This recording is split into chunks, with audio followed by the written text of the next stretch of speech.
Okay, are we back?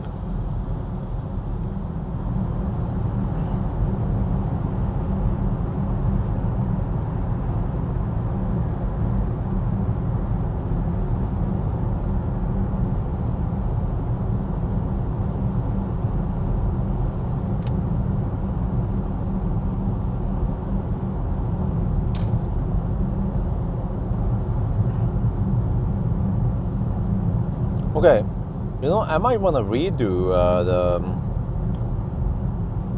the 4K podcast, because I have some.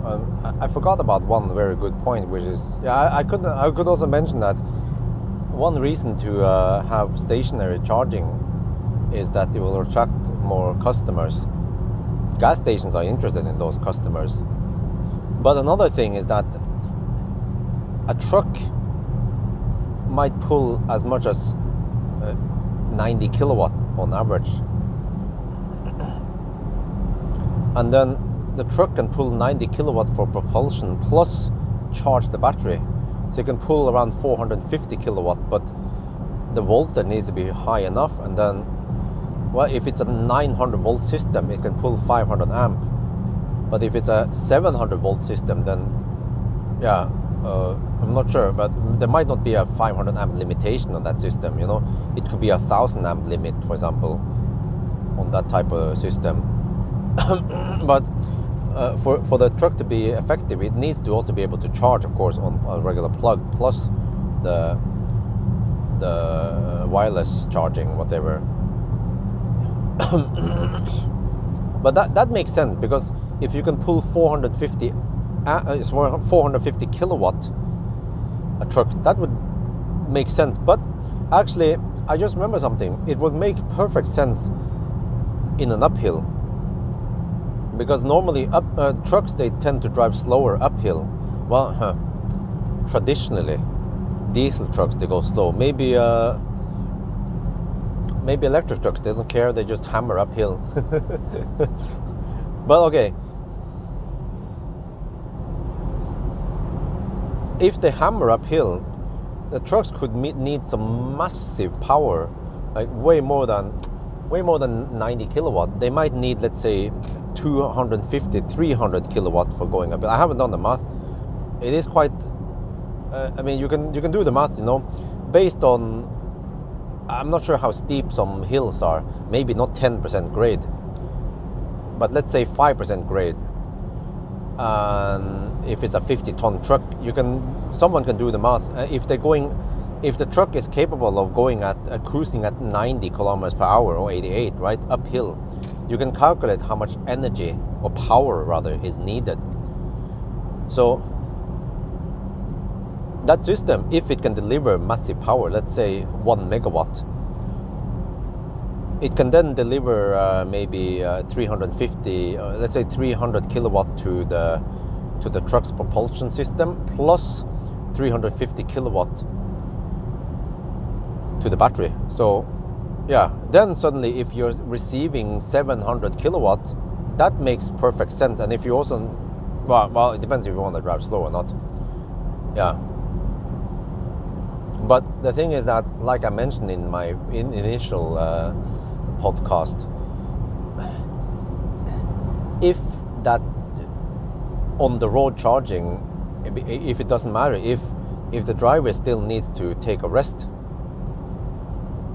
then what is the point, right? Just like when you refill gas in 5 minutes, and then you spend 45 minutes at the gas station eating or some shit. Well, then, I mean, if you're really in a rush and you're hungry as a fossil lover, you should first go inside the gas station, order burger or food, and then go out and refill, and then go in again and grab the food. But who does that, right? They don't. They refill first, and then they go inside and grab food or order food. So that I think normal fossil owners, they don't optimize for speed. But EV drivers, it's different, because then you just plug it in, and then the car takes whatever time, right? 20 minutes for charging, and then you order food, but then the car is filling up while you're busy anyway.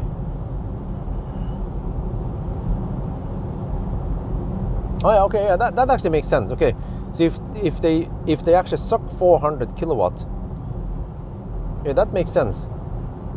Yeah. Then if you can be fed with 400 kilowatt, then that makes sense. Well, let me just shoot a video. This is actually a nice location for shooting some video. Quickly, I have some wind turbines there in the background there, so that's nice.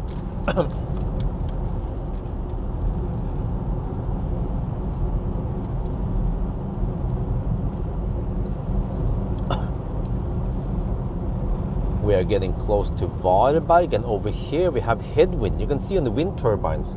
Wow! Oh, I like this location. Look at that. We have wind turbines and solar panels on the same location. Solsidan, it's called on that place. But yeah, so despite the headwind, this car, well, if it's correct based on the live stream, it has only 0.25 drag coefficient. Frontal area might be kind of high-ish, but okay. So you see that we're down to 10%, and we consume 273 watt-hour per kilometer, and the budget is 285. So it seems that we can make it there. Nice. You see now the car estimates 4% of the arrival still. So this is great because we charge to 100% for a reason. If we charge to 100% and we couldn't make it to the location, that would be a waste of time. So yeah, but one thing though is that the car did not start preheating.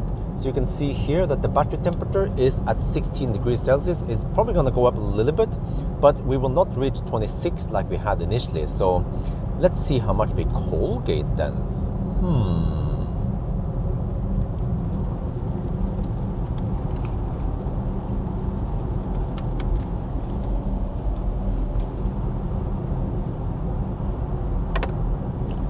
Man, I feel like the DJI system is faster for starting up and stopping. Or maybe it's just that I'm not used to that. Normally I have to press and hold the Rode mic, and then I press and hold the receiver. Sometimes I do those two simultaneously. But then it requires two hands and some coordination, and I have to pay attention that they do actually fire up. And then when I'm done, then I have to also press and hold before I can put away the camera. But here I can just turn off the camera, and then I know that it will turn off the mic automatically. But the new Rode Pro will already do that.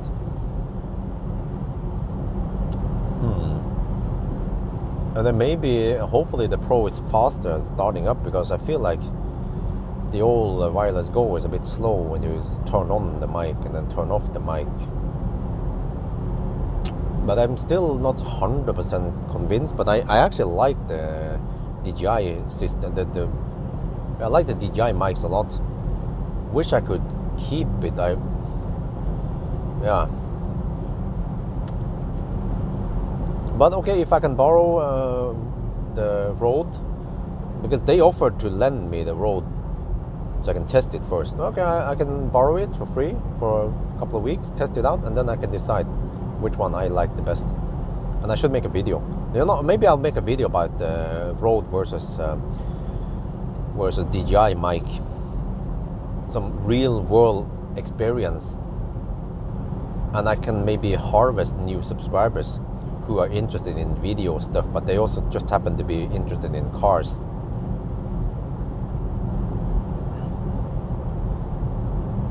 But it will be more, well, it will be like heavily mic oriented, but also maybe some car stuff. We'll see. Or maybe I can just make a pure mic video without even talking about cars. But I can mention it initially that I make this video because I might get new subscribers and they might be interested in cars. Yeah, something like that. So that existing subscribers understand why I'm making like a video not related to cars at all. But I mean, it is somewhat related to video making, you know. It's like a behind the scene video, kind of.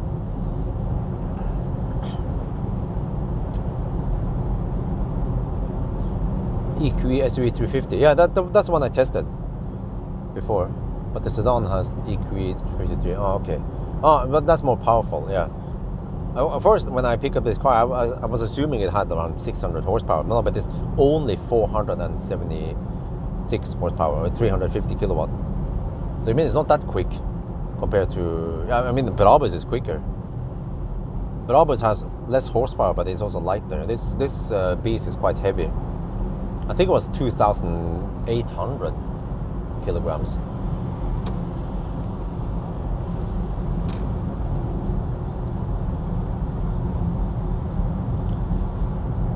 Oh, we're getting close now. We'll be there in around 5 minutes at the Ionity.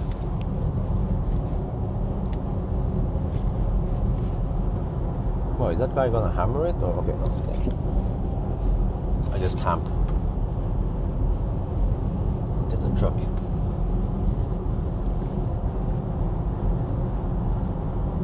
-16 degrees Celsius.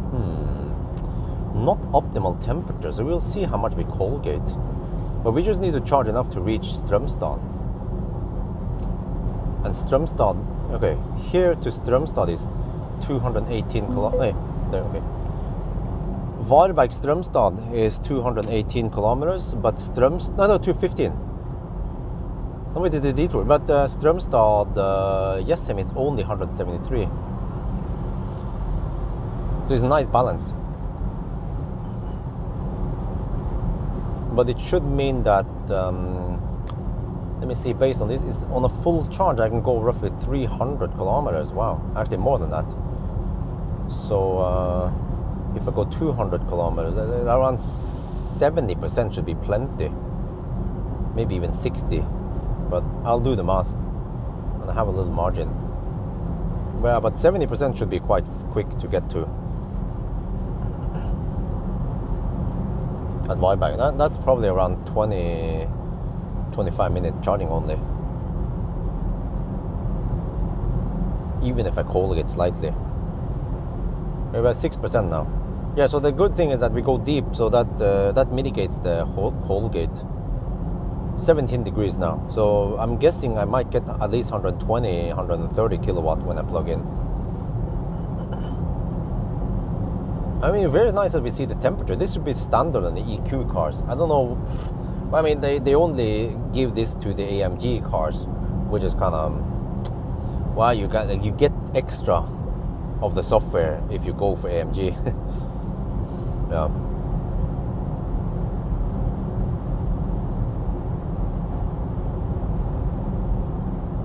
Oh yeah, there you go. The Chokchai, the guy. Thai, the Thai guy, Thai boy. I'm gonna ask you something. If I would pay a company in Thailand, yeah, it has to be some Thai boy has a registered company. If I want to pay a Thai boy to edit videos for me, it has to be in Premiere, since I also use Premiere. And we have to kind of sync the setup and everything so that it's quite easy for him to. I can copy raw files over to a shared folder, probably a Google Drive, and then he can edit the videos for me and then leave me the edited video. Maybe he can also, if he's good at it, he can also make some thumbnails for me, and if I like it, I can keep it, or I might make my own thumbnail. But my question to the Thai boy is, how much should I pay per hour to a company? It needs to include taxes and shit like that, right? Taxes and I don't know, yeah, VAT or whatever involved. Like it's going to be B2B, yeah. But I can then write off my expenses, and then he can also, or yeah.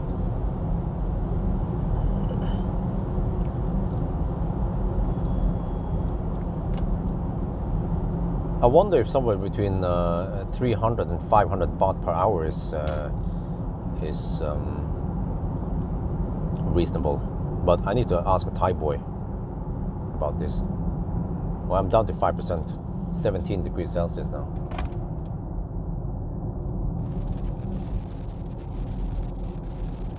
Okay, microphone off. So I don't accidentally bump into it. I mean, pull it by accident, causing more wear and tear. And I cannot go too fast in the curve because it's a freaking heavy beast.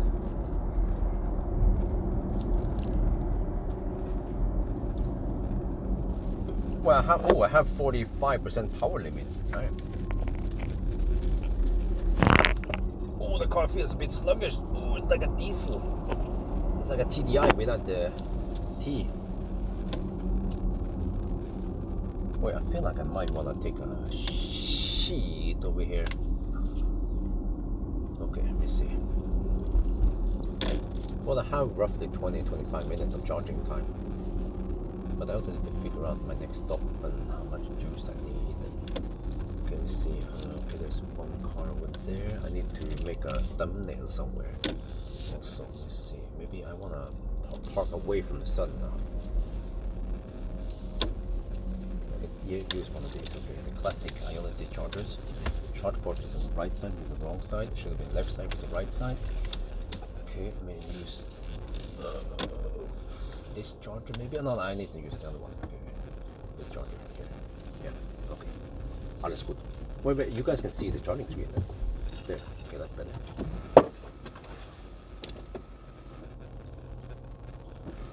Okay, now I don't want to dig around too long. Just want to quickly document. Let's see, stats. There, from start, okay, 601, okay.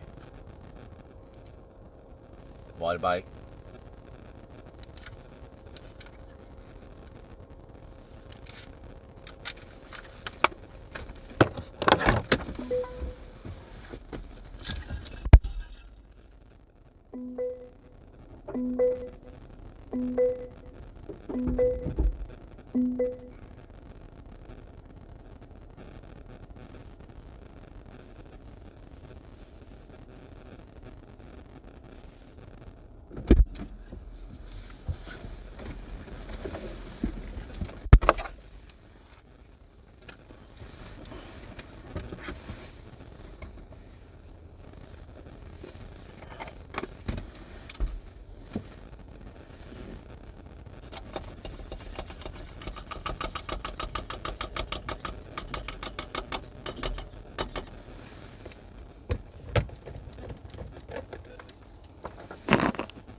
we are now at Valby getting 130 kilowatt. It's still this is weird.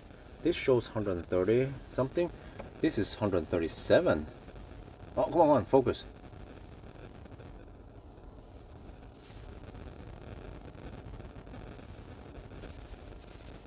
Seriously? What? Dude, why the heck can't focus? We are now at Valby. We came here with 5% and we're taking 138 kilowatt. It has just a slight Colgate. That's not much. Okay, that's good. That's good. That is not much at all. Okay, but let's see now. So let me just quickly show you what it looks like when I want to navigate to the next one. So I have it in the history. I have speculated in the history. Just go to you go to previous destination, and then you go to Ionity speculated, and then you replace that, not add. Okay, and then the car should. Well, I'm not sure how it now is. Okay, it's gonna add charging stop. We don't want to run that shit. Yeah, now it added charging stop, but okay, we need to charge here for a little bit. Maybe not too long. No, it's speculated. No, my bad. We are going to Strömstad, so we have to search. Okay, so if I search for Ionity, let's see, Strömstad, like this, it should find it. There, Strömstad. Yes. See how easy it is. Wow, hyper screen. So that is 228 kilometers away. Okay, no problemo.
Well, I can donate the bottle at least.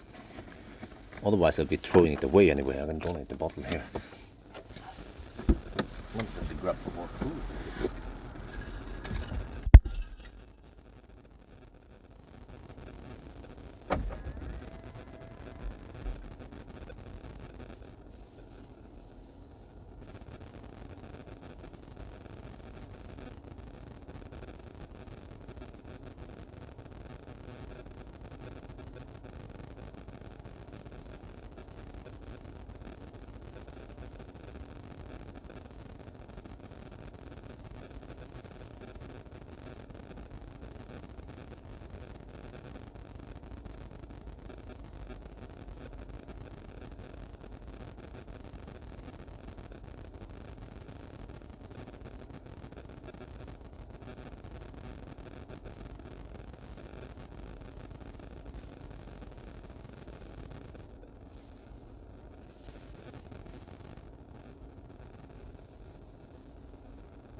Oh yeah, I'm back. Wait, 16 minutes, 42%.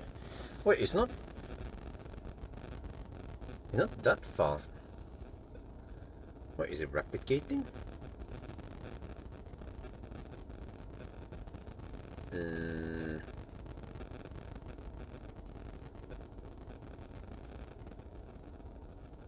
What happens if I stop preheating? I wonder if I rapid gated the battery. I would assume that by now we will be getting 160 kilowatt, right? Wait, has it been this slow throughout the charging session? I haven't paid attention.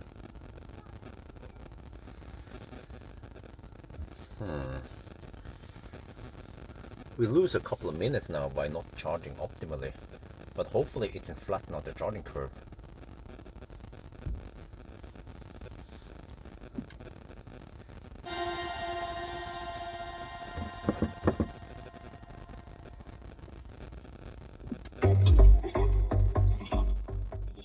Man, I need to boot up everything. Oh, there's a little bit faster. Okay, let's see. So let's see. Now the car wants to add charging stop. No, wait, huh? No, what is it? What does it mean? Okay, it doesn't tell me how many percent there will have it. No, stop the music. I thought I stopped it already. Stop it. How many times did I stop it in there? Oh, oh, okay. It wants me to charge to 73%. Oh, really? And then I can barely make it there. Okay, I had 150. Okay, but I wonder if I rapid gated. I'm not sure. I stopped the HVAC right now because it is actually nice and warm in here. Fortunately, the car is well insulated, so I can run without heater for a bit. No big deal.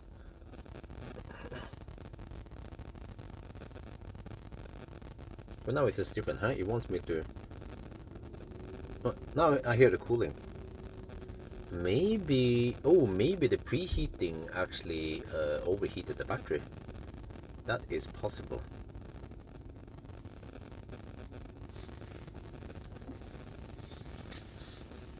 Wish I could see the battery temperature right now. It seems like it's going slightly faster. But I remember that it can take a nice and flat curve. I think even at 60% it can take 160 kilowatt.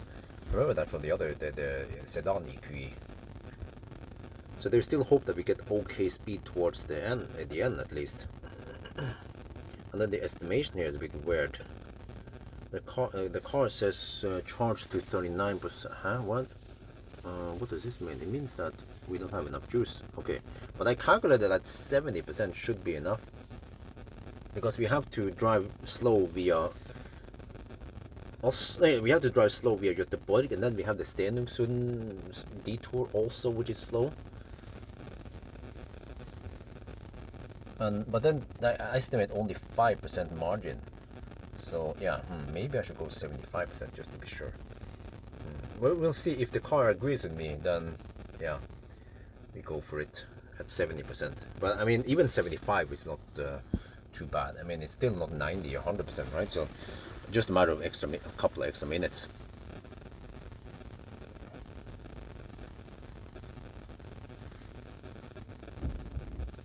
Hmm, 50 kilowatt at yeah, Chevy Bolt. What, 20 minutes now? Well, really? It took 20 minutes to get to 50%? Well, at least the next yeah, so I might need only 10 more minutes then to go to 75%. So it's still relatively fast.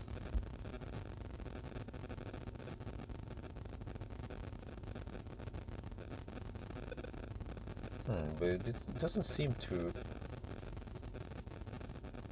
speed up for some reason. But also it doesn't sound like cooling is not very much active. I'll also check on Isabel, and well, at least last morning rather, Isabel woke up at 7. But now Isabel is still asleep. Yeah, which is good because wifey needs to get some sleep. Yeah, wife is asleep still. Isabel is also asleep. It's freaking cute, man.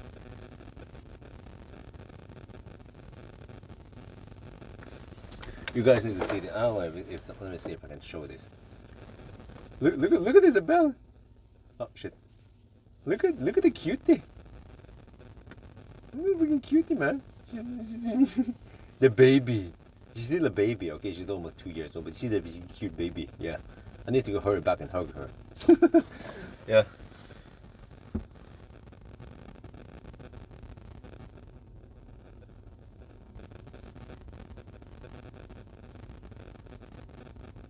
Yeah, but this is good because I was afraid, and she woke up at 3 at night, and then I don't know how long it took before she fell back to sleep again. Maybe, hopefully, less than an hour. But then hopefully wifey gets some sleep now so she doesn't become dead tired by the time I'm home. And it would be great if I can at least get 1 or 2 hours of nap before I can do some, yeah, help at home. Well, it's not charging that fast. What the heck is wrong now, huh? This is a bit weird. I should document this, that we are charging kind of slow. It's supposed to charge faster than this. I'm actually not sure why.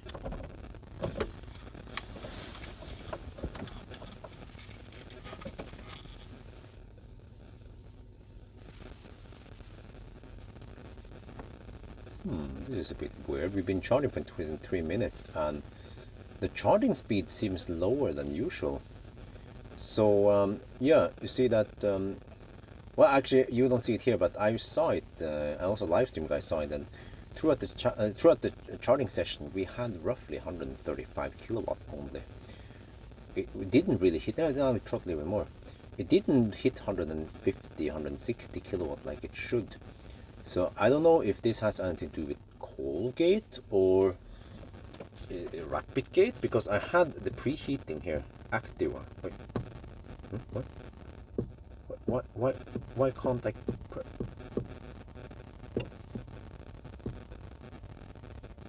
What? Dude! Okay, let me see. No, okay, and then stop. There!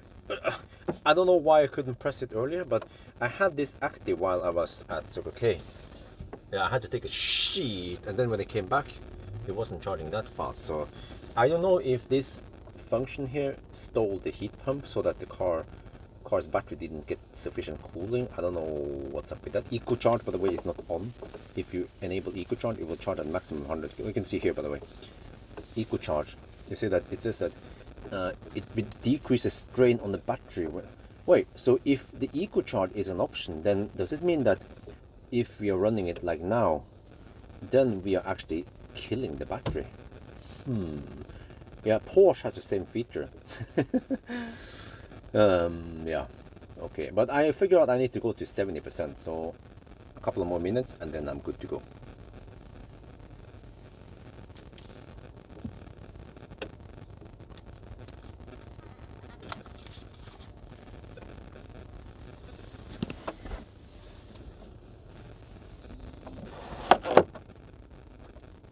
What do you mean abandoned feature? What about the new Porsche? How is that one working?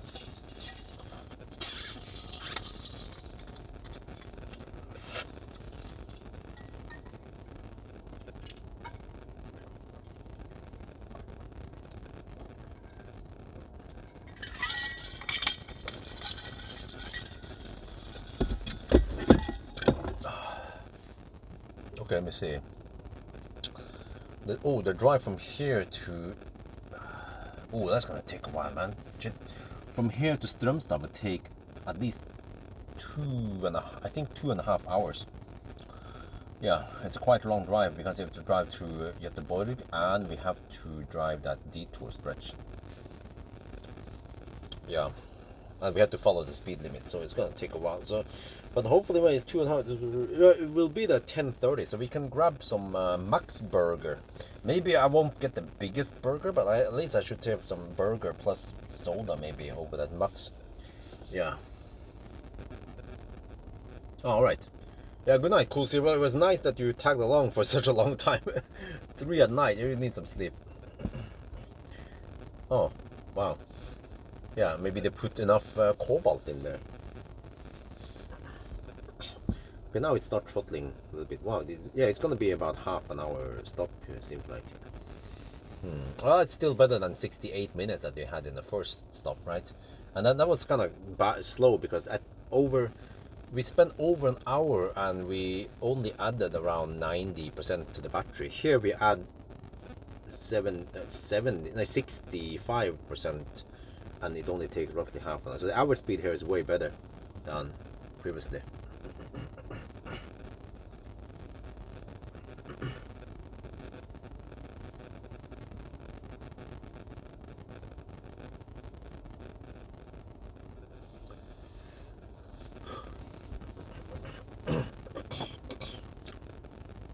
And I think I might wanna redo the. Oh, let me put on the ND filter. I mean the CPL. I'll do it now before we leave. But I wanna redo the charging road thing. I think I have better points. A few points I should mention. And I felt like I was repeating myself a little bit too much on the first run.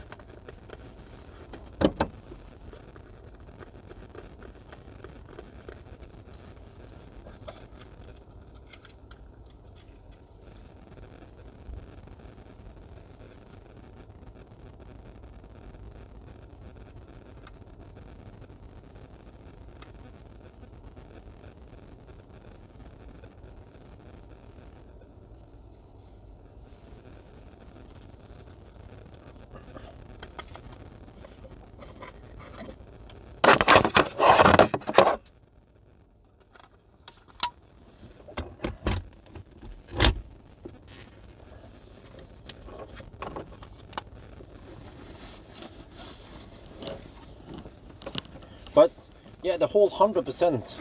I mean, I was already at 92% by the time I came back to the car, so that's why I figured, okay, let's just go 100% because it is likely that some people might do that also.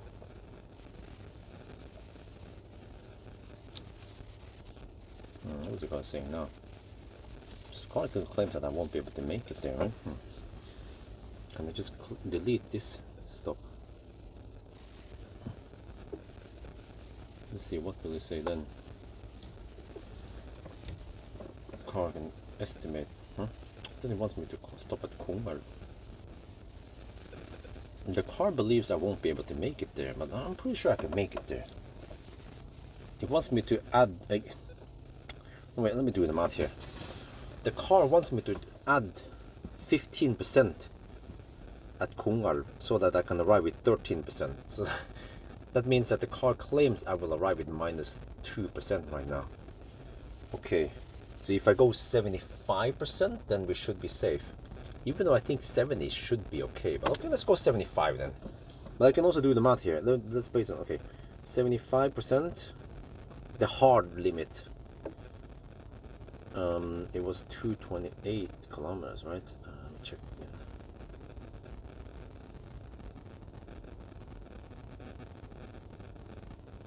Yeah, 228, okay. Okay, that's a hard limit of 292 watt-hour per kilometer. It's unlikely I will spend that much, even though we have headwind, but no, it's unlikely. We have to drive through slow stretch, a lot slow stretches. So I bet we will arrive at 10%. But okay, let's get ready. I might not go for 75%. No, actually, no, for a realistic test, yeah. Okay, the car is giving me a signal that, oh, you can't make it there. So, you know, for a more realistic test, yeah, you want to charge a bit more. We don't want to be a ninja this time. We just want to be more realistic. Try to mimic how other people would drive, right? And since the car keep telling me, oh, you need to top up, you can't make it there. So then I should play dumb and then, okay, let's charge a little bit more then.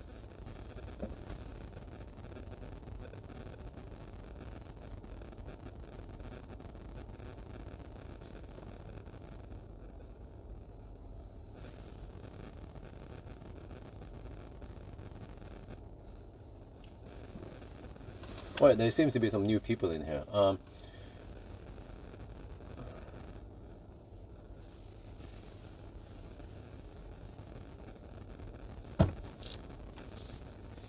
Yeah, just for once I want to go, well, speed limit on Speedo, which is 5 kilometers per hour under 5 kilometers per hour under the speed limit.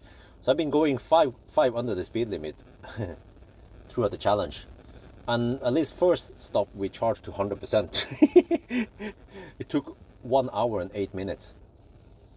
And now we are going for, yeah, we charge around half an hour only, but 73%. Yeah, so I should get ready to leave now. 75 should be plenty, but since the car is giving me signals that we won't make it, then yeah, okay, whatever.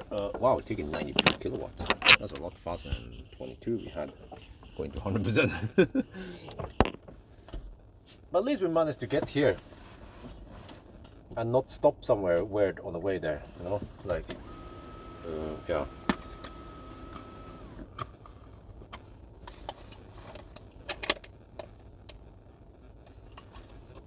No. What do you mean? Mint is not. No. Dude, the high NIM guy is way off, man.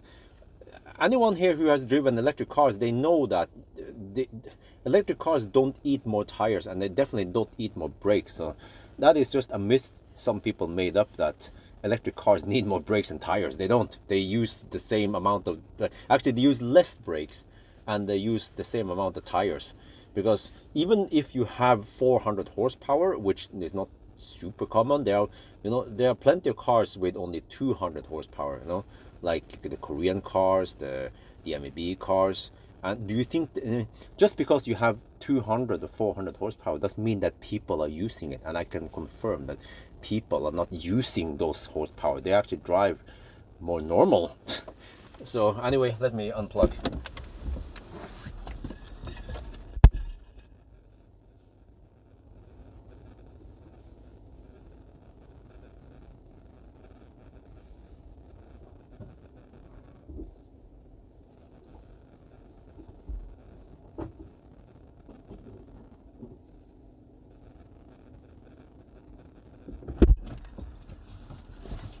Okay, let's see. First, I need to disable. No.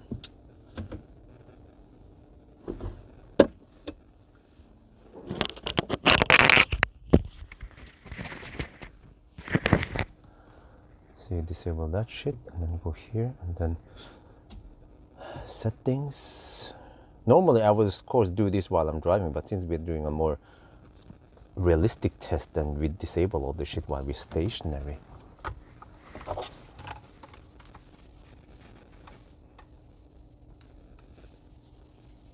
Okay. See, menu.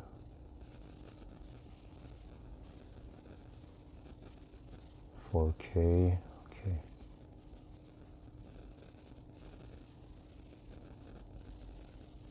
All right, ready.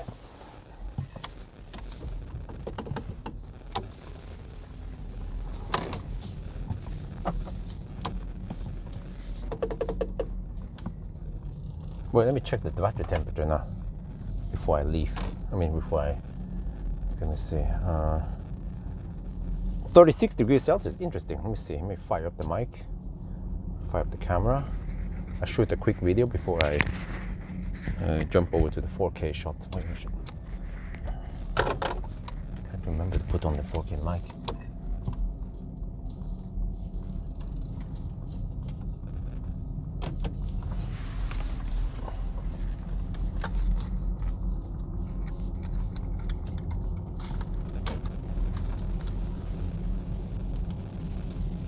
All right, we're back on the roll again. We charged to 75%.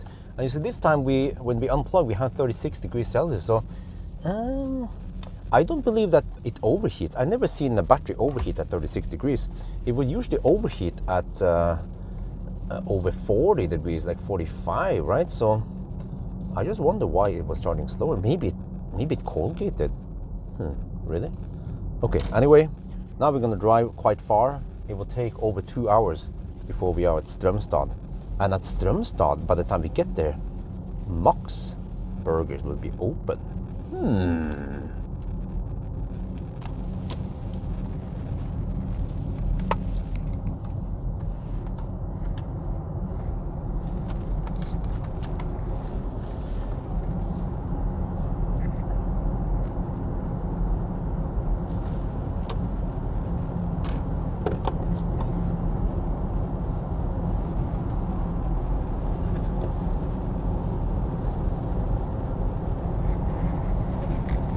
No, not really. I charged to 75% this time. On the last stop, we probably have to charge to only 65%. We'll see. Okay, I'm getting ready for 4K. 4K. I will redo that the 4K shot thingy. A little status update, by the way. 312 kilometers now. 276 watt-hour per kilometer. Oh shit! I forgot to reset. From reset. Okay, let me reset from start. A bit late to reset now, but okay. Okay.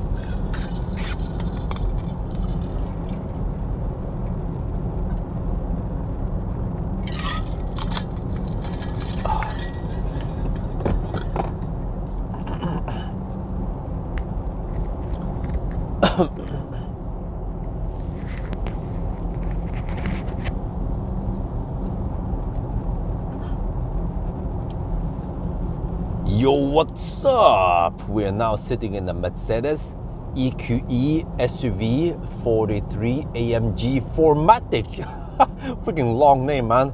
But yeah, so right now I'm actually on the 1,000 kilometer challenge, and I want to have a 4K podcast. Yeah, we haven't had, well, actually we had one, but it was not super interesting. But today I want to talk about other technologies than battery tech and why they are inferior. Yeah, well, I need to widen out my vocabulary and use words I normally don't use. Like I normally just stick with sheet and hammer it and stuff like that. You know, I talk like a teenager. Yeah, sorry for that. But yeah, so you know, today I want to talk about charging roads. I actually don't know what they are really called, but you know what? You know, like there was a stretch north of Stockholm, around where is it? Was it again? Was it? It was called Sandviken. It's a short test stretch, supposedly only 2 kilometers. And also south of Frankfurt, there's also a test stretch there. I think that was longer, around 20 kilometers long. But supposedly, the one in Germany, supposedly, according to some people in live stream, they claim that each kilometer costs 2.8 million euros. I'm like, damn! It's like 1 kilometer of that charging road costs as much as a hydrogen station. Wait, is that correct? No, wait. No, wait. That can't be right. But it means that it is super expensive. You could have made a big ass supercharger. I mean, you can make multiple supercharger sites for the same money. But whatever, you know, it's the S curve. Yeah, when you make more of those, it's gonna be cheaper. Yeah, but from what I've heard, it is ultra expensive, that road. And then who's gonna pay for it? The people who charge on it, of course. Well, unless in the beginning it will be subsidized, so that it will be they need to initially they need to match the price of regular charging, right? You know, like high power charging. So maybe around 50 euro cents per kilowatt hour, but heavily subsidized. Well, where does the subsidy come from? Well, taxpayers' money. Oh, but yeah, but I think at least, okay, I don't have any first-hand experience with those roads, so you know, that's a little disclaimer from me. But I know a lot about electric cars and in general about physics and stuff like that.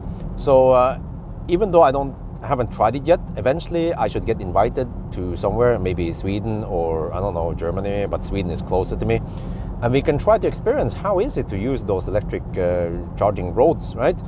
For you guys who don't know what it is, it is actually a stretch on a typical, like a part of the motorway or somewhere, and then there is supposedly some stuff under the road.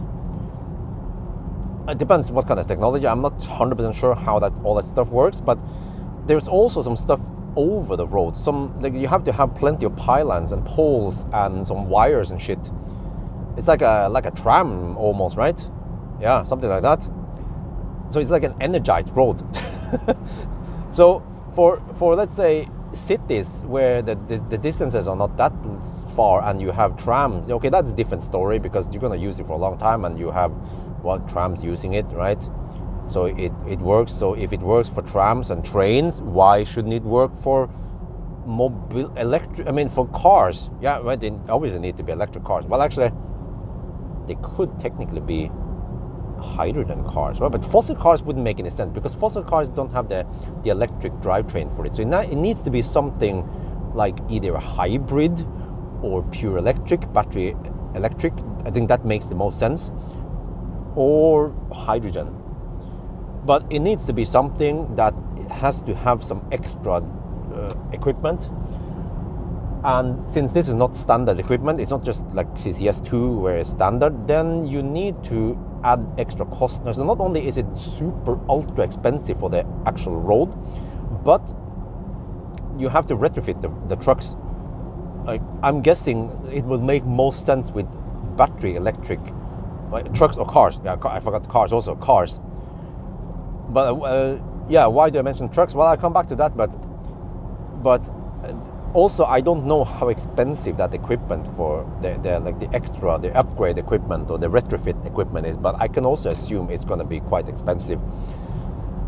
And then, does it make any sense? Because by the end of the day, you are more or less limited to the battery's charging capabilities, except for a few things, because that interface is not a regular charge plug interface thingy, right? But I mean, there's still cables going somewhere, and there's still energy flowing into the car. But at least the way I think it can work is that the whole idea is that you are charging the car while you are on that stretch. It's like they got the idea from Super Mario Kart or some shit like that, right? So yeah, the idea is that you don't have to stop. You can just charge while you're driving. But there is a butt crack. How fast can you actually drive on that road? Because the faster you drive, the shorter time you have on that energized road. Because those roads, those stretches, they might not be that long, right? I mean, the longer they make them, the more expensive they'll be. And then the faster you drive, the faster you pass through that stretch. Wait, so that's kind of like winding up open spinning out there. Like the whole point is that you want to keep driving. You don't want to stop. Yeah, okay. But if you hammer it, like if you're going at 120 kilometers per hour, then you pass through that stretch quite quickly, and you don't give the car enough time to charge much, right? But if you drive slow, then you might as well stop. I mean, if you have to drive slower than normal, like here is 110 zone. People here, they cruise at 110, 120 kilometers per hour. If you have to reduce your speed to 90 to get longer charging time in that stretch, or if there is even limitation of the system that if you go too fast, it doesn't work. I don't know too much about it. Maybe I need to learn more about it. But then it's kind of like it's part of the point with the charging road is kind of gone. If you have to lower your speed, then you might as well stop and charge and then keep moving. And since we are talking about stopping to charge, by the way, the problem is that nowadays battery electric cars, they are so good. Like even this fat EQE I'm driving now, you can usually drive around 300 kilometers before you need to charge. It depends where you drive. It could even be 400. So after 3-4 hours, you need a charging stop. And I've seen it that if you have an extended charging stop, it takes an hour, but even a half an hour charging stop is good enough to fill it up to 75%. And then you're good to go another stretch. And then, my point is that On a long trip, you want to stop anyway for food or restroom break or whatever, stretch your legs. On local runs, you should have some kind of home charging, or at least if you don't have home charging, then shopping mall charging or whatever, right? So today's electric cars, they are already good enough, they charge enough, they have good enough range. Just ask anyone who owns a Tesla, a Fat e-tron, an EQS, or it doesn't even have to be those cars, but like a Polestar 2, or many modern cars, they have over 100 kilowatt, like 100, 150, 200 kilowatt charging, and they are already fast enough. And I think if you ask the majority of EV drivers today, they are happy with the charging speed, except for, there are some old cars out there. Yeah, true, we have some Leafs and whatever, but those are old, and it would not be economically feasible to retrofit those cars to be able to charge on the electric road anyway. So my claim is that it does not make any sense for passenger cars to have electric road, but trucks must make perfect sense, because every time we talk about hydrogen cars, people also bring up that no, hydrogen car doesn't make any sense for personal transportation, but for trucks it is better. Yeah, but who claims this? Private people, not companies. They don't give a shit about hydrogen. They ditch hydrogen. They go for electric because it's battery electric, because it's better. It's way cheaper to have charging infrastructure rather than refueling infrastructure at the depot. And yeah, it's also way cheaper to run, because the hydrogen is freaking expensive if you don't get subsidized. Yeah. So why do I mention hydrogen? Because it's kind of like the same arguments for hydrogen is for also charging road, is that you don't need to stop for charging, right? You can just keep driving. Yeah, it's wonderful. Well, so okay, trucks then. Trucks should benefit from charging roads. Yeah, they drive slower, so maybe they don't care too much about the speed limit, if there's any speed limits for the system. And trucks also need lots of energy, so they would be a big customer, right? So yeah, that could make sense, but even today, the Scania trucks and the Volvo trucks, you can get them with 1,000 kilowatt hour, at least 600-700 kilowatt hour, and they actually have 700 to 1,000 kilometers of range, fully loaded. They already have insanely good range, and even during winter, the trucks, they are not that much affected by winter, unlike passenger cars. So which means that if a truck can already drive that far, if you want a truck for long haul, then they already have pretty good range. And the limitation here is that the driver needs to take a rest. Well, unless you have two drivers, but I'm not sure if anyone does that. All the trucks I see by the road, they are resting because there's only one driver. It would probably be not economically good to have two drivers in one truck. So they just ship one truck and one driver, and the truck driver eventually needs to take a rest, mandatory rest. After 4.5 hours driving, you need 45 minutes of rest. And the beauty is that if you refuel, that 5 minutes it takes, that is not resting time, that is working time. But when you plug in, professional drivers, they have of course set up everything, RFID, whatever app, so they only need 1 minute to plug it in. And then that time when it's charging for 45 minutes, that is the resting time. So you can actually utilize the resting time for charging, minimizing the downtime, you can say, on long trips. So my claim is that, wait, is that an electric? Yeah, that was I think that was an electric truck we just passed. So that means that for long haul, battery electric trucks are already good enough. And for short trips, like in the city, then we already have good enough range. Like we have seen now, Rema 1000, they use it for distribution around town. No problem, really. And people say, oh, but it's only 200 kilometers range, 300 kilometers range. Remember that is last mile delivery. It's local delivery. Like, there are plenty of trucks that will do local deliveries, and they can charge at the depot, and they have enough. They never ever have to visit a charging station on the way. They have a very predictable route. They go somewhere, they go back, they have some margin and shit. And then for long haul, okay, long haul would make sense to have electric charging road. Like here, for example, the truck would be nice to have some charging here, right? Well, except for that, like I said, if the limitation is that you need to rest anyway, so even if you charge while you're driving, you could go further, but the trucker is, remember, they are limited to 80 kilometers per hour max, and then, well, at least many truckers, they cruise at 85 to 88. Okay, fine, but eventually, the limitation here is within the truck's limitation and the truck driver's limitation. So it might not make any sense. But okay, let's say if there is no charging network for trucks, yeah, then it would make sense to have a charging road, right? Yeah. Well, except for one thing, there is literally it doesn't exist. The charging road network does not exist, but the truck charging network does exist. Like, even just this stretch I'm driving now, the 1,000 kilometer stretch, we already have a truck charging site at Snappbarp, which is further down the road, south of Göteborg. And then Varberg has another truck charging site.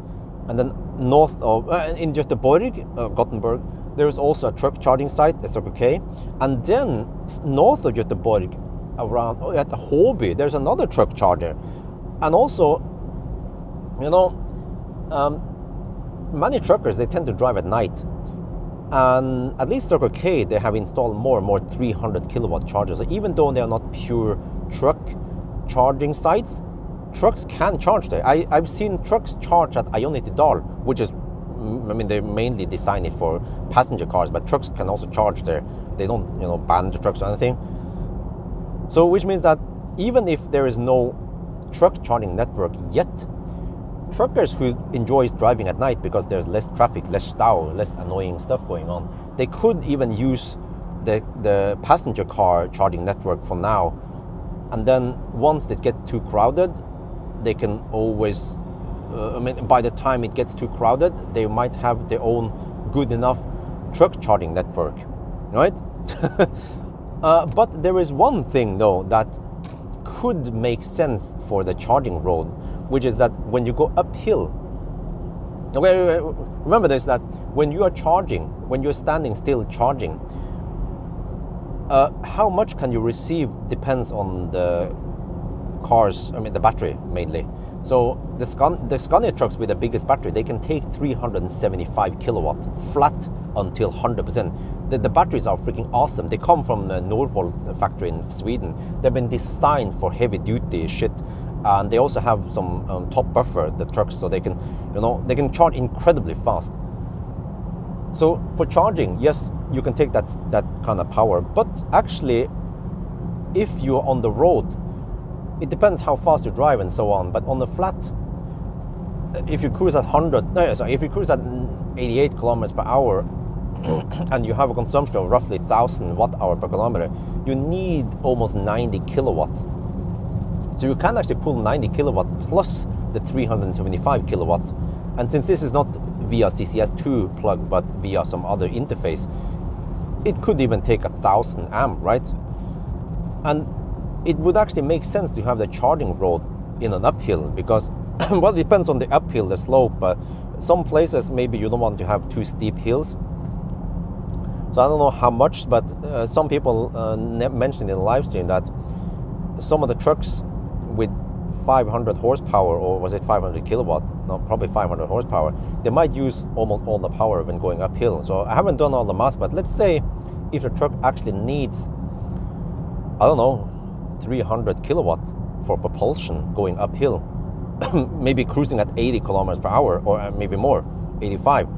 The reason that some of the trucks are going slower, like fossil trucks, diesel trucks, is because they might not want to output 500 horsepower. Maybe they're only pulling 200, 300 horsepower. That's why the speed drops. But electric truck, as long as it is capable of going fast, it can actually maintain, 85, 90, 85 kilometers per hour, right? But that sounds pretty cool, because the charging rod can then give, let's say, 300 kilowatt to the propulsion, plus another 375 kilowatt to charge the battery.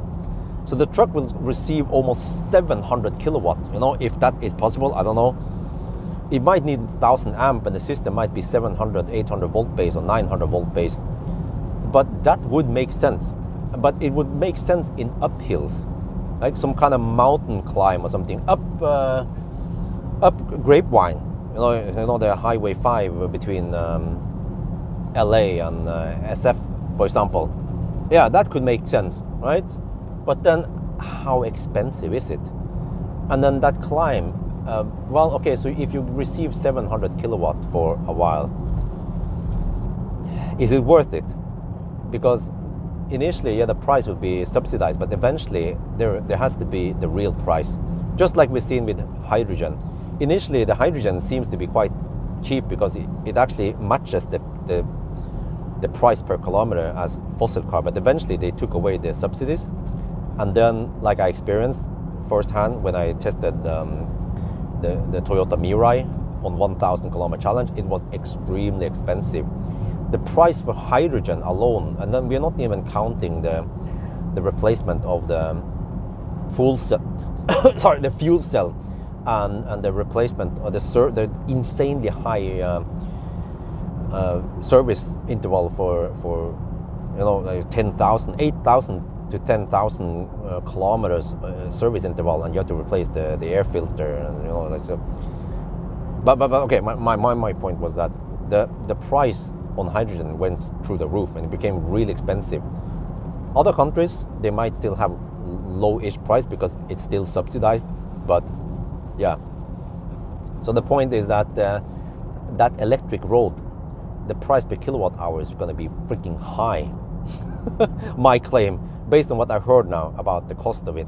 And even when they scale it up and make it more common, the price will go down, of course, per kilowatt hour, but it's still going to be like freaking high compared to, it's like you can say that, but high power charging will always be more expensive than home charging, right? Because the technology, right? You just need high power, you need transformer, you need whatever, cooling and shit like that. But home charging is way slower, lower power, and it will always be cheaper. And that's my claim, is that even high power charging will be cheaper than the electric road. So but there's another thing also, by the way, that goes against the electric road, which is that gas stations, they want truck drivers to stop at them. It's like the bee and the flower, right? They want to attract the bees, which is the trucker, But because you see that Circle K, they have they have truck resting place. And why do they even invest in truck charging? Because they want truckers to come there and charge and spend money on buns and burgers and shit. And also many gas stations, they also have shower, which is mainly for, they want to attract customers. So getting truck charging at the gas station is one more way of keeping the customer there. You want to keep your customer at your business. Just like, wait, is that deer on the other side of the road? Oh, the fence, what the heck, man? How did you get, do you guys see that shit? How did the deer get over there? Did we have fences here? Oh, it's by the intersection. Yeah, I forgot by the intersection. That's dangerous. I mean, they can get in there, of course. Sorry. So I've been talking non-stop for 8 hours. That's why my voice is a bit broken.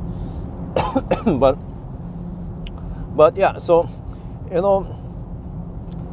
what I'm saying is that there are force. There is the push and pull force.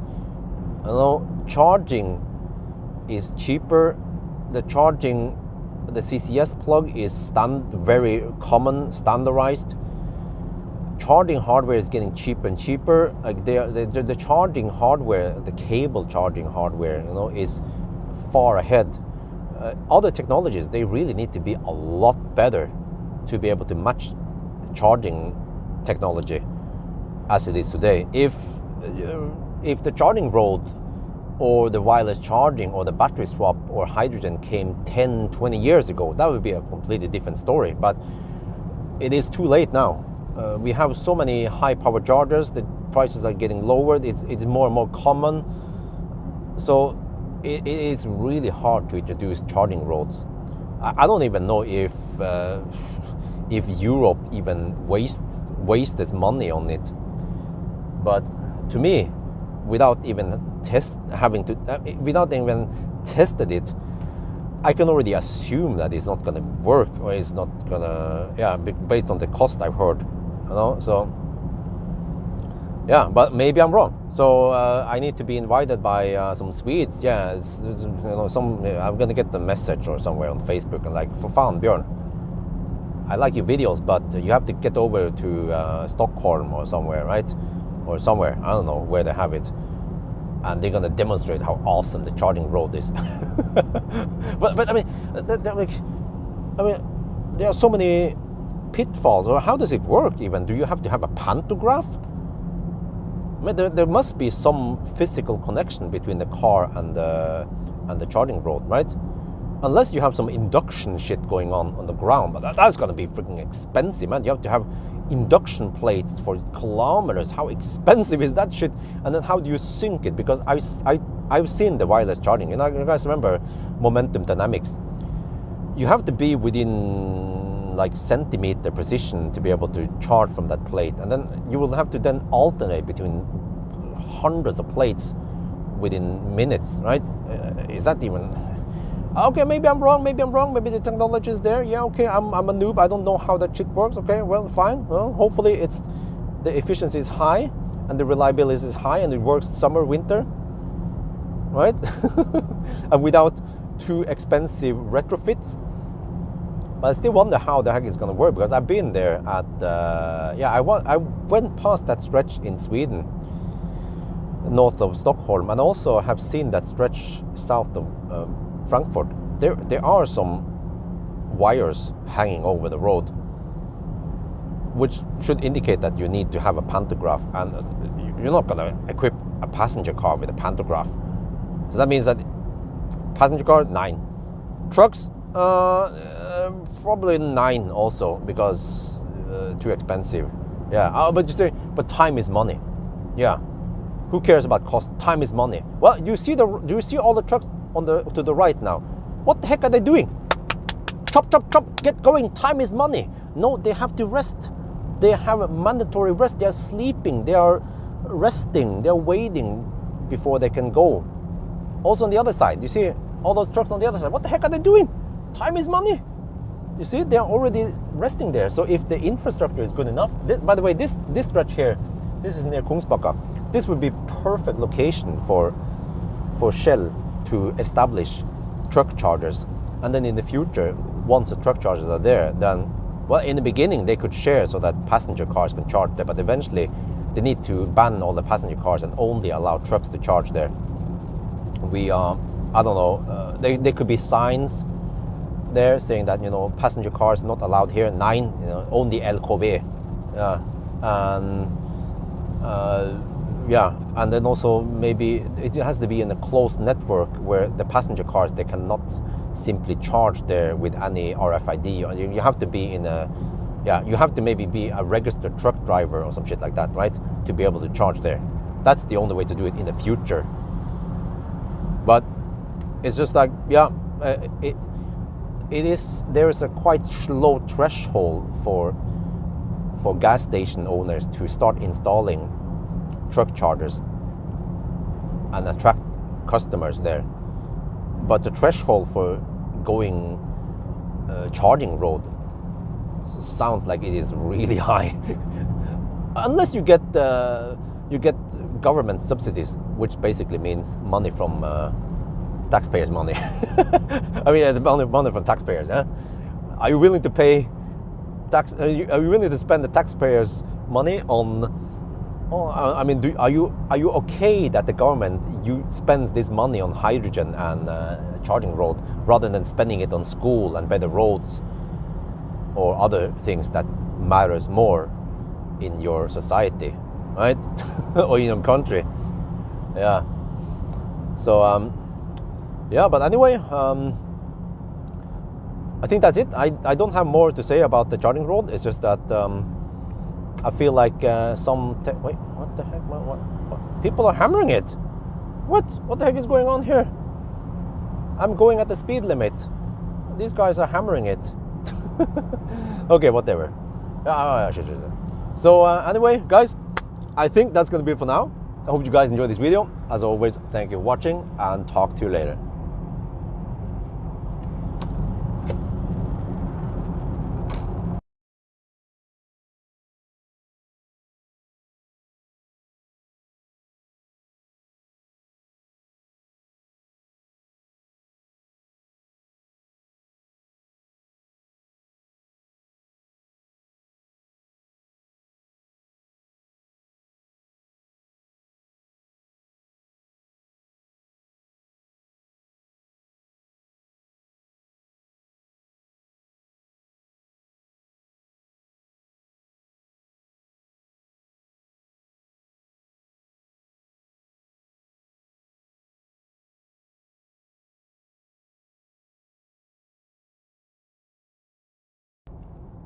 Man, these guys are hammering it.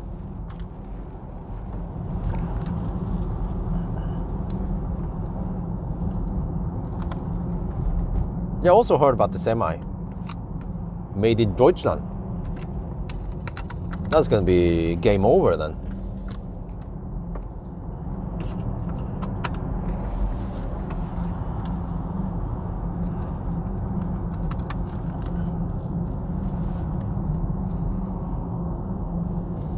Man, it's getting almost too hot in here now.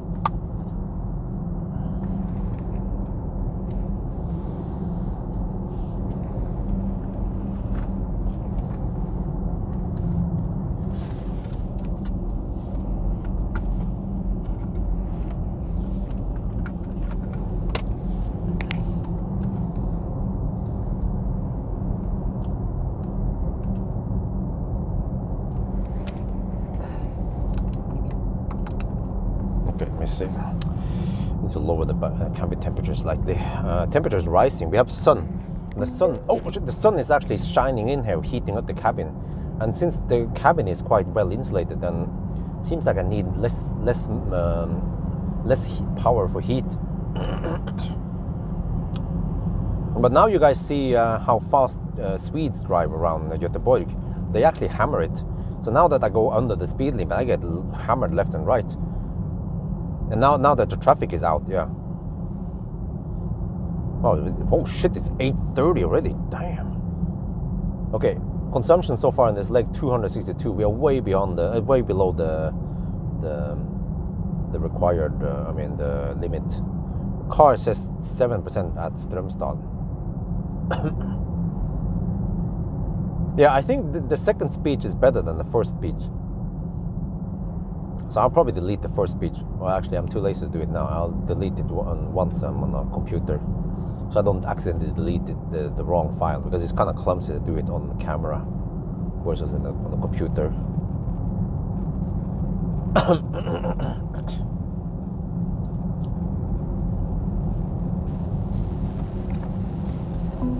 Well, I almost need to. Let me just fire up the ventilation here slightly.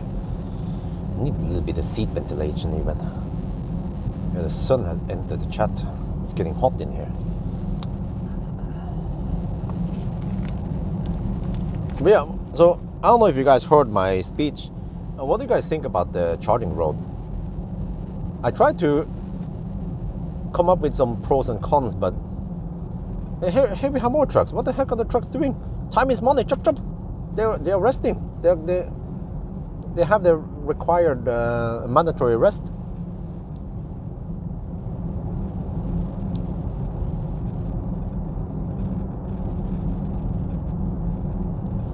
I think this 4K podcast about some technologies might get some interest, and I haven't had it in a while.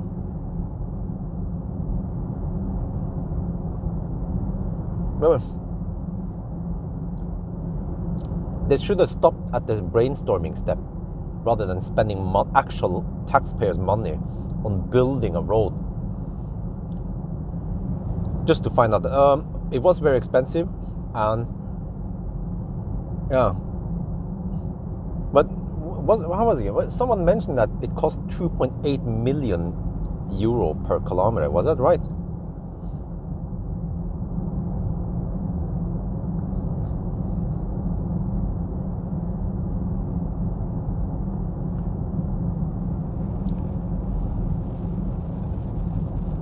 Well, that's a good point. Trolley buses work, yeah.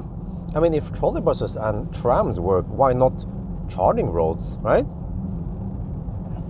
Well, the difference is that trolley buses and trams, they don't have a big battery, so they only rely on the grid power. A metro. But here, you have to have an already expensive battery electric car. You can say, yeah, you can get away with a smaller battery, but the smaller battery you get, the longer the charging road needs to be. And the charging road, from what I have estimated, it's going to be expensive to charge on it. So what is the point of charging there, right? Versus if you just go for a bigger battery, so you don't have to charge there, right?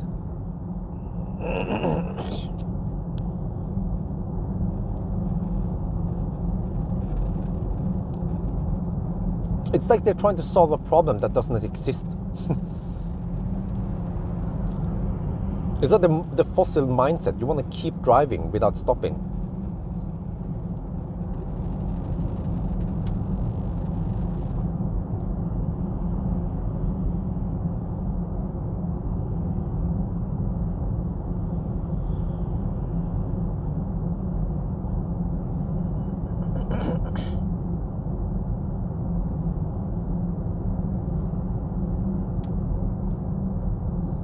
And also, I forgot to mention this, but the argument against battery electric trucks is that they are more expensive to purchase.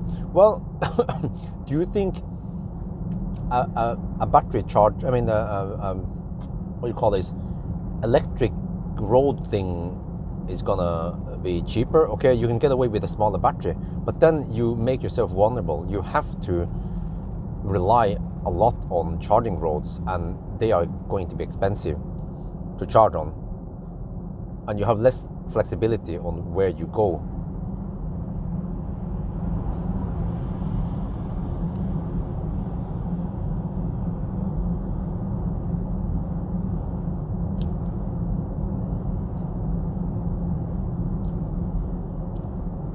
Faster transport without stop.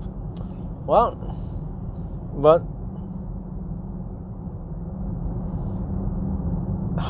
for what cost then? It's going to cost you to charge there. Versus if you can just get a bigger battery and then you just charge at the depot, and then you don't have to charge on the way there.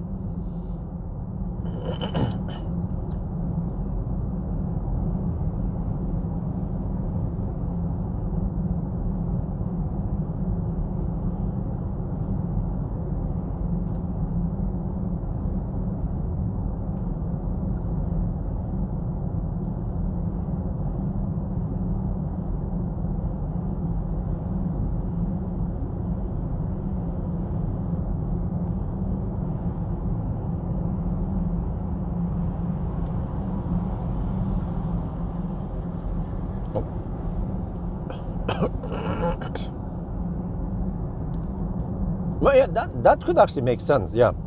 On congested areas, that could make sense, because then, or I don't know, stoplights, or more in the cities where you have to drive slow anyway.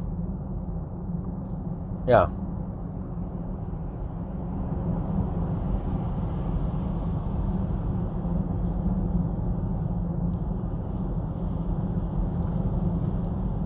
Because to me, it sounds like the faster you drive, the worse it is. So ideally, they need to put it somewhere where you need to drive slow anyway. Then you get the best utilization of that stretch. Or, I mean, in theory, the best is to stand still. Then you utilize the road even better. But then you might as well stop and charge. Yeah.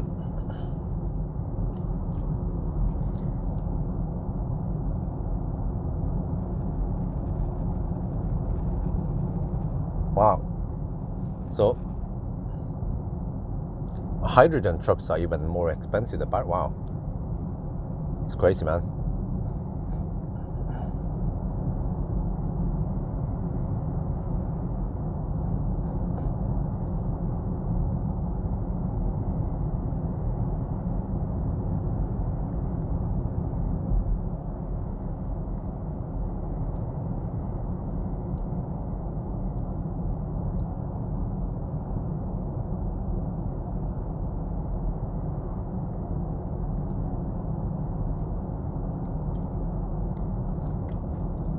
Well, I don't usually drive through Göteborg when it's that bright. Just happened to be that this challenge was so damn slow. So that yeah, normally I would hammer through here at least 6 at night. And also I started a bit late last night. Yeah, so normally I would pass through here around 6. But not today, son, not today. Now it's only almost 9. Shit. Well, we can do a little status update here. We have done 668 kilometers. And consumption is, let's see, let me find it.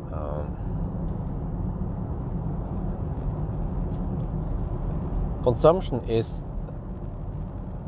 269 watt hour per kilometer.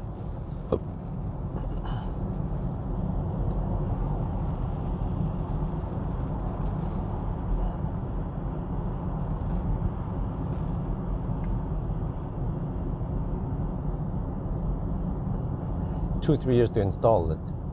10 kilometers. Whoa! Wait, 5 million euro. Okay, so it's like 500k per kilometer. Wow. Okay. So the number I must have remembered wrong when I claimed I heard 2.8 million euro per kilometer. Yeah, that must have been wrong. But still, 500k is still crazy expensive. It means that on each kilometer of that stretch, you could have made a relatively big supercharger site with 20 stalls, or maybe more. Or for every 4 kilometers, you could make a freaking hydrogen refueling station. It's insanely expensive. But of course, if you produce more of that, the cost is going to go down. But how much down?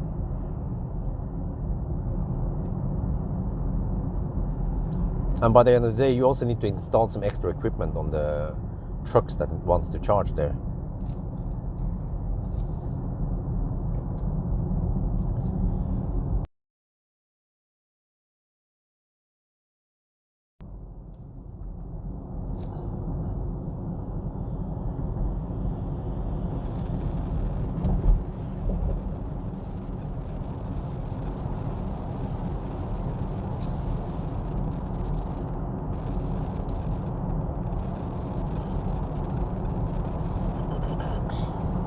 So now we drive slightly faster because people are stuck behind me. I don't want to slow poke too much when we have traffic.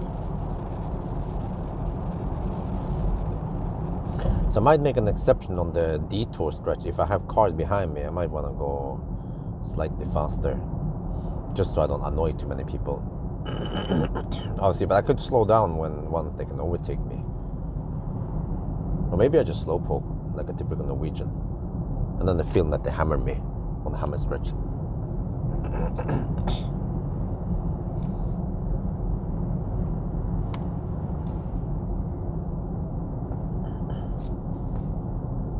Well, there's a Maxus behind me. I just noticed there's a Maxus 1 behind me. Well, that's a good point. Well, the pantograph can usually be retracted, but it's still extra weight and cost, but especially cost part is significant for a truck.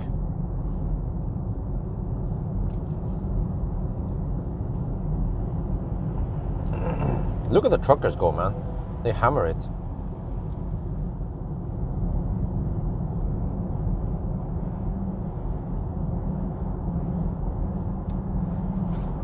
Now, this time I didn't mention taxi, but I think they're kind of irrelevant anyway.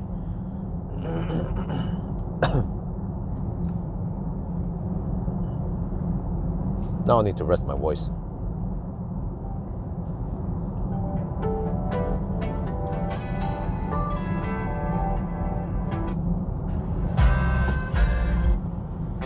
Wait, are we back here or some shit? What the heck? What is this?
Shoot some video.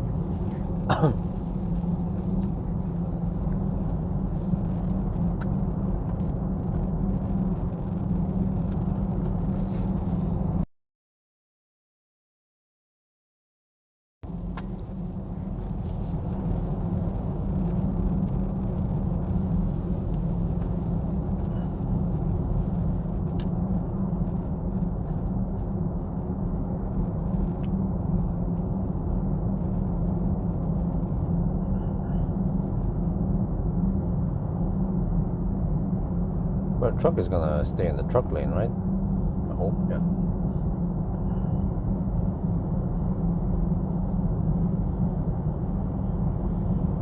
Well, even the truck is hammering it.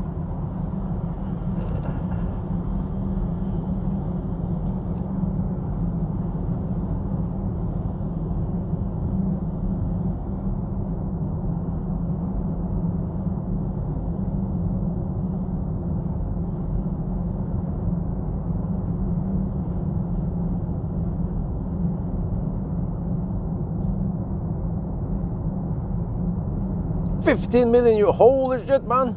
Wait, is that 1.5 million euro per kilometer? Holy macaroni! That is expensive. Oh, damn! So for every kilometer, you can make a big ass Tesla supercharger site or whatever, you know. Roughly, from what I know, one high power charger costs 100k euros for foundation and plug, grid connection, whatever, right? So you can make a site with at least 10 high power chargers, yeah, per kilometer. Or I don't know, you can at least make, let's say, 4 to 6 300 kilowatt high power chargers for like a truck charger site, right? Well, Camp Power, yeah. I just know the cost for it, but it could also be Camp Power, yeah.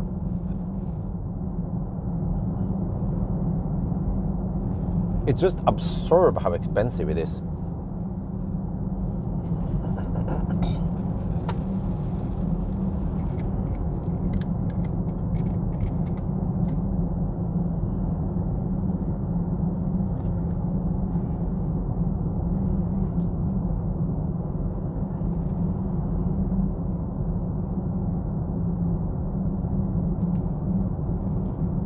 We just passed. Wait a minute.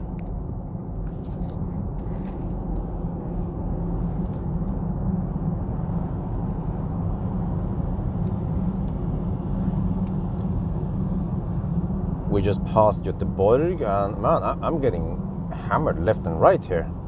Well, I'm going by the speed limit. It's 80 here. I go at 80, and I've been passed so many times. So you see that most Swedes, at least, they go faster. I can also show you once we are back in Norway that they actually go over the speed limit. Are they speeding? Oh shit! But this is still a realistic test, isn't it?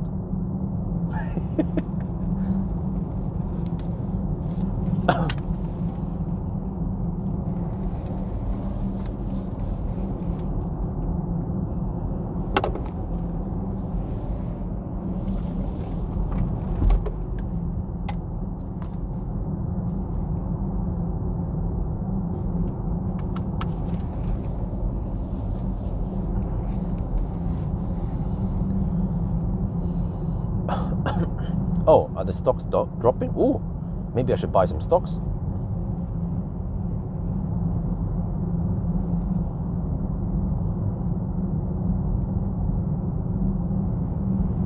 Yeah, nice weather for once. 0.5 degrees Celsius, oh. Not too hot, but at least over here spring is in the air, which is not the case in Norway. I mean, Jessheim. You will see eventually when we get there.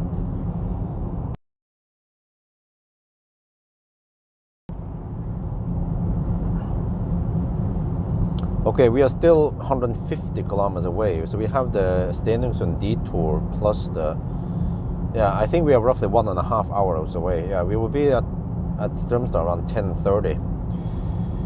Wow.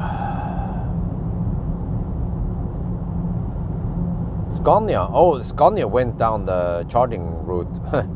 Wow, they actually spend money on R&D and testing. Wow. I bet also Volvo.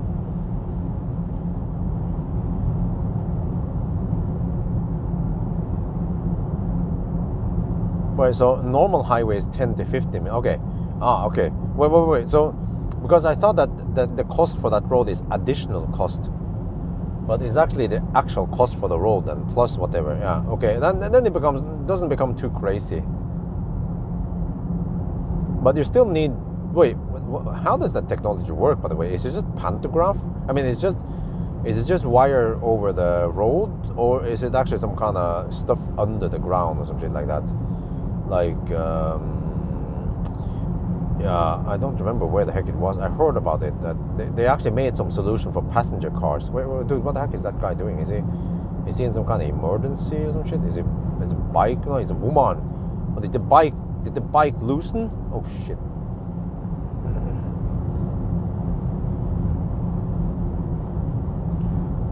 What's long trip EQE or EQE SUV?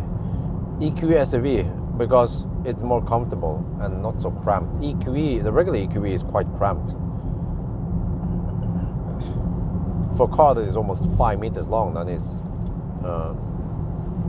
yeah, it's almost surprising how little space you have there.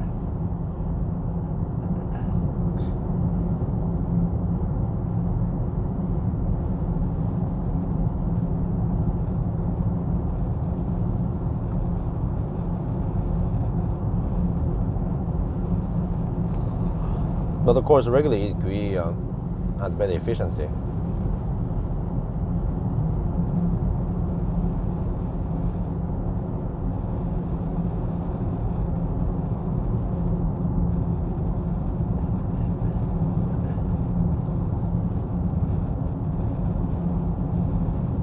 Right, so there's a sign pointing towards Oslo here. Really? They're trying to convince people to exit here and take... Wait, so is this some kind of autobahn? If we go the highway, what does it say here? E45. E45, is that some autobahn? Like 110 zone shit? That could make sense, right? But then eventually you have to exit at Lilla Edet and then get back to the E6.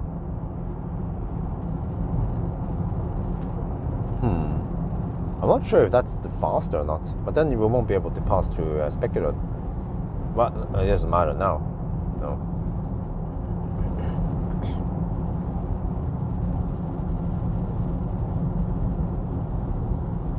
Okay, consumption right now on this leg is 245. But then soon we have to increase the speed, but not for too long before we have to take the Spekkerud detour. Wait, what the heck is that thing on top of the bus? Is that like is that air conditioning or is it battery? It's quite crazy that buses, they have battery on top. Okay, now I have to slow down here, so the bus might go faster than me. Okay, maybe I'll, as an exception, I'll go slightly faster here.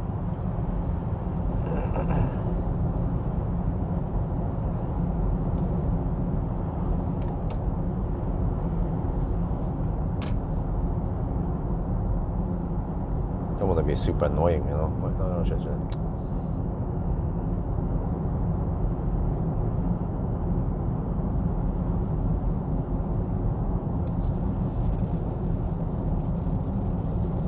CNG. Oh, okay. They use gas. Oh, okay, that makes sense.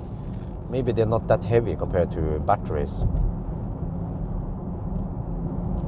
I'm getting kind of hungry again, but it's been many hours since I had my first meal at the kebab. That was at 3 at night, so it's gonna be 10 for the next meal. Yeah, I mean, people get the impression that I just eat all the time during the trip, but yeah, it's not the case. The thing is that the trip is actually quite long. I mean, during this time we could have flown to Thailand, you know. Yeah, I'm not joking.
And 9 in the morning. Isabella must be awake by now. Wait.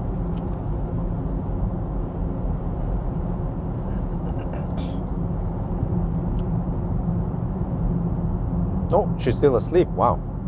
Well, I guess Mama gets the sleep then.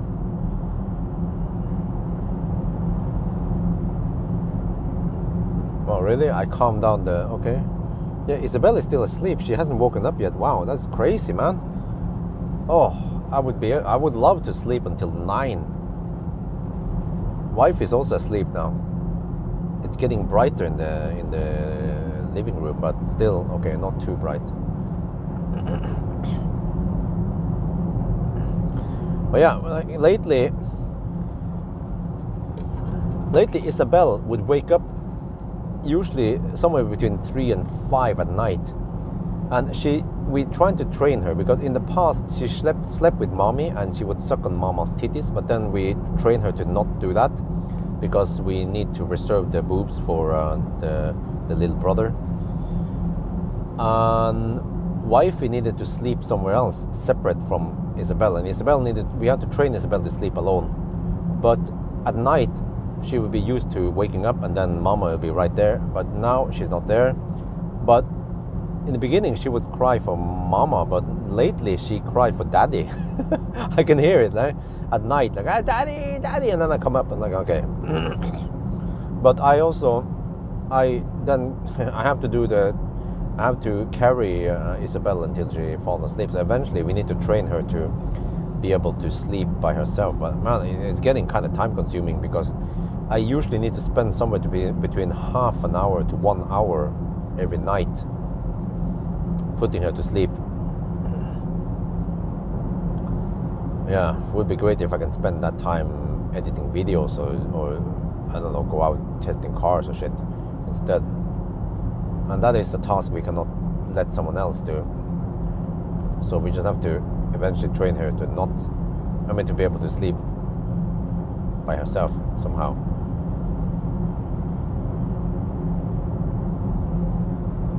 Yeah, I'm not sure how we're gonna do it.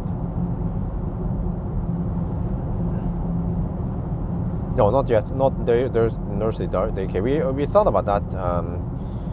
They call it dog mama, but the in-laws are coming in about 1 month. They will be here, so I think we'll just survive 1 more month, and then, you know, grandma, grandpa will be here to help take care of the baby and the toddler.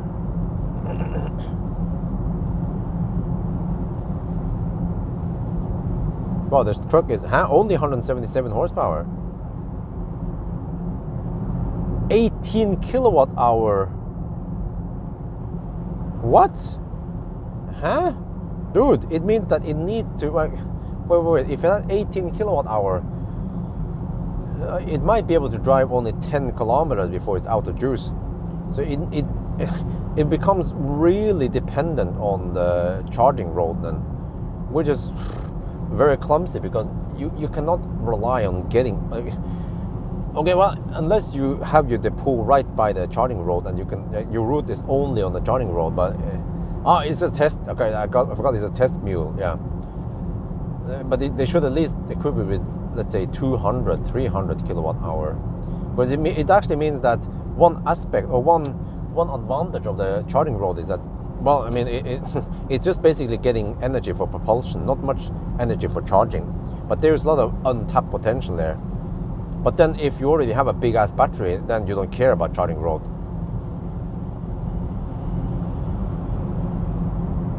Yeah, from what I know, trucks, they consume roughly 1,000 watt-hour per kilometer when fully loaded. So it's quite easy to estimate. If you have 500 kilowatt hour, that's roughly 500 kilometers of range.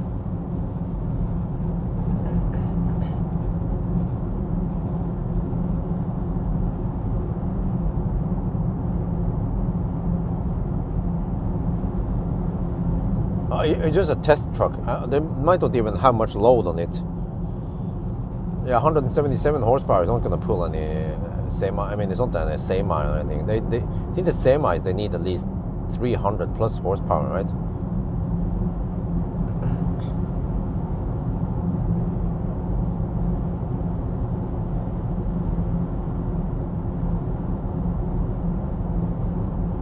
$177 horsepower is less than a Kona.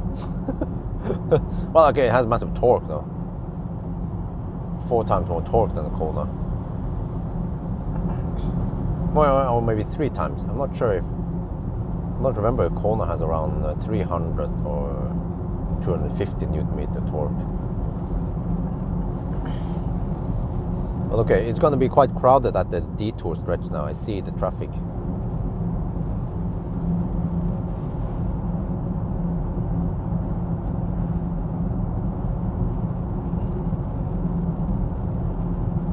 Oh, I taken the Lilla Edet route once.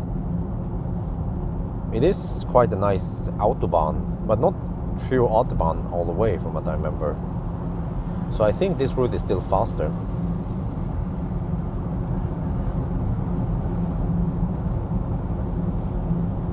Oh, they also have a main engine. Okay. What? Okay. It's like a hybrid. What about?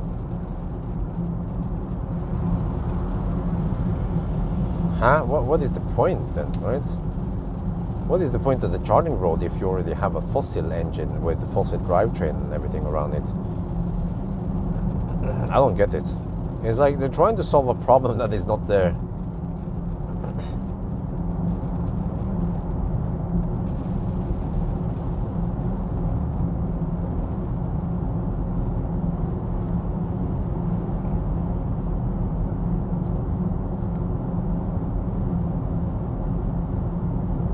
But yeah, you can say that for cruising straight, you don't need that much energy, and you can switch over to electric. I don't know how much is needed to maintain the speed and on flat roads. Very, very little, but you still have to pay for that energy. And maybe that energy is cheaper than running diesel, but I'm not sure how. Well, it depends how much it costs per kilowatt hour without subsidies, which is on the long term.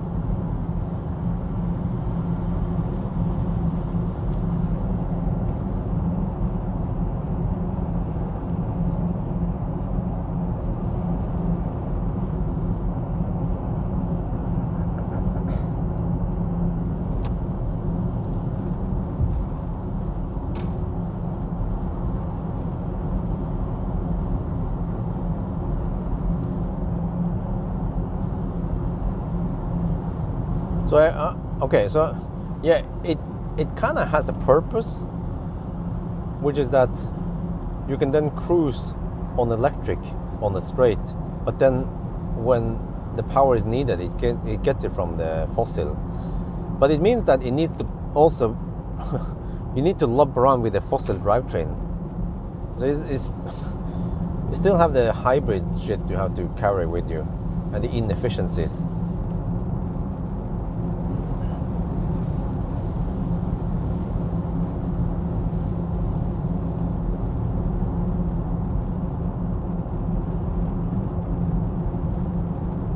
But how does it work, by the way? Is it only pantograph thing, or do we have plus minus on the top, or is it? I've seen some technologies where you have stuff underground also. So I'm not sure how that stuff works exactly. If it's based on some alien technology or just well-known tech, like from trams and shit. But I know metros, they don't run on overhead wires. They run on the, well, the wires are close to the rails somewhere, or at the low end, I mean at the bottom. And then maybe the tracks, they are ground. I'm not sure how that works. And then you have the plus rails.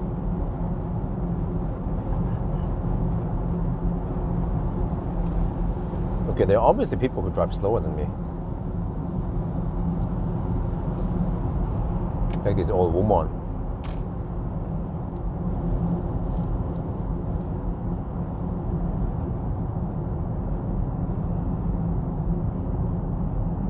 $229 poles overground.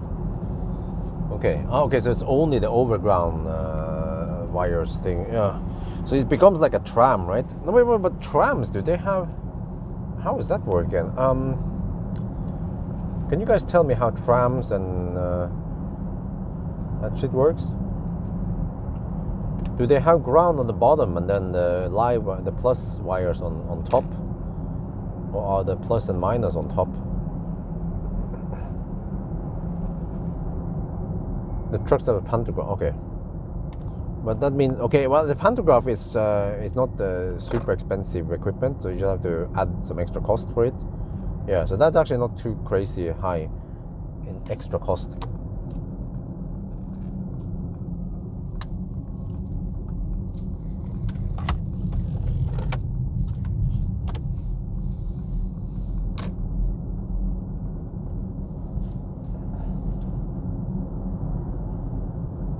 The train rails are ground. Okay, yeah, that makes sense. So rails are ground, and then the overhead wires, they are plus.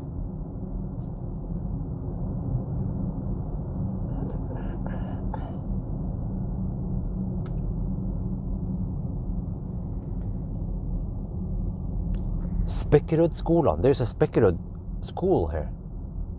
Spekkerud skole. Wow, what else is over here?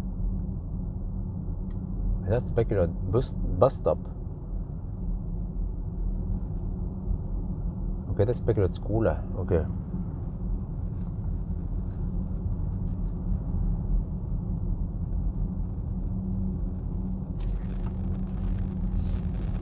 Oh shit, it's getting hot in here. I get the sun against me now, soon. Yeah, now. Detour stretch 121 kilometers. Man, this challenge is getting quite long.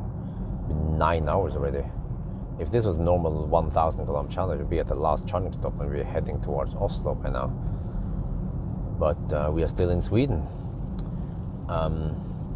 You can say, why was it so slow? Well, was it because of charging? Most likely not. It was slow mainly because we drove so slow. The charging, we didn't lose that much on the charging. Maybe we lost only around 20 minutes. Okay, well, the fact that we didn't deduct for the detour stretch here. Yeah, that's also true. So we might, the detour here might have cost us 20 minutes extra total.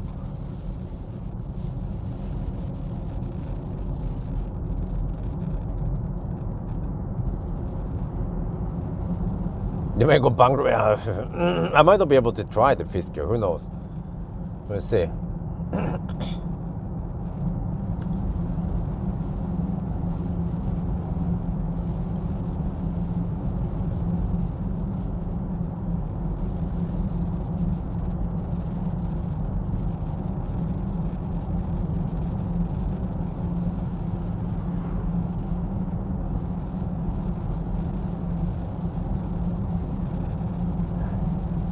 EQE. Okay, I'll try it. Qashqai didn't work with the EQE. I tried different profiles. I said the profile didn't work. That was a bummer.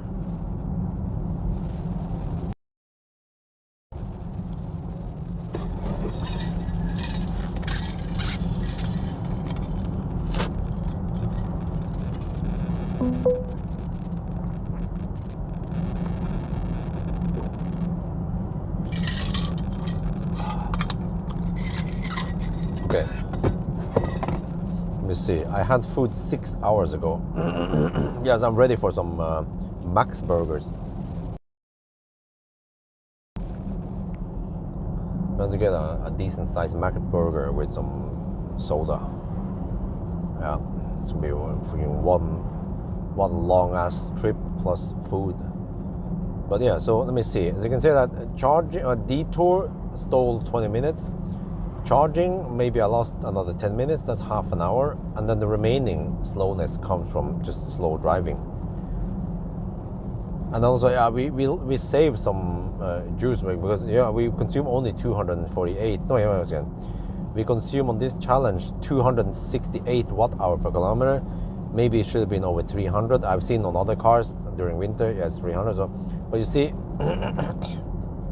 maybe we saved only 50 kilowatt-hour. By driving slower. And then how long does it take to charge 50 kilowatt-hour? Well,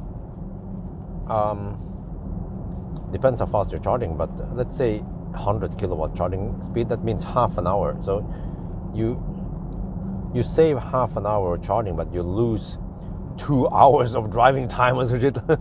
Like, it is so slow, man.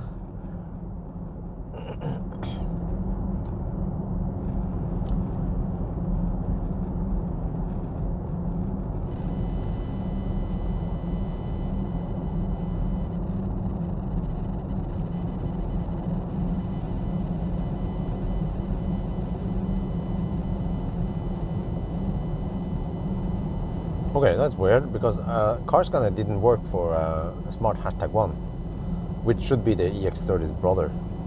But I think I even tried the EX30 profile and didn't work.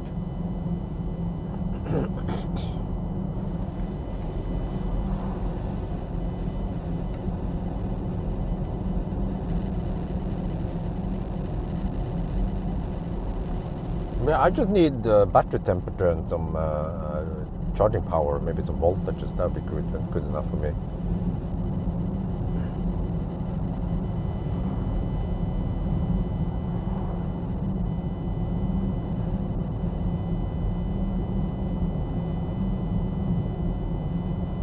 Oh, there's a Fiat Panda again.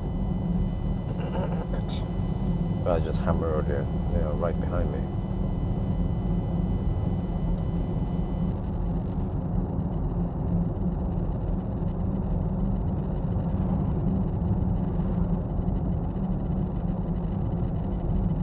Still have a long way to go. The detour, man, is taking a long time. Oh, it was so great once we get the Stenungsund up and running again. Oh, that's gonna take a while, at least, I don't know, 6 more months from now. Maybe 6 to 9 more months. Wait, no. 6 to 8 more months maybe before it's up and running.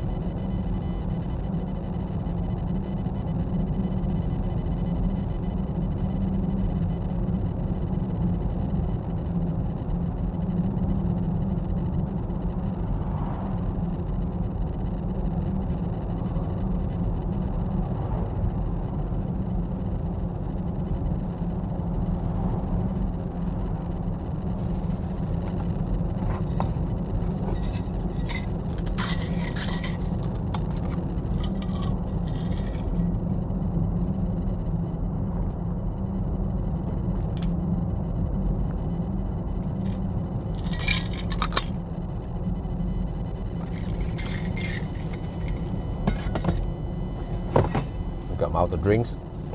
We get to the 40 zone, the hypermiling zone.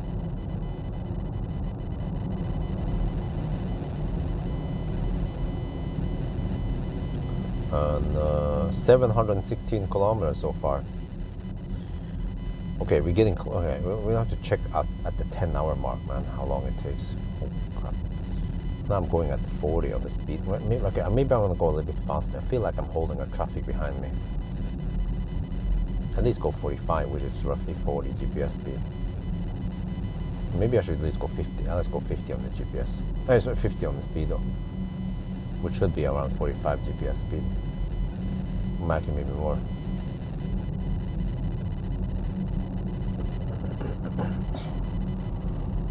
But you know, they had the chance to hammer me, but they didn't. So blame them, don't blame me.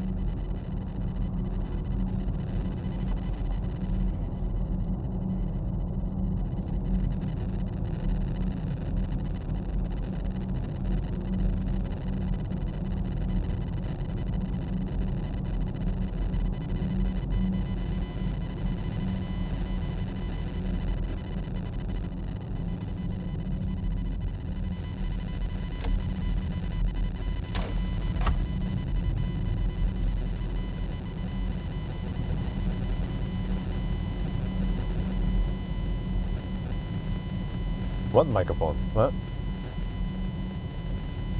What are you talking about?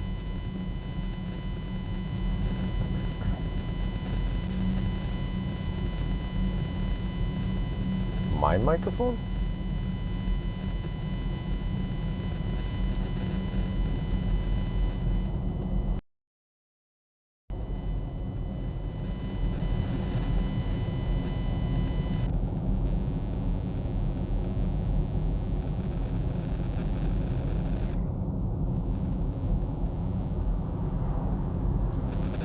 Noise very loud. Okay. What happened there? I don't know. I haven't touched nothing.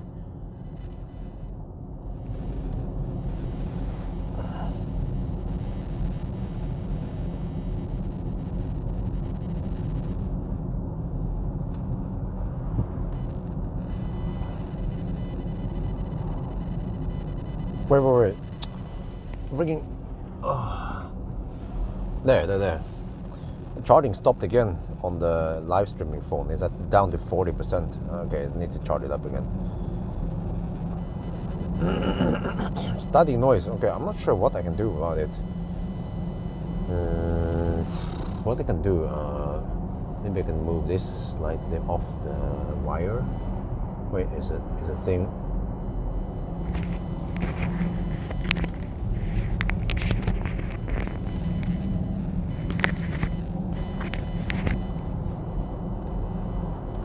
Okay, try to creep it away 40% again.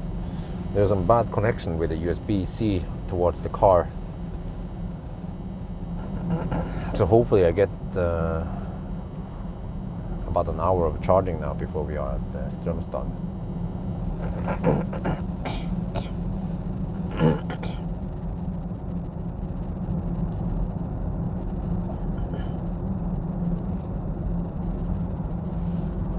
Okay, we have headwind, but that almost doesn't matter right now.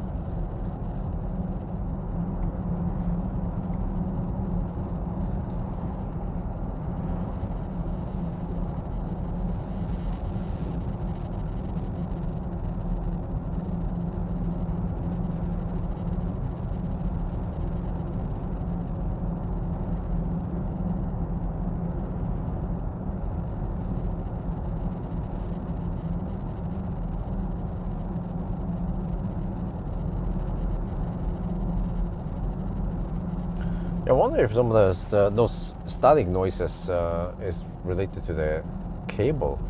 So if I go to wireless system, it would be better, maybe. Okay, now cars behind me, they have the opportunity to hammer. Do they hammer? No.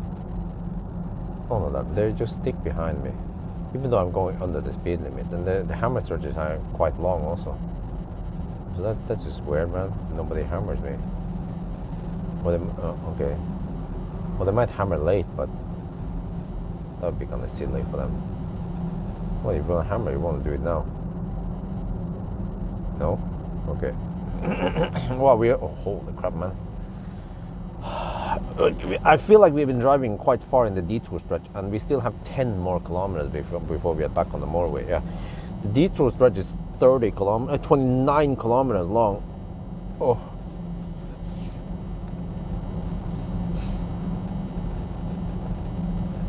And it takes over 20 minutes to drive through this stretch.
Before Strömstad. Holy shit. Normally we'd be done, right? So let me see. Deducted and stuff, and that'd be great. Just 10-15 hours.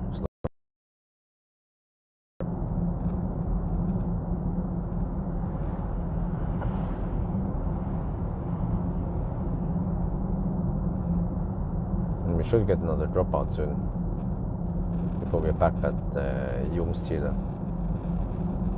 Wait, 4 kilometers left now, Ljungskile. Okay, we're getting close.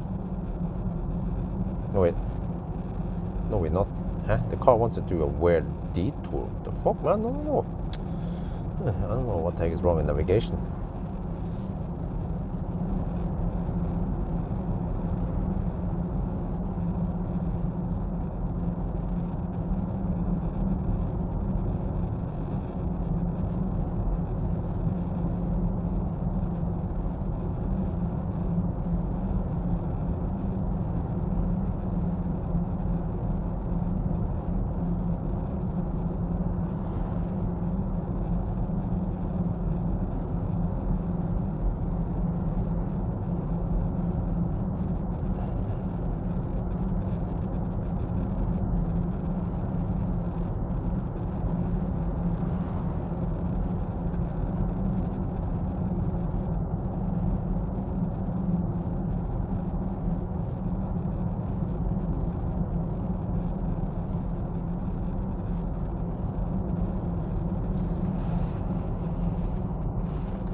Lilla Eden. Okay, do it over there.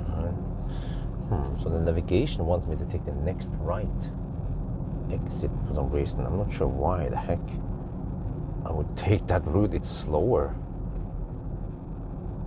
than just sticking with the main road. Yeah, we're not gonna follow that navigation's recommendation, man. It's messed up.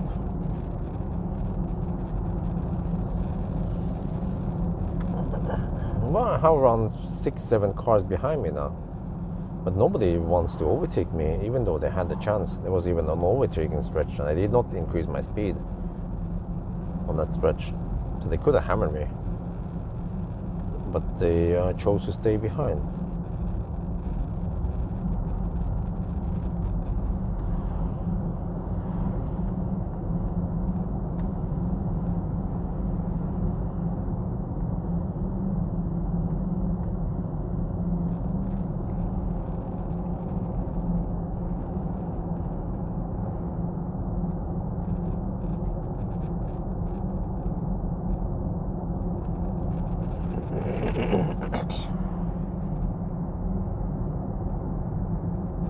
Government management, okay, good. Well, okay, good point. It's citizen money and also includes money from your country's own energy productions. Okay, but I mean, it's still money. How useful is that? There's no getting around that. Money is being spent, and then it comes from somewhere. It's not. It doesn't come from Nigeria.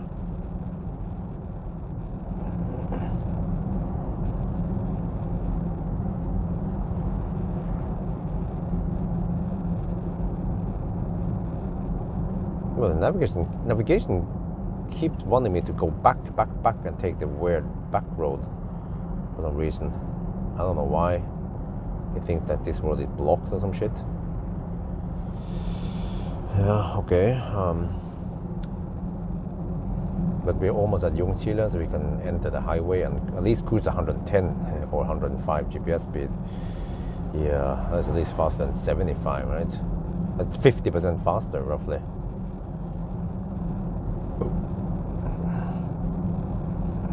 Hey, good morning. Hula.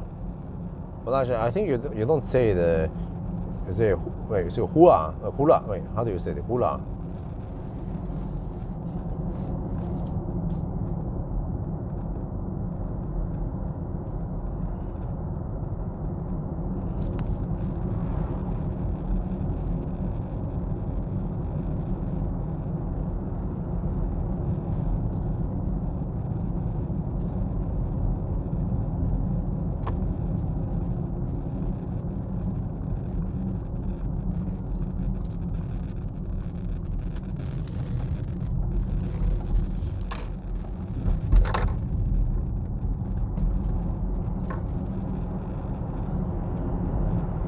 You know, these guys gonna hammer it, or will they slow poke? Because I'm not planning on slow poking behind them if they. Yeah, okay. So it's like one dude slow poking. Actually, two dudes slow poking. The grey car wanted to hammer it. Oh, you don't. Oh, this is Ula. Oh, you don't say the H. The H is silent. Okay, it's not Hula. It's Ula. Ljungskile seems like a nice place, but can you guys tell me, do people live in Ljungskile and do they commute, do they work in Göteborg? Is that how it works? Because I suspect that people live in Jessheim and they commute over to Oslo. That's why there's so much morning stau and traffic. Cleavage and Jessheim, and then they work in Oslo, so they clog the roads in the morning.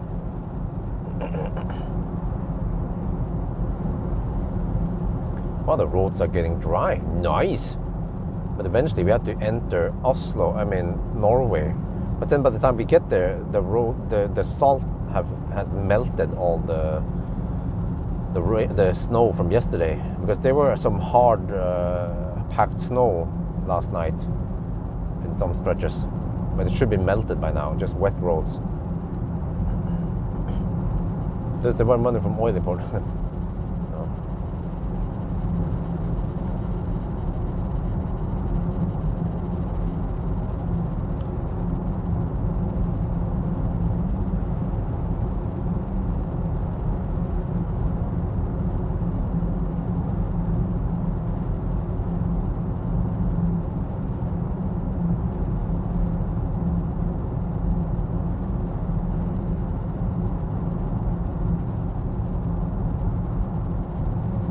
It's funny because every time we talk about Norway and awesome charging network or something, you know, every time there is something positive to say about Norway, about electric cars or trucks or whatever, right? There's always someone calling Norway hypocrite because we drill up oil and then But I think it's brilliant. It's freaking smart, because it means that we are making ourselves less dependent on oil. So in the future, we phase out at least private cars and trucks. They will not be dependent on oil. And we already have, I mean, it's very common to have heat pumps and electric heater at home. It's already banned to burn oil for heating the houses, and we don't use gas for heating. We use some gas for more recreational stuff like barbecue and shit like that. So we actually make people here outside Göteborg and don't get as much queue on the way to work. Ah, okay, that makes sense. Yeah, well, how long does it take to hammer from Ljungskile to Göteborg then? I wonder if that's about an hour, right? When the mistake is not to fit in the real. Okay. We are done paying Norway the transition instead of finding. Yeah, true. I mean, all countries EV. Yeah. But the thing is that once your country uses less oil for cars and shit and heating, they can then, you can then, if you use more electric, you can have, I don't know, solar panels or home solar panels, or I mean the wind turbines and shit. So initially every country needs to transition to electric because that's where the future is. But Norway is already quite forwarded because we already have massive hydropower, and we can just you can I heard that many of the hydropower plants, they are quite inefficient because they were built in the 60s and 70s, but they can be retrofitted and upgraded to be more efficient, and then you can get more production out of each power plant without having to flood more lands or shit like that.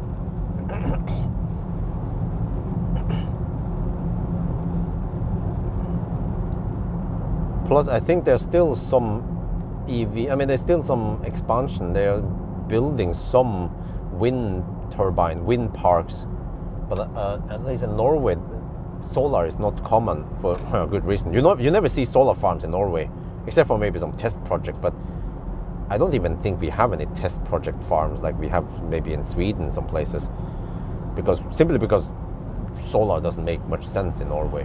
It's too far north. It would be a waste of money. Wind would make sense because we have some significant wind in many places. 1 hour commuting, man, if I had to commute 1 hour, then I would consider moving closer to my work instead. But maybe that's not an option to move closer. But I would assume that houses or apartments in Ljungskile is a lot cheaper than, for example, Kungsbacka. Kongalv. Yeah, people probably want to gang up at Kongalv because it's quite close to the city. And then there's not much city between Kongalv and, well, Spekkerød. Well, actually, there's some stuff at Spekkerød, isn't it?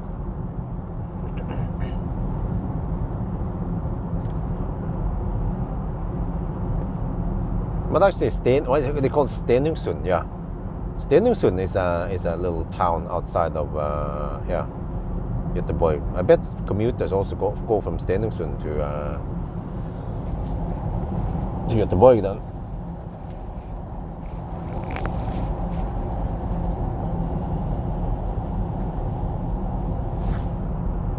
But I think now with the new motorway, you can commute from Hamar to Oslo, or maybe, I don't know, if you work, let's say, on the north side of Oslo, Lørenskog, Lillestrøm, or somewhere, and it's possible to commute about 1 hour from Hamar.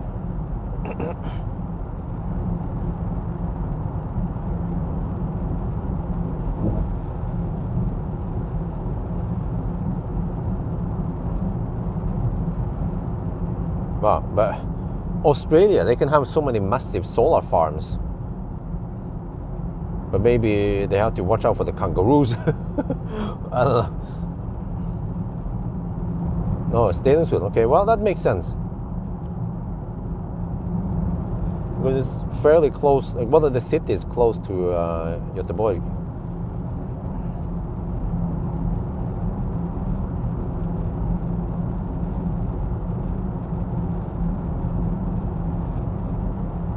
Well, actually, for a more realistic test, I should stop at Chop Chop with the Valla.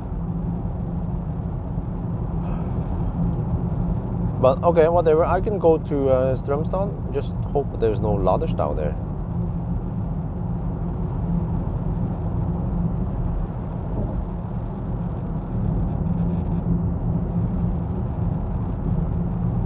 Public transportation, I mean, around the big city is good.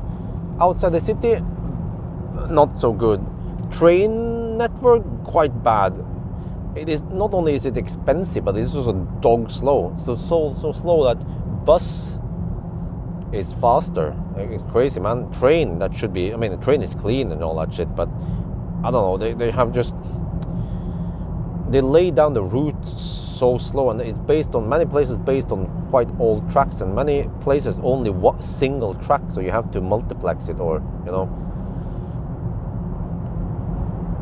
And many places you have to drive quite slow with the train. So the train is a big disappointment in Norway. And you can say, well, but it's because you have so many mountains, it's expensive to build trains there.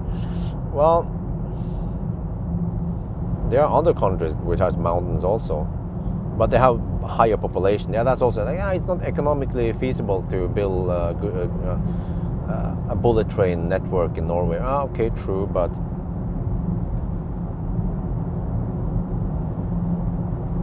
maybe if they build slightly better train connection, more people will use them. The way it is now, if you want to take a train from Oslo to Trondheim or Bodø, it is better, faster, cheaper to fly instead.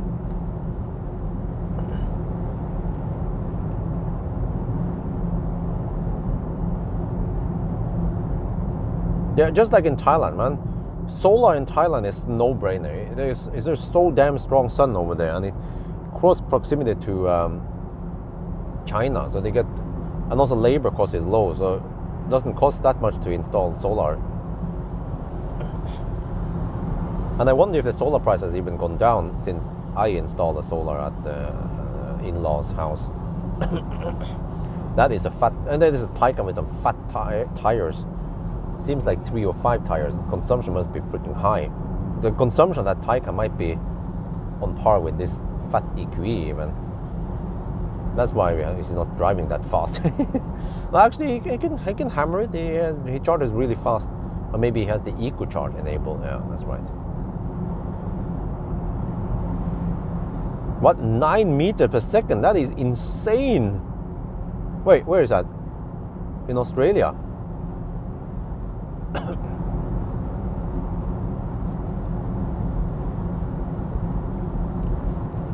But from time to time I get some ads that in Facebook it claims that the solar panels, they have dropped a lot in price. Okay, well, it needs to drop a lot for it to be profitable.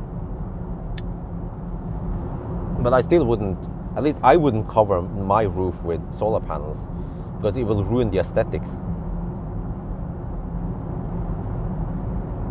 But maybe people don't care. But at least I care. Plus that I think even if I want to install solar panels on the roof, I might need to how to, they call it, send out nabovarsel, neighbor warning. Well, technically it's not warning, it's actually kind of like a, well, I mean, technically it's a warning, but they can then object. Yeah, that's what happened when we were trying to build, and then one of the neighbors, he objected. I'm like, dude, what the heck, what's he gonna do? Huh? I mean, we have the we have the property, and we need to build a big ass house there, so what are you gonna do about that? So he gave up eventually. I think it's one of the dudes, one of my neighbors down the slope there. I don't know if he's concerned about the privacy or anything, but it's not like we can poke over to see him anywhere. Taycan, yes, I've seen it.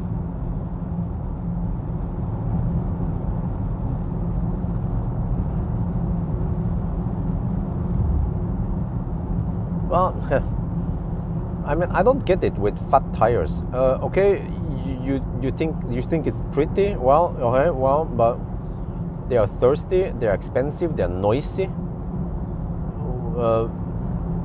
Well, you have good grip in case you need to brake from moose. Yeah, okay, that's true.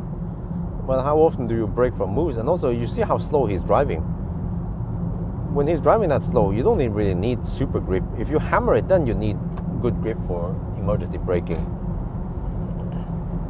So you might as well go for slightly thinner tires, like 275 tires or something. Well, 9 years, that's insane good. I think in Norway we talk about 30 years. I even remember I wanted solar roof, and it would be like 50 years of return on investment. It's insane because just the solar roof is more expensive, but it looks pretty also.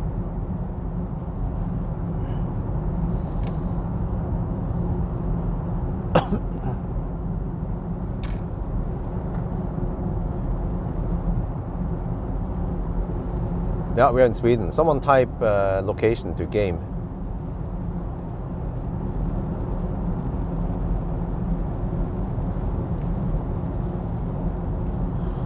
Well, at least we're on the motorway now. 70 kilometers left. That should take 40 minutes then. And that means we'll be there at 10:30. Okay, at least the burger shop is open. So I'll probably just plug in quickly, say a few words on the camera, and then get some burgers. But this time I'll probably eat in the car, not in the burger shop.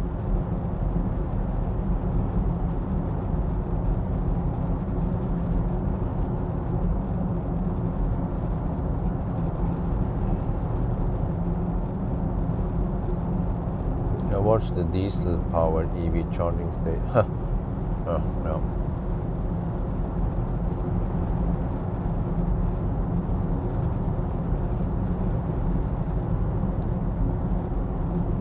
How is it cooking now? We're gonna arrive at 10%. Okay. Well, you know what? I already calculated we will arrive at 10%. Well, I mean, if I went for my estimation, we would arrive at 5%. So okay, that's right on par with my estimation. The Ninja strikes back, and then the car kept telling me, "Oh, you don't have enough. You have to stop and charge here." I'm like, "No, I'm fine. I'm fine."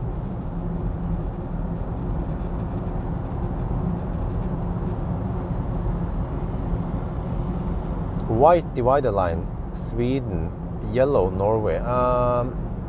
No. In Norway we also have a white divider line, but on B roads, yes, then it's different. Then we have yellow lines.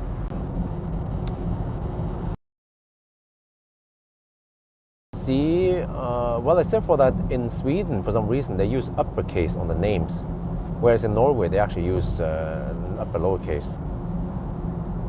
And of course, if you don't know the names, then yeah, I mean, if you know the names like Saltkallemotet, that's usually Swedish. But let me see. I will show you guys the speed limit signs. In Sweden, the speed limit signs are yellow background, but in Norway, the speed limit signs are white background.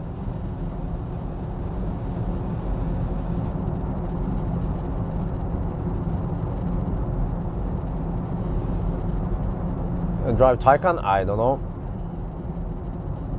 Porsche, they are not very active on pushing Taycan to me. I can ask them again, but they are kind of slow, man. They're super slow. I poked them before about borrowing Taycan many years ago, and they are just like, they started asking, what kind of test are you going to make? I'm like, dude, why do you care? I just want to borrow that car, you know. Don't worry, I'll make tests. Or if you don't want to know my channel, and if you start asking me what kind of test I would make, then screw it. You know. I mean, I don't know, but I mean, I've been in the game for 10 years, right? And I have a quite well-known EV channel. So if car manufacturers don't know me, then I feel like they need to do the homework. If this was 5 years ago, okay, then it might be different. But I've been in the media many times when I did the hypermiling, when I won the Tesla Model X and shit like that. I don't remember. Yeah, I made some viral videos in the past, like the tug of war and shit, right? So if you are in the car industry and you never heard of this Bjorn Nyland or the Tesla Bjorn, is that even? I mean, is it possible? I mean, I don't want to try to sound like I'm the master, you should know me, you know. But it's just that I'm trying to be a bit realistic here. You know? What do you guys think? After 10 years and a big YouTube channel with over 300k subscribers, and I don't know how many million views I have by now, and how many times I've been in the media for various things like hypermiling, and hypermiling, the 24-hour world record. There's been stuff like I've been mentioned in some of the bigger newspaper and whatever website like Electric and whatever, if there's something interesting going on. This is some good asphalt. I disagree. This is kind of rough asphalt.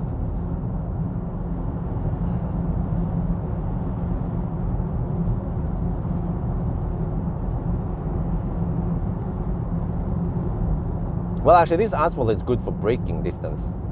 All asphalt should give good grip. Fresh ass is bad for grip.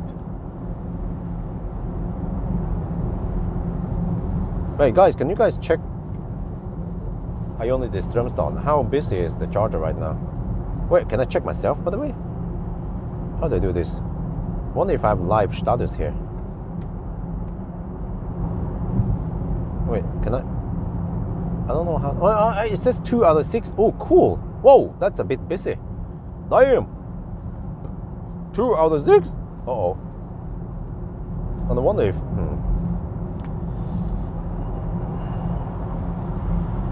This or ID7? ID7 Touring, of course. I don't like SUV. Like, the way this car wags in the curves and shit, it almost makes me dizzy, man. Like, freaking SUVs, and especially this car.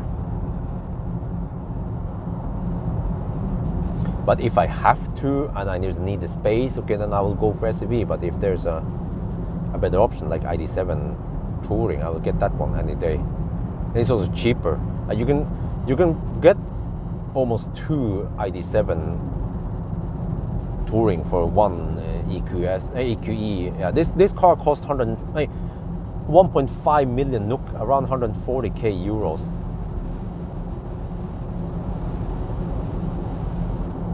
The Logistical car is a small YouTuber, Volvo, Christian and Chris. Well, maybe because Chris bugged to Volvo. I was not too active. I mentioned this before, that I have to be so active and bug the importers.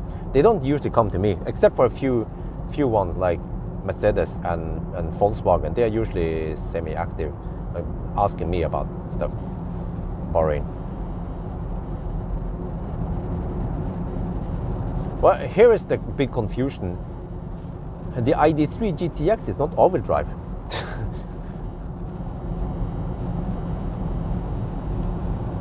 So, and also, yeah, for 1.5 million, you don't even have proper massage here. You just have the kinetics, they call it, which is just the regular adjustment stuff that moves to simulate some kind of massage thing.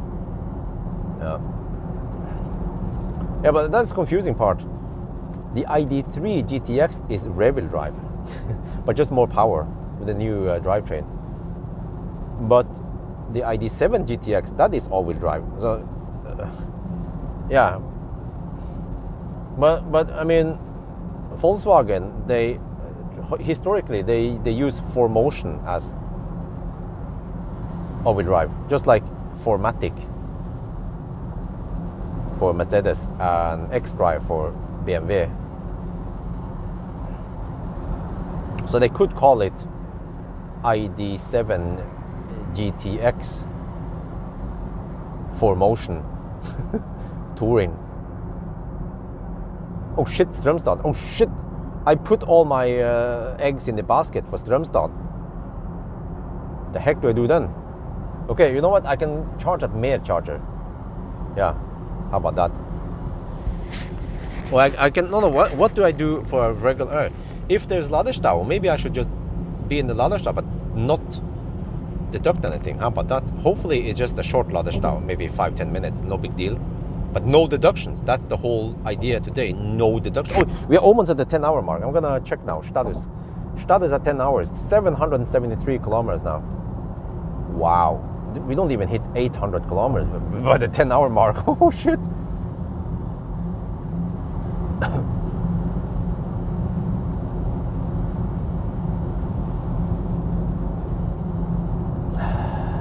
man.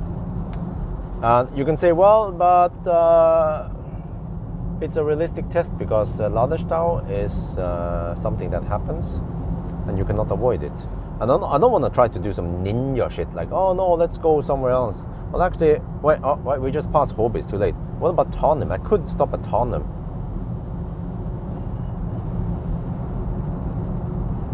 Wait, Tarnum is open for the public, isn't it?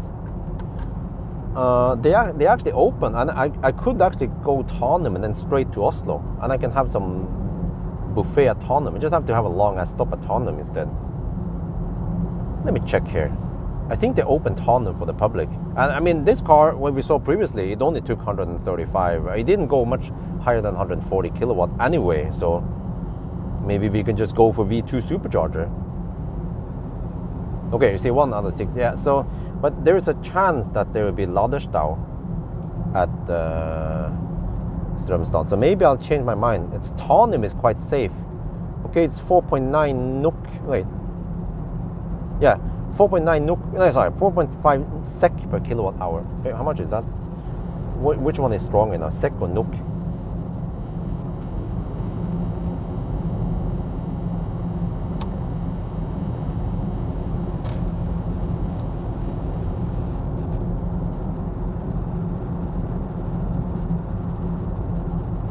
One NOK is 0.98. Oh, SEK is stronger than NOK. Wow.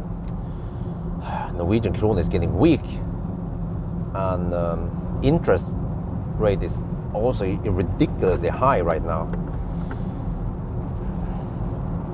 Can someone tell me? I look at the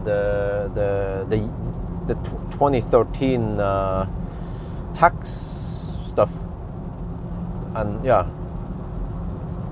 And it seems like I paid a lot of interest last year, but then it is cut in. It's divided in half. Is that because they share it between me and my wife? How does that work? You guys know the tax rules in Norway. That's a bit unfair because I will then get tax relief from the interest I paid last year, but I only get half of the tax relief, seems like. And then since wifey has no income, then I'm losing a lot of potential tax relief here. Unless there's a way to report about, to actually do this legally and I get the full relief. The split is, oh shit. Oh, that's a big bummer, man. That is a big bummer. It makes no sense because wife has no income. So that means I'm losing out on maybe let me see, 28% out of 200. How much is that?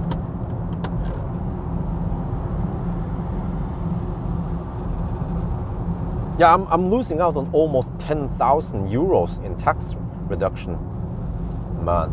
Oh, you can change it. Hey, wait, really? How do you do that? I just go in the selvangivelsen, right? And then how do I supply? I just say, okay, that's all on me because wifey has no income.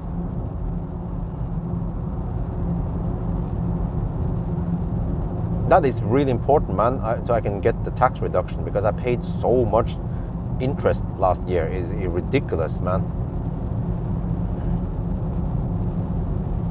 Okay, okay. I could ask my accountant because my accountant will do some tax stuff anyway. They call it the regnskap, they do the accounting work for me, for my company.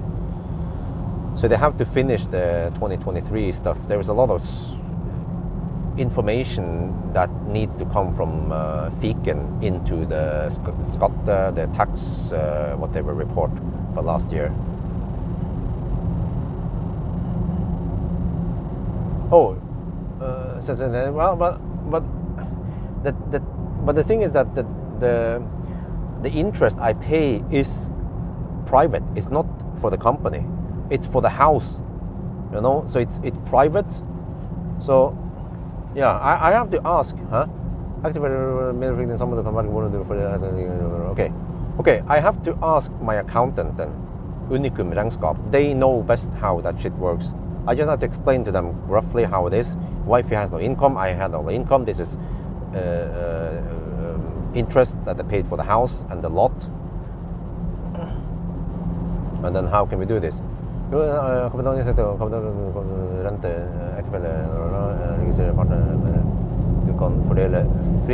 Okay, yeah. It sounds to me like I should be able to get all the tax deduction. That is good, man. I can get, I don't know how that works. If I can possibly get 180k in tax relief, which is quite big. Because if it's correct that what I saw, I paid 660,000 NOK last year in interest. It's just insane how high it is because of the byggelån. That's right, freaking byggelån was super expensive. Yeah, when once it was activated in February, I don't remember when it started, until November when the house was finished. So that during that time, byggelån interest rate was insanely high. So fortunately in Norway, you get 28% tax relief of whatever you pay in interest. But I have to check out if the interest I paid to Idéhus, which is an insanely high interest rate, that should also be tax relief, right? Which is last year and this year. So I can probably just, I have the documentation from Idéhus. I can just put that and add it to last year's shit. Do you guys know, by the way? It should work, right? Towards Idéhus, not only towards the bank, but also the insanely expensive loan towards Idéhus with over 10% interest rate. I think 10% by now, but it was higher last year.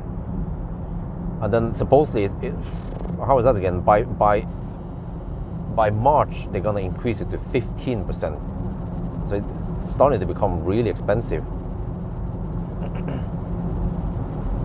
I wonder if I can, I'm not sure if I can ask the bank if they have an opportunity to, I don't know, stretch it slightly more, but probably not, because they already stretched it as far as they could.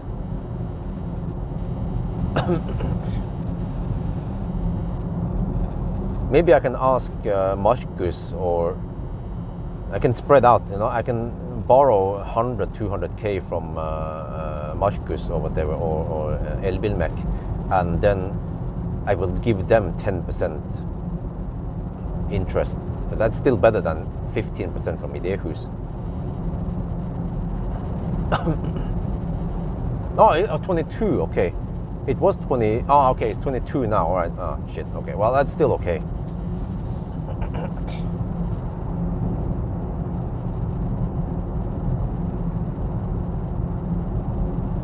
Wait, how are we cooking? Oh, we already passed the 10-hour mark. I forgot that shit.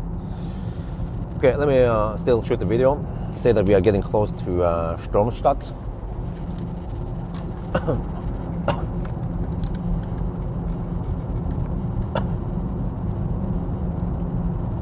We are getting close to Stromstad right now, and yeah, let me see, how is this again? If I click here, oh shit, I don't know if you see it there. 1 out of 6. There is Laderstad, or possible Laderstad at Stromstad right now. So I could bail out at, wait, how do I do this? I don't know, how do you go? I could bail out and then go for Tanum instead, which is a supercharger. We're getting close to Tanum now. It's oh no, shit, it's over there. There, you see Tanum. But I think I'm just gonna YOLO it and go for Ionity, because that's usually what other people would do. Oh, there's someone driving slower than me. How the heck is possible? Okay, well, but yeah, so if we look at the clock now, 10, we have passed the 10-hour mark, and we haven't even reached 800 kilometers. What the heck, man? It is possible that this challenge would take 12 hours. When we hammered it, and when we had some deductions, it was a little bit over 10 hours. Oh shit. Okay, but we still have a little bit more before we can stop and charge for the last time finally.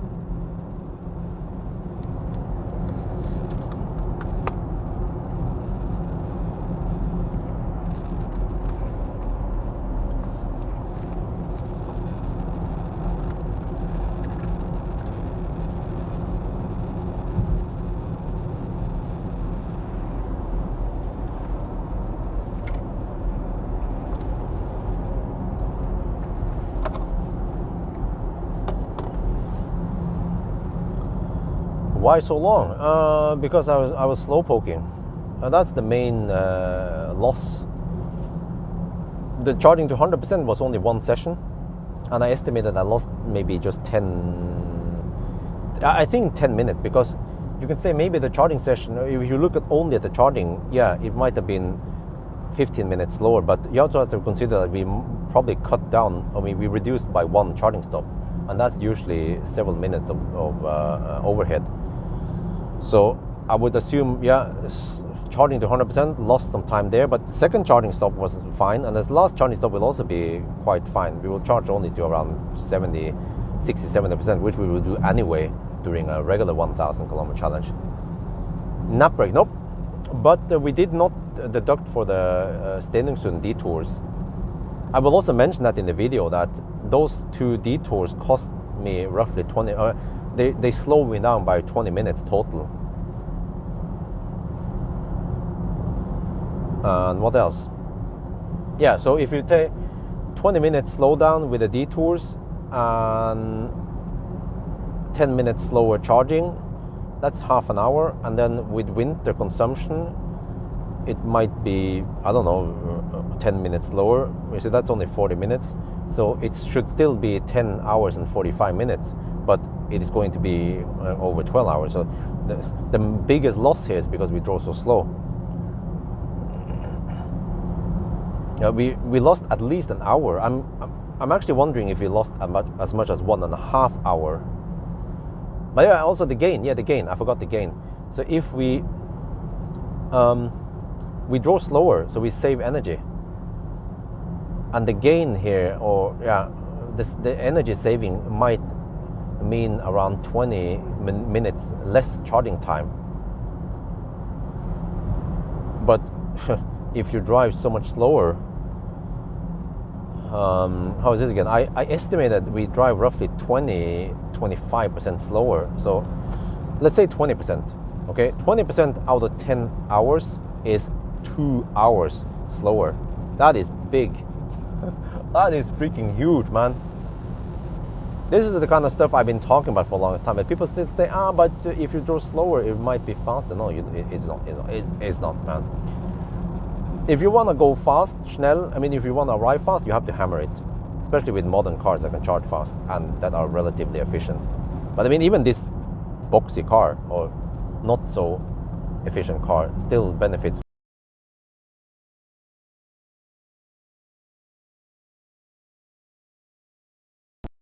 The consumption is around 200 rule of thumb. So it's, let's say if you're driving a Hongqi at 120 kilometers per hour and you consume 400 watt hour per kilometer, that's a different story. Then you have to take 120 multiplied by 400, it becomes, how much is that? I have to cheat. That's 48 kilowatt. Okay, but you see, even 48 kilowatt is not that high compared to charging at over 100 kilowatt. So even the Hongqi, it benefits you if you hammer, yeah. But some people might think, but Hongqi was so thirsty, you should drive slower. Drop the consumption to 350 and you will arrive faster. No, you won't. Trust me, you won't. If I had the time, I would well, I don't actually have to do the full 1,000 kilometer challenge. I can just, based on the charging test and a consumption test at different speeds, I can calculate how long the 1,000 kilometer will take. It's actually not that hard to calculate it.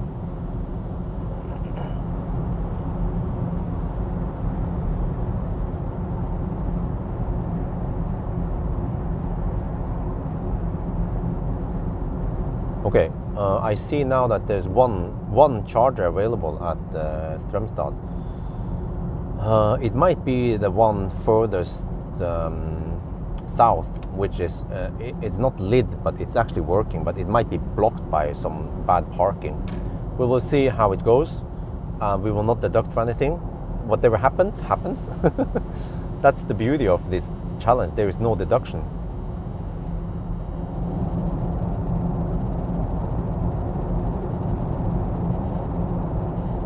Okay, but we're getting close now. Let me see. 27 kilometers left. That means roughly 15 minutes left. Okay.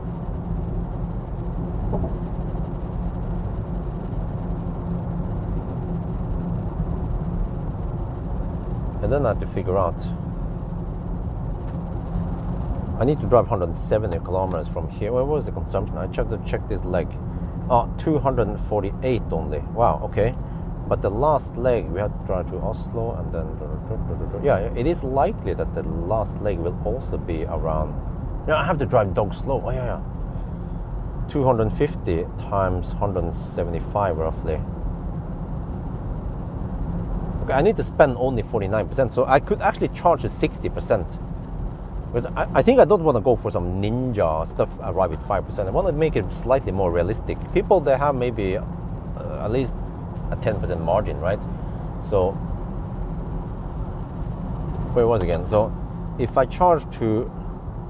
Yeah, I can charge to 60% at Strømstad, and that should be enough.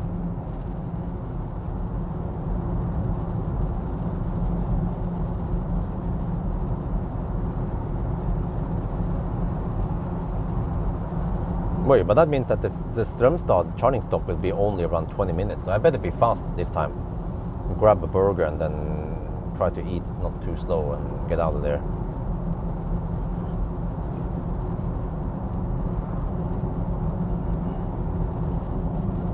Yeah, okay, so Mer is another option, but how expensive is Mer then compared to Ionity? Let's check here. Moa. Wonder if that's also almost 10 SEK per kilowatt hour. Because Mer should be on the same level, price level as Recharge. No, actually, wait. They only charge 6.4 SEK. Or is this NOK or SEK? I'm not sure. It just says krone per kilowatt hour.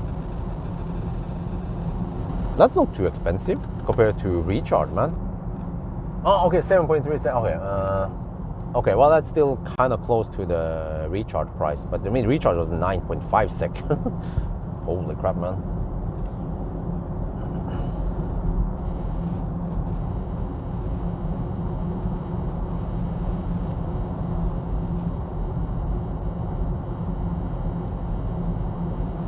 But okay, well, I'm not going to be super strict about this. Like, but I also don't want to dick around too long. So even if we charge past 60%, still no big deal. But I don't want to. Yeah, I just want to kind of like simulate that I'm hungry. I plug it in and I go over to Max and order the food. Yeah.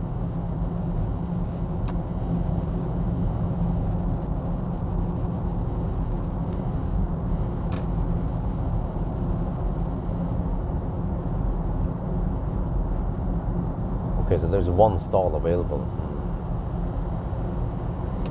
Well, I mean, I could go for Mer. The only minus is if I go to the Mer charge, that I have even longer distance to walk over to Max. But exactly, well, it would be maybe just 1 extra minute of walking. But instead of 1 minute walk to Max, it would be like 2 minutes. But okay, I'll see how it goes.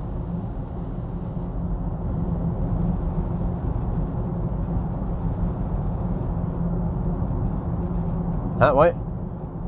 Oh, what? That's strange, because when I... wait, are you serious? Maybe I wasn't logged in to Recharge. Wait, did I? How to check here? Was I logged out or some shit?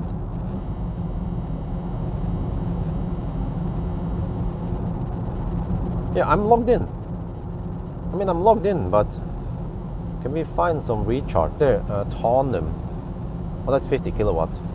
Let's find something like Ljungskile, for example. That's a high power charger.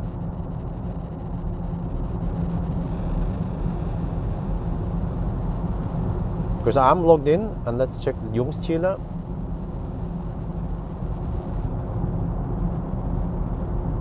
In my app, it costs no. This is only It's only 6.4 SEK per kilowatt hour. I don't know where I got the 9.5 SEK from. No, I remember it was Falkenberg. Let me check Falkenberg. What's up with Falkenberg, man? Why the heck was it so expensive over there?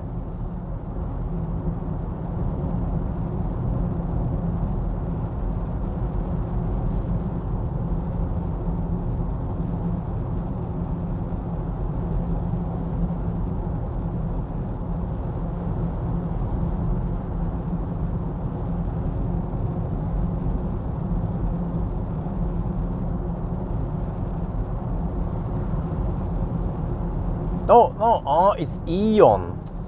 Okay, now I understand. It's the Eon chargers also show up on Recharge app. Yeah, so it was the roaming price via Recharge. That's why it was so expensive. Okay, so if it's 6.5 sec, I mean 6.5 NOK, 7.5 sec, still kind of expensive. Well, okay, then that makes sense. Okay, that makes sense. So it was Eon, yeah, not Recharge.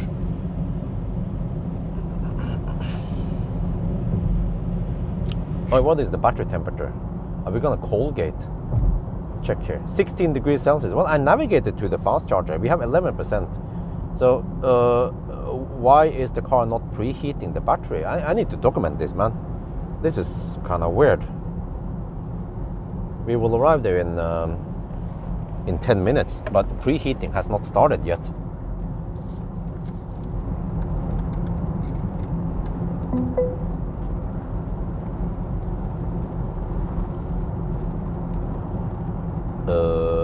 Now the sun is behind us and we see all the fingerprints. No, but you see, the car estimates we will arrive with 11%. I estimated we will arrive with 10%.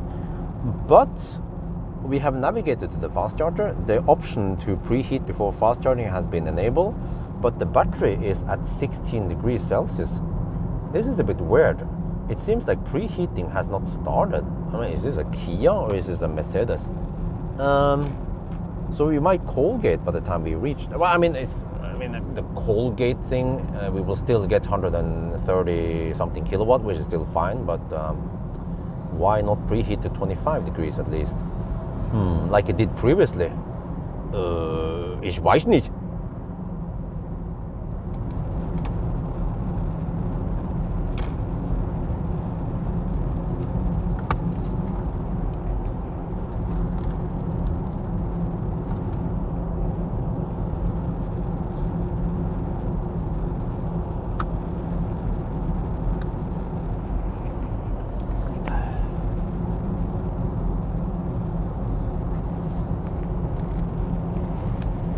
In my well, maybe, okay, whatever. But I mean, why did it preheat to 26 degrees earlier then? There's no preheating at all now. Okay, whatever. Let me just pay attention to the battery temperature here a bit. So we will arrive now in 10 minutes, 8 minutes from now. There are some crosswinds. Oh, okay, that's good. No direct headwind for now. And actually 1.5 degrees outside. Oh yeah, it's going to be warmer once we get closer to Norway. I mean, in Norway side also, because the sun is up. The sun has left. The sun has entered the chat.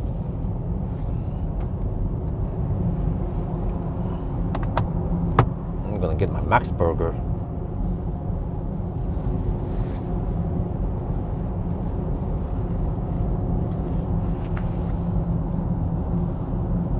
Wait. Pierre Simpson or some other Swedes here. Max, do they have an app? I know McDonald's and Burger King, they have apps. See, if I have why is this car speeding up and slowing down? What the heck? What is that all about? It slowed down and speeded up. But no nap. But is there a Max app, so that if I do a regular 1,000 kilometer challenge, I could order the burger beforehand, so that once I arrive, I can just go grab the food. I can order it roughly 10 minutes before, or maybe even 5 minutes before. But yeah.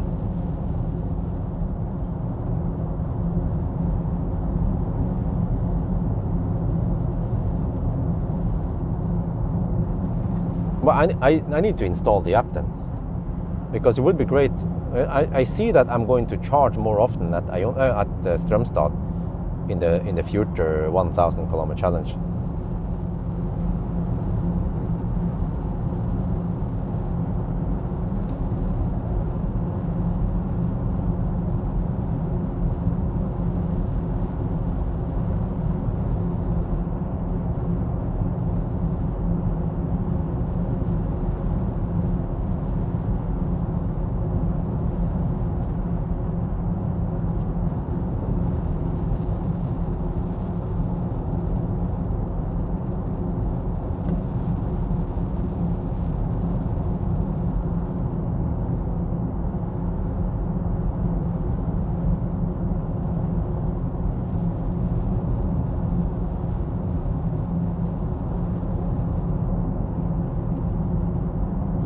for a nap? No, I'm talking about app, not nap.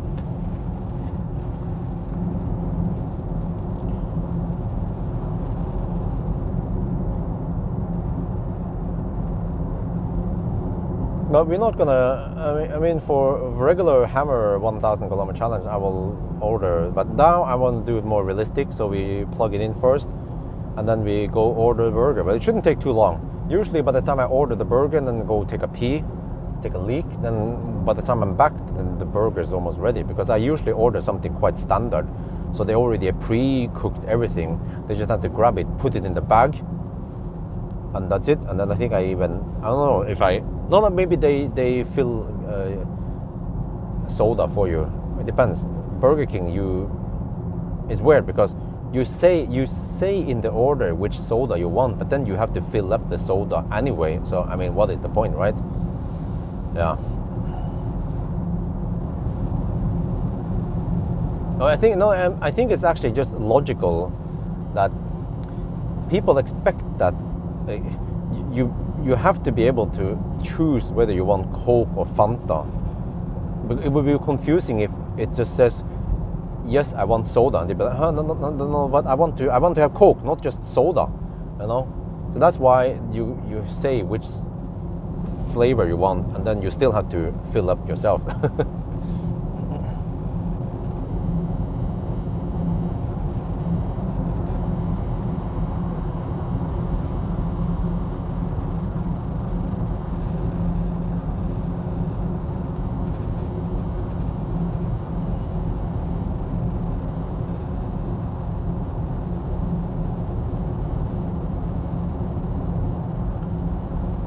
No, but usually places, they don't, I mean, as far as I know, they don't sell Pepsi and Coke on the same place. It's either one of them. And then usually when I say I want a Coke, because normally I prefer Coke, I don't know why, I think Coke tastes better. And they say, no, we don't have Coke, but you can have Pepsi, it's almost the same. I'm like, okay, whatever. It's like you want to order a Polestar. You go to a store and they say, no, we don't have Polestar, we have Tesla, it's almost the same. Okay.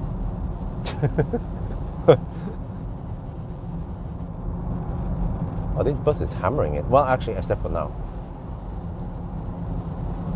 Okay, let me go a little bit faster. I want to hammer past the truck. I mean the bus. Maybe try to heat up the battery. 16 degrees Celsius. Let's go, schnell! Schnell!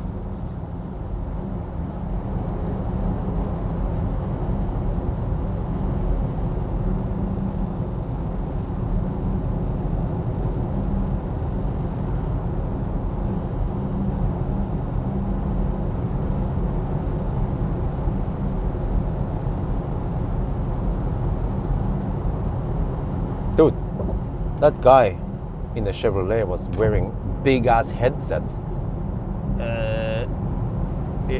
Is that even allowed?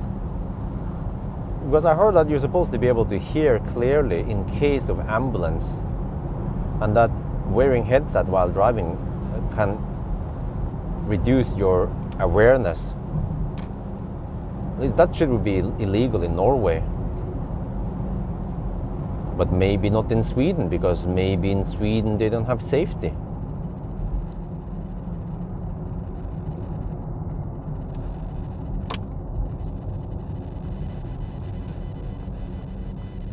Okay, let's see, how is it now? Ionity, charter status at Ionity.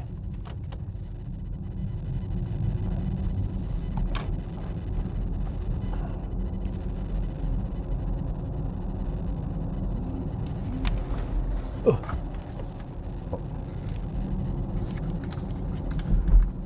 16 degrees Celsius in the battery. We check battery status. Okay. Stats so far. 827 kilometers, 265 consumption. Oh, it seems kind of busy. Oh, a guy just pulled in. Oh, shit. We are now at Ionity, and oh shit, it looks busy over there. Shit. How is the consumption and the stats so far? Oh, wait, let me check. Wait, there's supposed to be one stall left for me. Oh, Let's get it, grab it, get it, get it. It's about to turn into logistical, but oh man, let me see. This is working, right? I hope it's working. One guy is pulling out, but okay, I'm gonna take this stall. And just happened to be that the charge port is on the right side with the wrong side, not the left side with the right side. Man, gullhår I räva. Okay, let me see. And then back up. I have 360 camera. Oh yeah. Oh, open it. Old man is opening the door right when I wanna pull in. Okay. Let's go.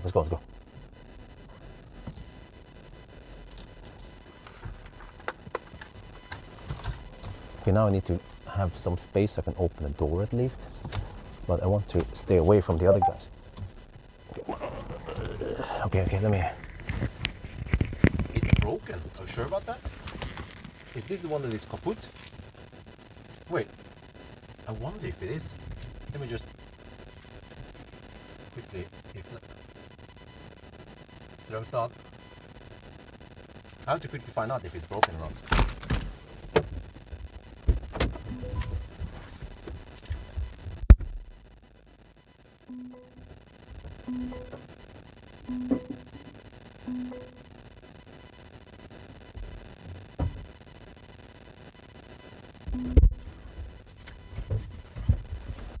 It is broken, but another guy just pulled out.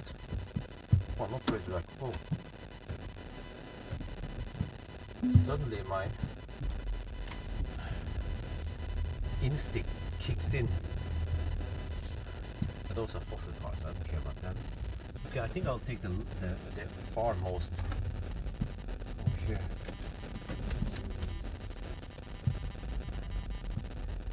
And just try to hug the wall. Because the charge port is on the right side. It's the wrong side. Let's see, it's 360 camera. And now the 360 camera will be really useful. We'll be able to not crash into. I don't want to scratch the rims.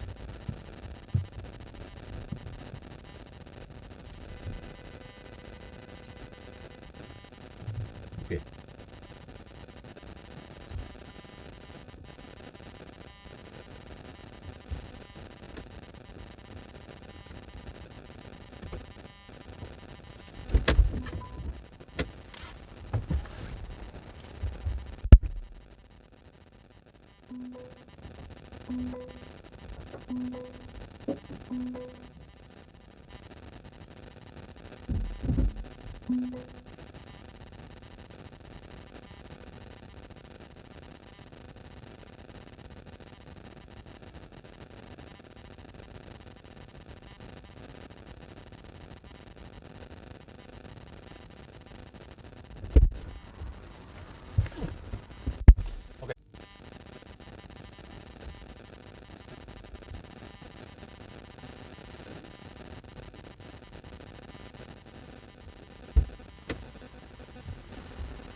Oh, we're at 40%. Okay.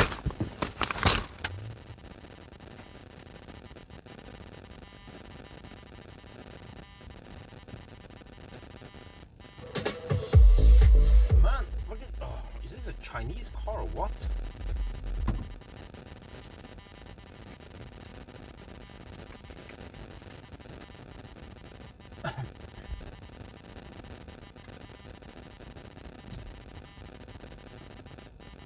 We are back here. We have 41%. Okay. And I grabbed some Max burger with. Okay, let's eat. Let's see. And now I need to switch over to that mic. Well, unless I can put it here. Yeah, that kind of works. I'm too lazy. Put it here. Yeah, it works. Okay.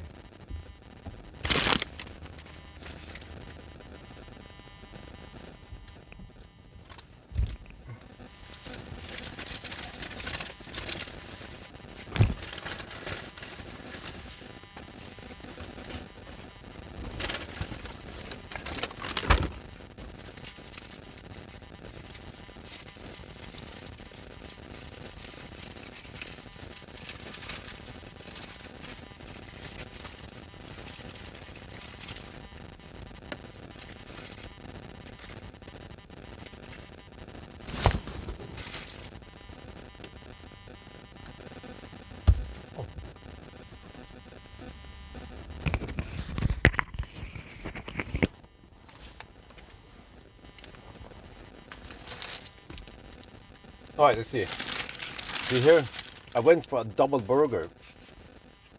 In that ordering kiosk, I had to scroll down. There were so many plant-based shit, some vegan shit. I wanted real meat because I drive electric car. Let's see now. We have. Oh, look at that. Where is that? We have some fresh vegetable. Oh yeah, let's try it.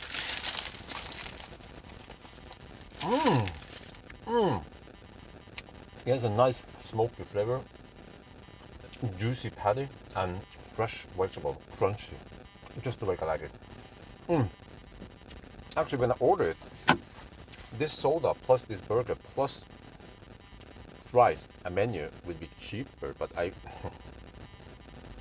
didn't order menu. I ordered just the drink and the burger because otherwise I would just eat more. Yeah, and also the fries tends to make me sticky and oily, so. Yeah. All right. Anyway, we need to hurry and eat now. Well, actually, no. We don't want to stress.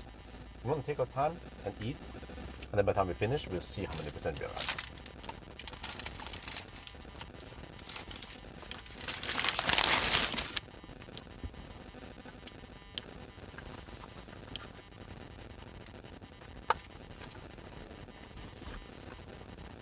Well, there's something wrong with the sound. Can I block parts of that sun? Kind of. Where is the sun coming from? There. Okay.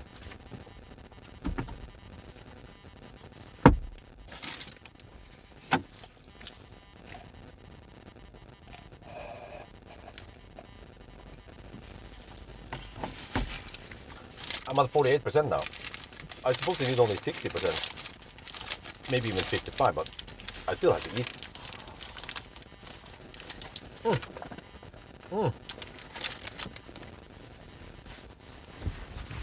Oh no!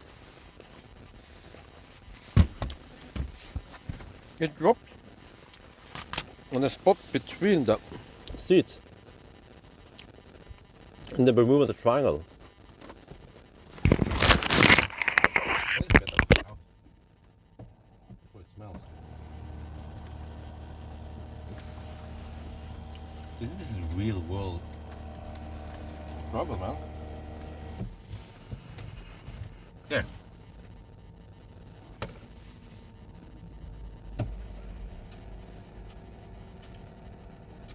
Now I need to somehow protect myself, or the car rather.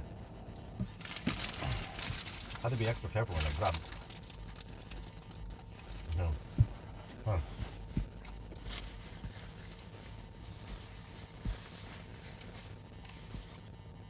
Can I run the... Oh, I can run the seat ventilation, nice.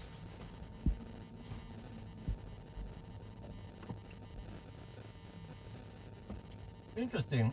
There's a BMW i4 next to us. And the guy is driving, and the woman is passenger. What happened now? The woman in the passenger seat went out, stopped the charging, and she's gonna unplug because the charge port is on the right side. Perfect for the woman to disconnect. I think I figured out why the Germans put the charge port on the right side.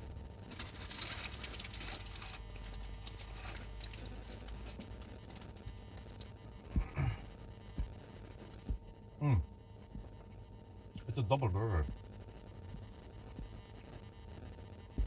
Nice. I almost feel like this is as heavy as the kebab we had. I wonder if it would kick me into some food coma or not.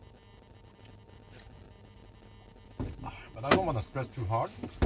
Just want to eat more or less normal speed.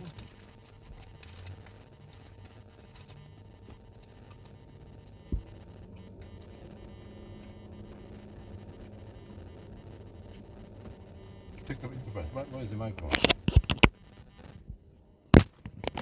I think this usually happens during charging stops.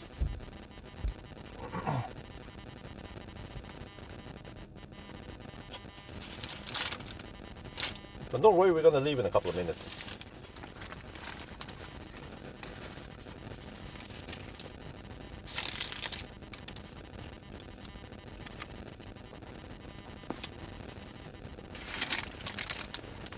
Wow.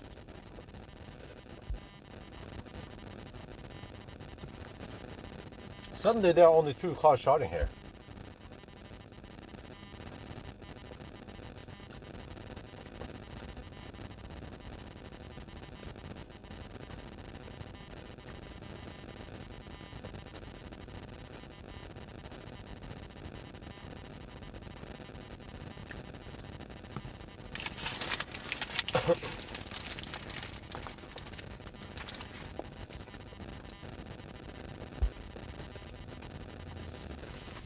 Is this called Frisco burger? I didn't even pay attention what the name of the burger was. I think I need to run some air conditioning now. It's getting almost too hot in here.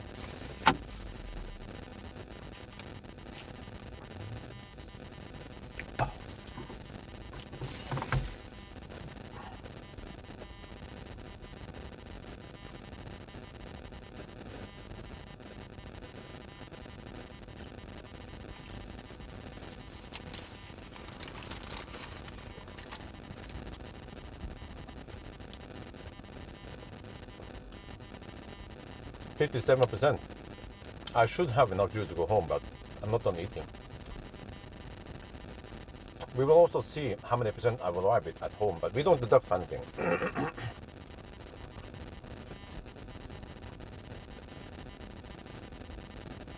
But yeah, I was surprised to see that Max, they had plenty of plant-based burgers. I skipped it, but actually, maybe the Max plant-based burgers are actually good. Maybe I should try one next time.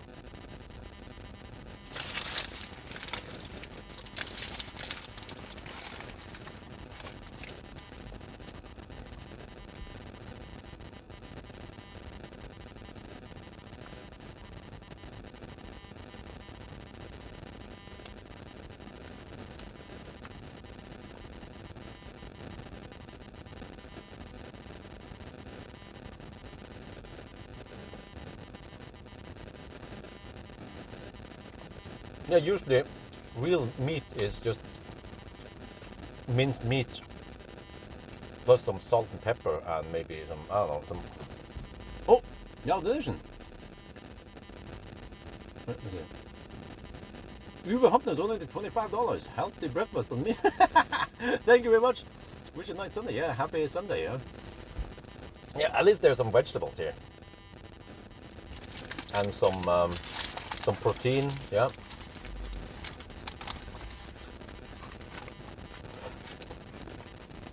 And some healthy fat, maybe.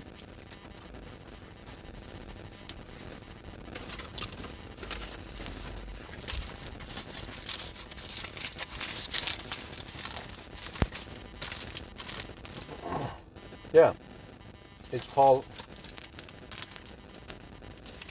I'm gonna do that. double Frisco burger. No, you didn't see. Yeah, it's a double Frisco burger. I never paid attention to what kind of name it was.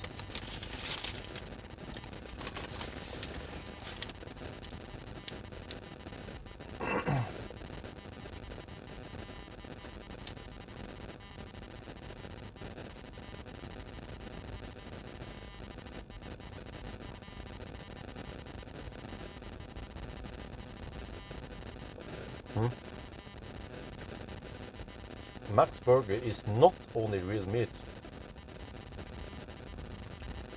Wait. So Max Burger is not real meat, but McDonald's and Burger King, they have real meat. I heard that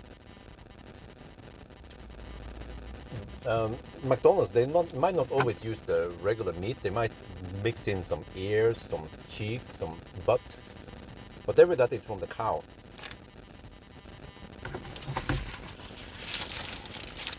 I normally don't have the opportunity to eat at Max Burger.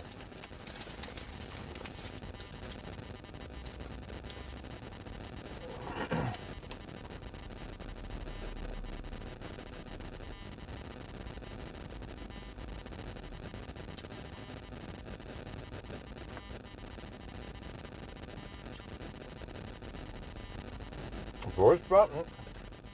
I disagree. Freaking McDonald's burger, man, they are the shit. They're the worst. Dry, bland. Doesn't look anything like the picture. Well, I mean, no, none of them look like the picture, but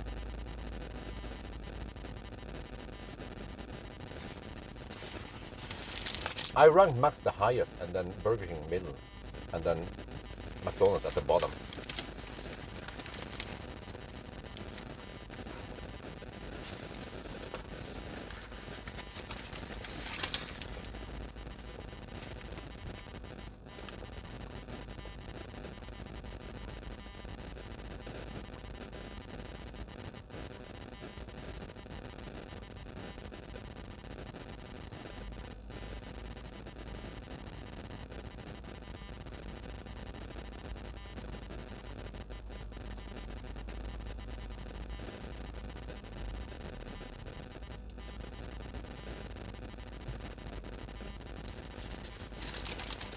I don't know what they do, man.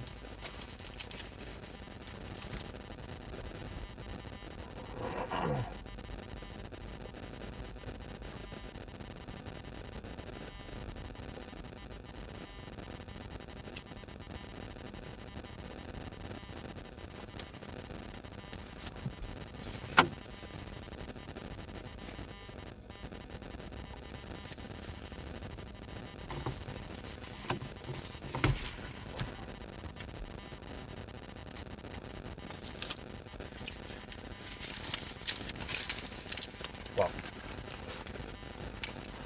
It's getting messy.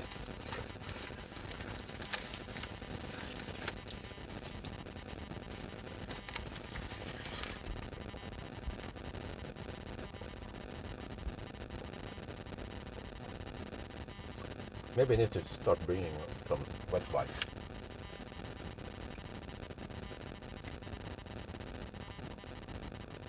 Yeah, exactly. It tastes good, and it doesn't give me bad stomach. But we'll see. Bad stomach part. But it could occur in 8 hours.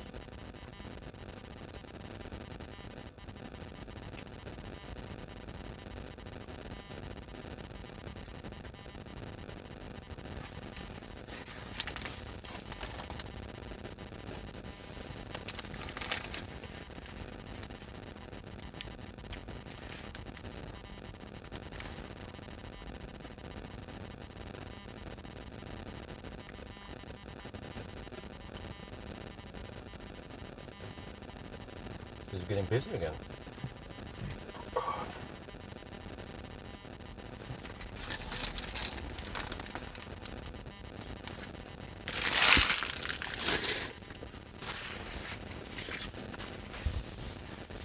Done. You go on.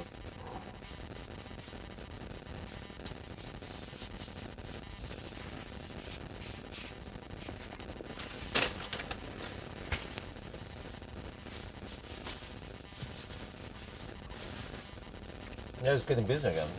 Cars are rolling up now. Actually, no, that one didn't want to charge. Oh, he might maybe want to go to me charge it.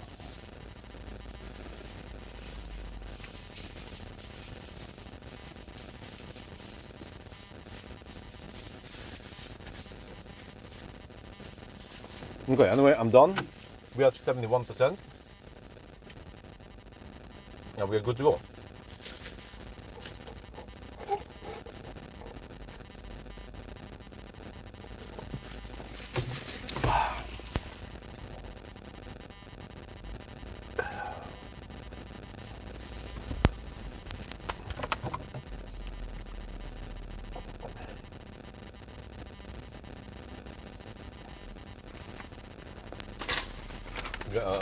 I'm gonna troll people, right?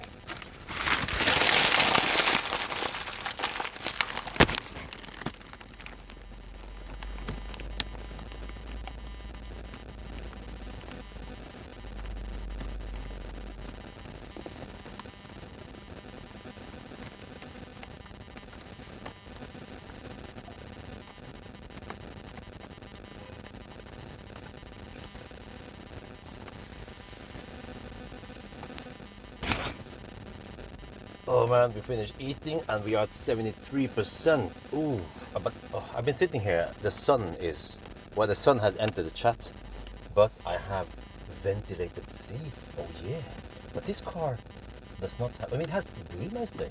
It has the acoustic glass thing, but it doesn't have the massage. Let me redo that. Oh, I'll do my burp, man. Okay. Okay, man.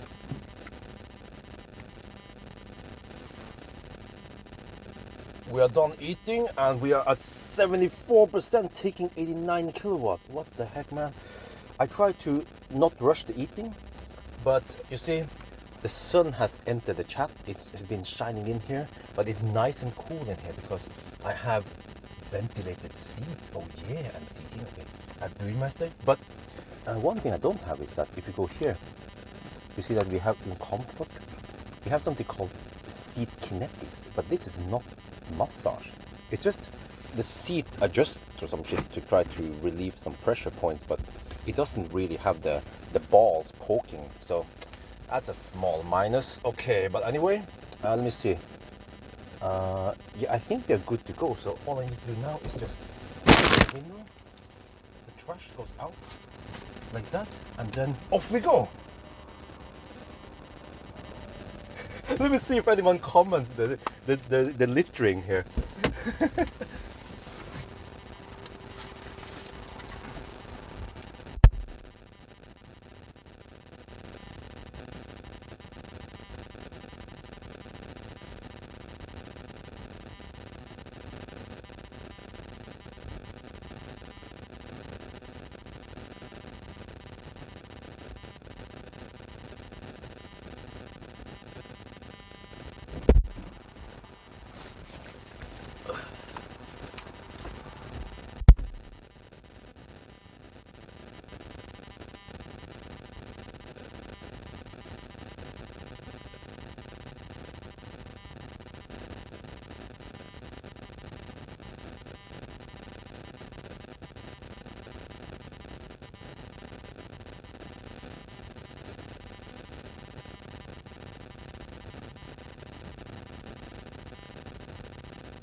I wonder if anyone will bitch me about the with littering, but I'm the one who's against littering. But it's been a while since I complained about littering. Okay, let's see, start.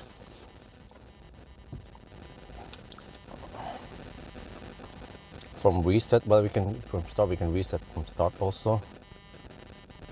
Yes, okay, disable that shit.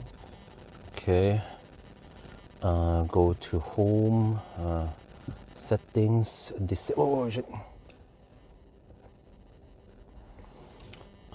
Lane, no, not. Where's it? Assistance, attention assist off. Okay, go. Let's go. All right, we charged to 77%. What are you gonna go for it, or are we just camp in the middle of the road there? Man, there's so many potholes here. They put cones there. Dude, when are they gonna fix the potholes around Strömstad? Maybe they ran out of money.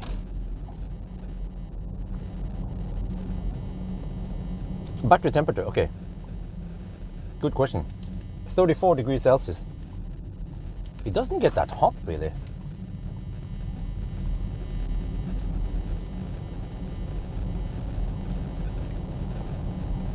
Snooze litter, yeah. I just try to what do you call it, troll some people about littering. See if they fall for it or not. But people who actually know me, they know that I'm against littering. I hate littering, man.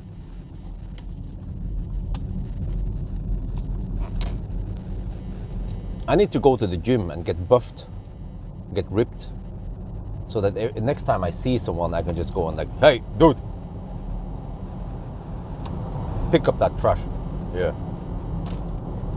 But I'm just a too small Asian right now to go mess with someone.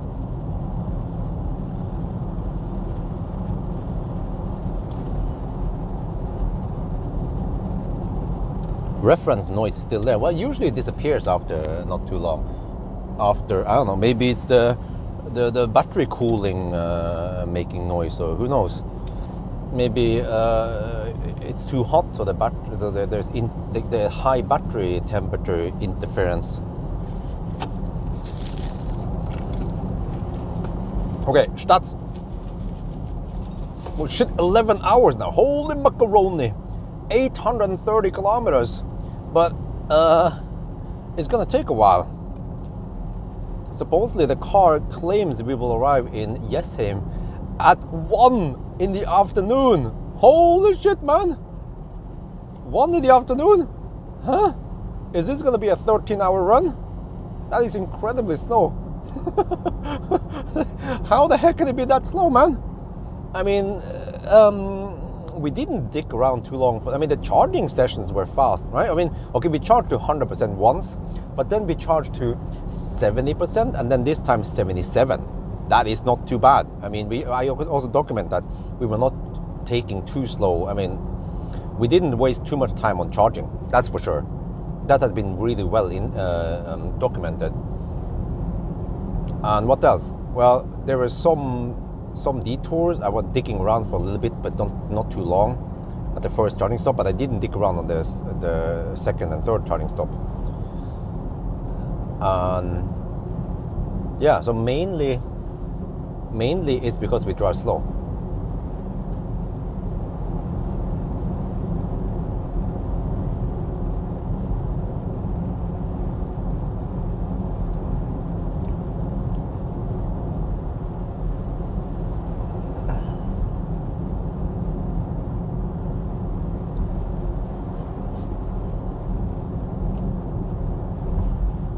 Disturbance from charging, maybe disturbance from the chargers.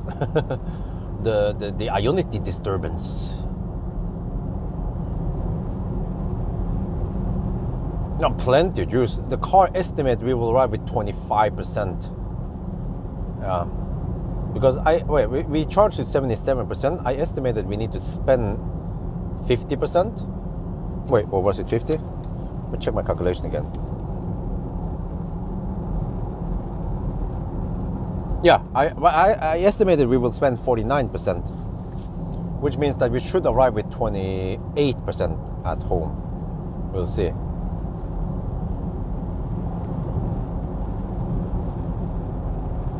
12-volt inverter with camera, huh? But I mean, it's still active now. The inverter thingy.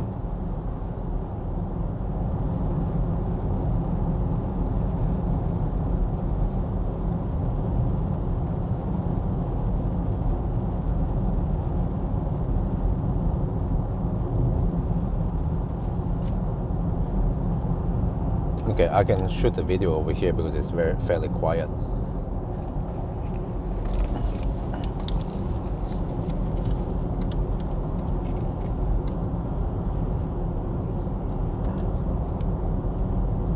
This is it, the final run. But the time, it is 11:12 now. So yeah, we have spent over 11 hours and we are only at 835 kilometers. So we might need to spend almost, I don't know, 2 hours or something, I'm not sure. The car's navigation estimates that we will arrive at almost at 1. So that means 13 hours. What the heck, man? How can this challenge take 13 hours? Almost 3 hours slower than when we hammer it. I have no idea, but we will see. Is it going to be 13 or maybe 12 and a half?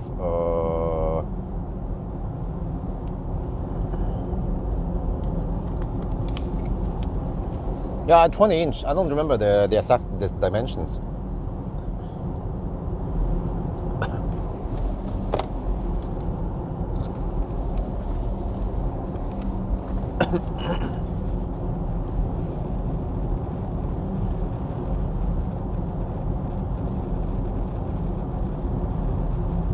You bought an E-Up? Wow, 2016. Is that a facelift? What? Huh? I mean, I kind of like the E-Up, but what was the problem? Yeah, the battery is just too small in the E-Up. So for me, though, that's going to cut it, since I have to drive from Home to Oslo and sometimes maybe, yeah. Otherwise, the E-Up would be great because it's not Chademo, yeah. Yeah, that's the problem. I have to deal with freaking Chademo. But, however, I know I have to choose my locations wisely. So I would, of course, not put myself in a situation where I end up like at what was again that place, Berger. Or I have to end up somewhere.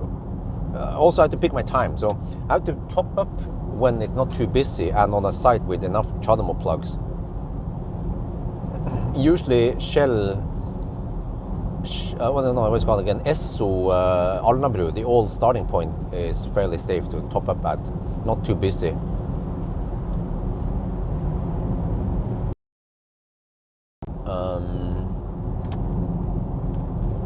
Yeah, actually, that's actually one of the best places to top up at if I go to Oslo. Cleavage would be way too early. Skedsmokorset is a bit detour from the highway. But I probably want to top up on the way there, not on the way back, because normally I would go to downtown Oslo in the morning hours. But then usually when I pick up the cars, that might be in the afternoon and it'll be a bit busy on the way back. But also if I have the opportunity to top up on the way back, I want to do that at Furuset, Circle K Furuset with Chem Power and Circle K chargers. That's also quite safe to top up at. But then the battery will be colder, so... What's your max speed in chill mode? It's based on the speed limit. The highest speed limit was 120, and then GPS speed was actually only 115. Yeah, I know about the CS Chademo adapter. Hopefully it works great, but also hopefully I can get my hands on one and not too expensive. Or actually, I want it for free. In exchange that I promote it, but I can promote it, no problem. Every time I use it on the challengers and stuff, and also a dedicated video, I can promote that this is the adapter. I have tested it, it's Tesla supercharger, blah blah. I tested all the places and it works perfectly fine, and so on. And you can buy this from this link or some shit like that. So that's the whole idea. If I can borrow one initially, and somehow,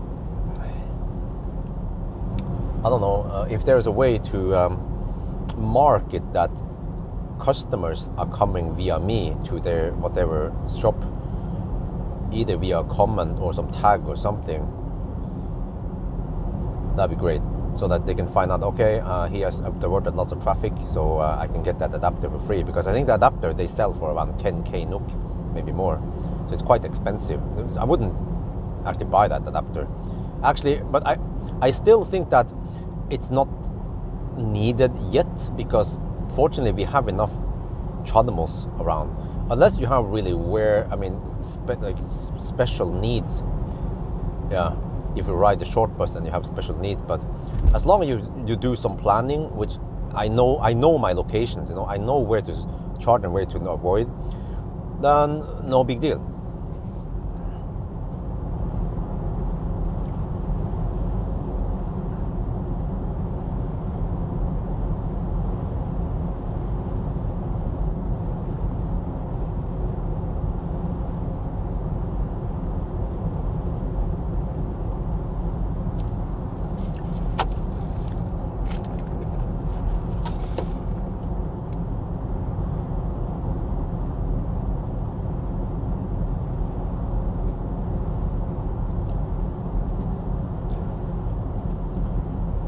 Okay, 845 kilometers.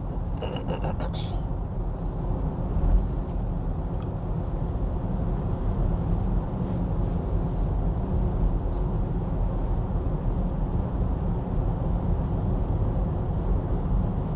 wonder what it looks like in front of the house now, because stuff should start melting in front of the house. It's gonna be soggy and wet, but with some snow and shit in front of the house.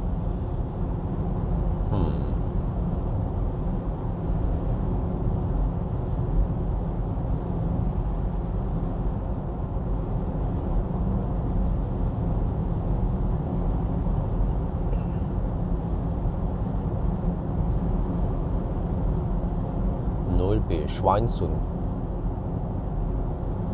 From 1st of April, I work on Skien and driving from also Skien. What? Huh? What car are you going to use for commute? That is an insane commute. Huh? What? How far is that? Isn't that around 2 hours of commute? Wait, let me see. Yeah, I think it's something like 2 hours, right? That is insane, man. Well, at least you get some tax deduction from all the commuting you do. Zoe, okay, you charge at home. Wait, can you charge at home or do you charge at work? You can't rely on charging on the road. That would be crazy.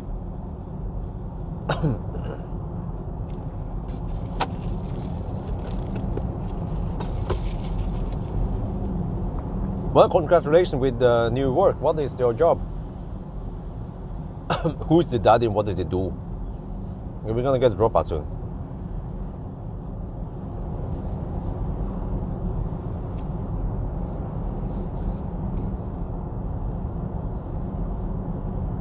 Wait, why do we slow down here? Shit.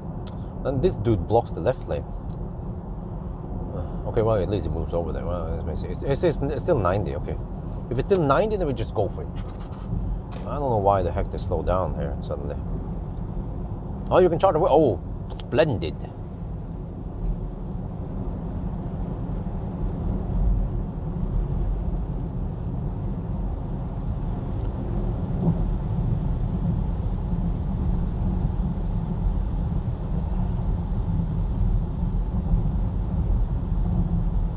Oh, you not drive diesel anymore? What? Who? Me? Lars? What are you talking about?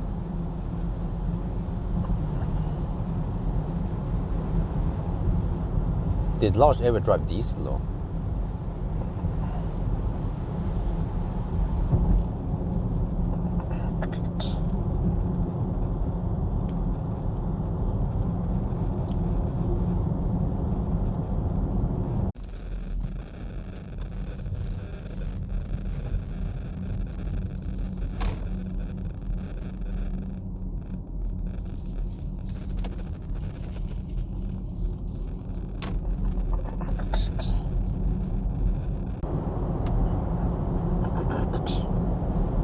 Only 162 kilometers. That's still a massive distance to drive every day back and forth.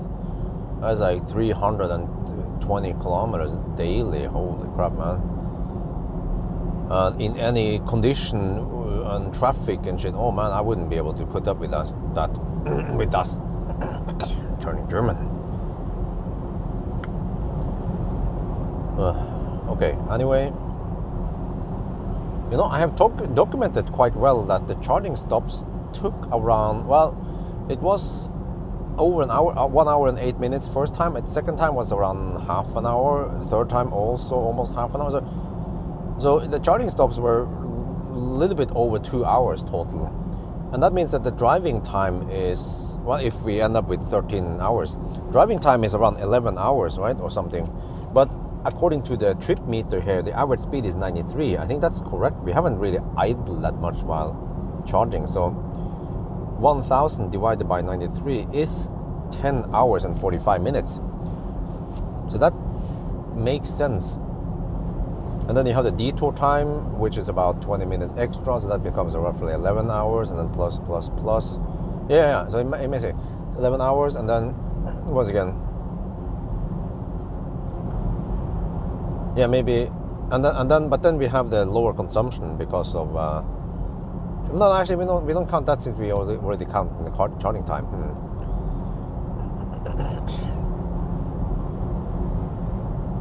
Okay.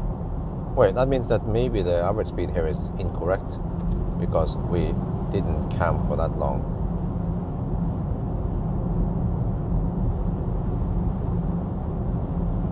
Or maybe we did.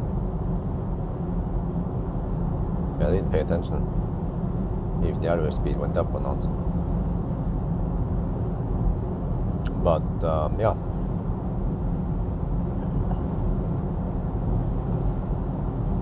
But we can already see that if we went faster, we would arrive a lot faster. We would arrive, let's say, at least 1 hour faster. Alright, we can.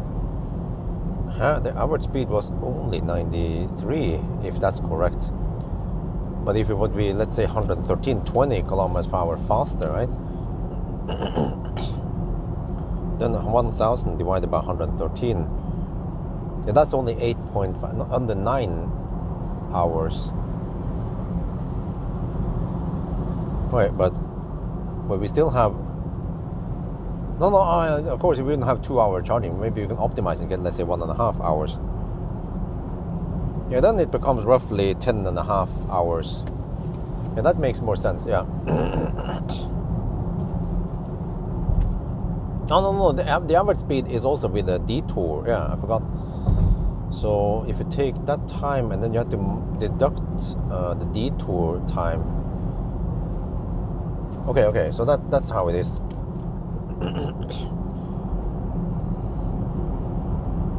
That becomes 10.75. Okay. So then it's 10 hours and 45 minutes. And then you have to deduct around 20 minutes.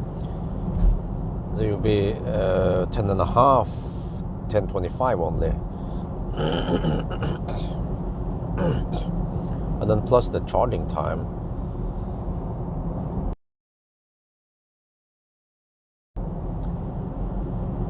Just trying to understand what happened. But I think people want to know why this is a lot slower. And it boils down to that we drove so slow. And the consumption wasn't that much lower. I mean, we didn't get 200 watt-hour per kilometer. And even if it did, it wouldn't really speed up things that much. It means, let's say, 60 kilowatt-hour less, which means half an hour faster. Okay, well, but it's still 12.5 hours, you see? So, or to put it this way, even if we magically did not have any charging stops, it's still going to be an 11-hour run. So, like, how can it? I mean, how the heck did they do it? Did we do it in 10 hours and 5 minutes? Well, because we went faster. Wow, they have 22 kilowatt from easy. Okay, but hey, Lars, what kind of work is it? Just curious. What do you do? Who is the daddy and what do you do?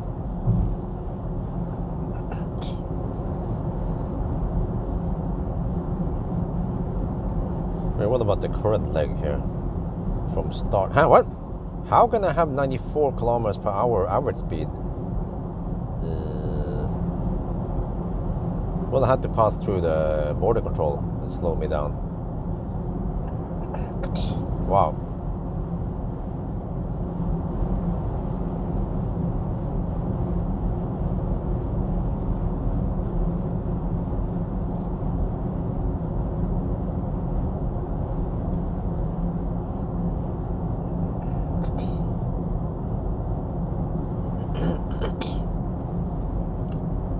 Refurbishing computers. Oh, phones and oh, okay. Oh, cool. Interesting. That sounds like right down your alley, right?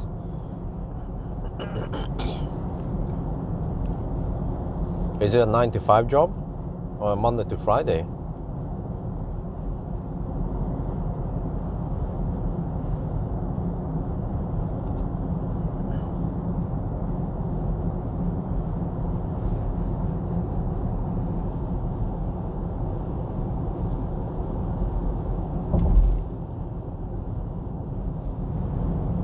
Oh, okay. Well, that sounds quite relaxing, and you have weekend and shit, and holidays and shit.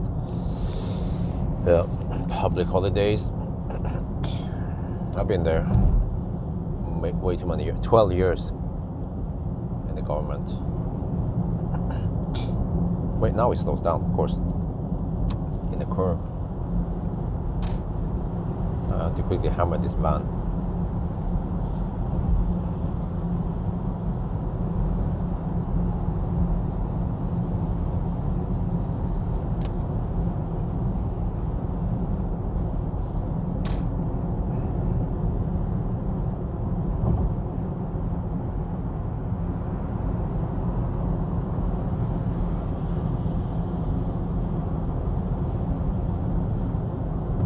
It's 2 degrees Celsius that I could almost turn off HVAC. And the car is really good at insulating. How do you know if it has air suspension or not?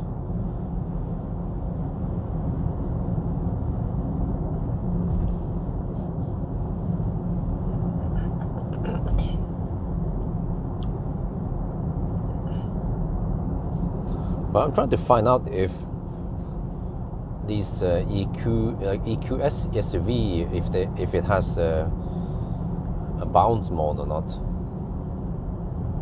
or they call it recovery mode.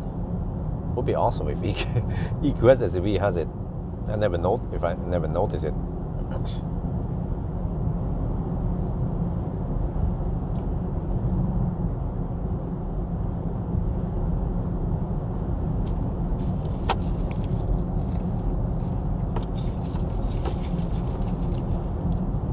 When you are at idle status, race car, car settings. Where, with car settings, means settings. Wait, is there a car setting? I just see settings in the car, right? Is there a race car thingy? Vehicle maybe? Comfort? No, okay, I don't think so.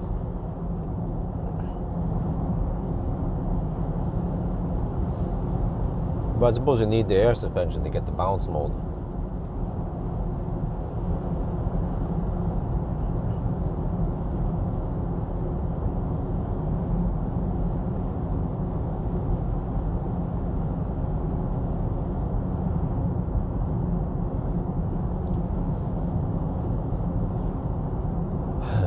Okay, we can just go straight home now. 26% at arrival now. I thought so. My estimation is 28% at arrival.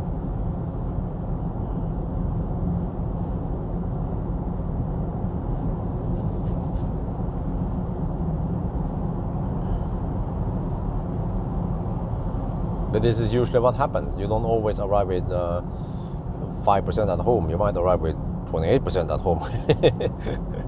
Yeah. And we're not going to deduct, oh, we charge too much. You know, so it's, okay, whatever happens, it happens. No deductions. If we would deduct anything, we can deduct 20 minutes of the detour stretch and a little bit of dicking around initially. Maybe I lost 1 to 2 minutes try to demonstrate, but that some people are slow with scanning QR code and getting the phone, and yeah, we had a slight 1 to 2 minute delay when I had to change stall at Strømstad because of kaput charger. And I now know that the northmost charger is kaput, even though the light is on. But then the southmost charger is not kaput, even though the light is off. Oh man, freaking tritium chargers.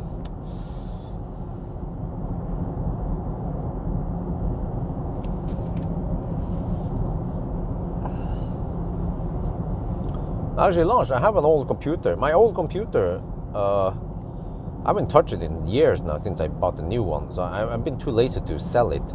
But the thing is that I don't know if all the components are okay. Because I remember it had a hard drive crash, but I think the rest of the components are okay. It's still some i7 stuff. I mean, i7 is getting kind of outdated now, but it still has a value. So maybe if you, I'm too lazy to even dig into the computer nowadays. So maybe I can just dump it at you, and you can just do whatever you like with it. How about that? But I just have to remove the hard drive because there's some, well, I mean, not sensitive data, but yeah, just.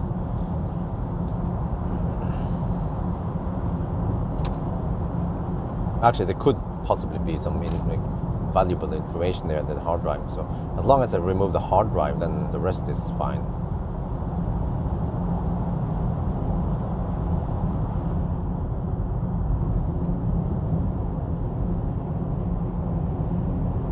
I don't even know how much I can sell it for, because I don't know if anything is working there. I mean, if there's some stuff that is kaput, and if there is, then I don't want to trick anyone into buying it.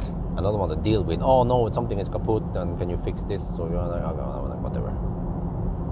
Maybe the computer is worth 5k NOK, maybe it's worth 2k NOK, I don't know.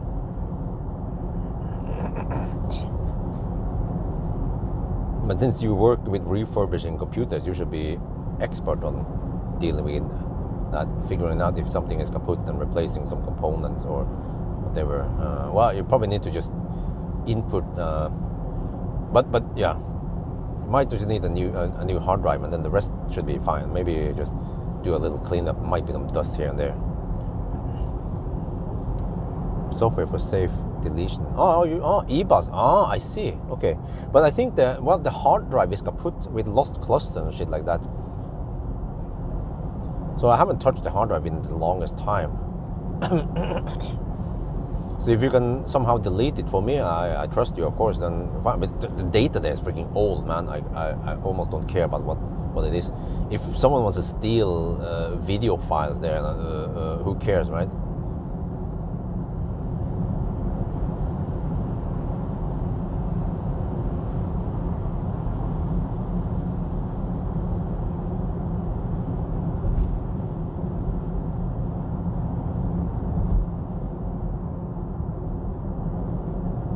Well, I used to open up when I was a student at Gjøvik, some 20 years ago. Well, actually more, like 25 years ago. I would open up the computer and put in hard drive and upgrade some RAM and shit, and modify the fan, cooling fan, upgrade the cooling fan, I would do all that stuff. But nowadays I don't have time for that shit, man. I just want a computer that works. Last time I upgraded, I bought a finished built computer from Komplett, because I just couldn't have. I don't have time to stay updated with what is new, what goes together, what kind of socket do I need for the motherboard, and what about memory and CPU and shit like that. I don't have time for that. Just need a computer that I can edit videos and upload shit.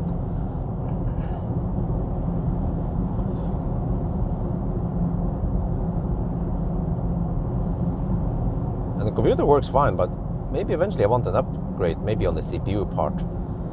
Maybe I should at least get the CPU upgrade to the latest within that socket before it goes, before they stop selling them. I think I have, wait, what was it again? don't remember what the heck was that. I have AMD something 9. Wait, was it 9450X? No, wait. I don't even remember what kind of CPU I have. But I remember that it wasn't the fastest within that socket.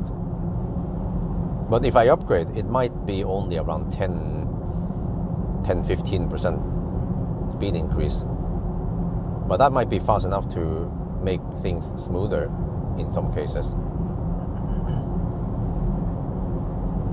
Yeah, exactly. The building doesn't take that long, but you just have to take the precautions. Don't when it comes to static electricity and shit like that. Yeah, but just knowing what stuff, like, I don't stay updated anymore. I used to read news and read Tom Hardware guide tests and stuff, and compare AMD versus Intel CPUs, and all those tests and stuff. But I still need to do it one day if I want to upgrade. But I found out that the AMD is they are ahead of Intel right now, so you just don't buy Intel if you care about performance. AMD is dominating. How many cores and threads? Was it 16 core, 32 threads or some shit, and 64 gig RAM, and some SSD drive for scratch disk, and also some regular conventional magnetic drive for bigger storage. I think I put in the hard drive myself. I think that was pretty much it. I can't be bothered with the whole hard drive installation thing. Back in the days, I would dig around with floppy drive and CD drive. Like, oh yeah, I upgraded from 33X to 52X CD drive, and I got the CD burner, like DVD, RV plus RV minus RV. Like, oh man, like that's the old days, man. When you did the pirating and shit, like went to Pirate Bay and burn shit. I would burn CD RV so I can play music on my Pioneer car player. That was the late 90s, man. And the early 2000s. Well, actually more like early 2000, because I got my driver's license in 2000 and in 2000, year 2000 I got my driver's license.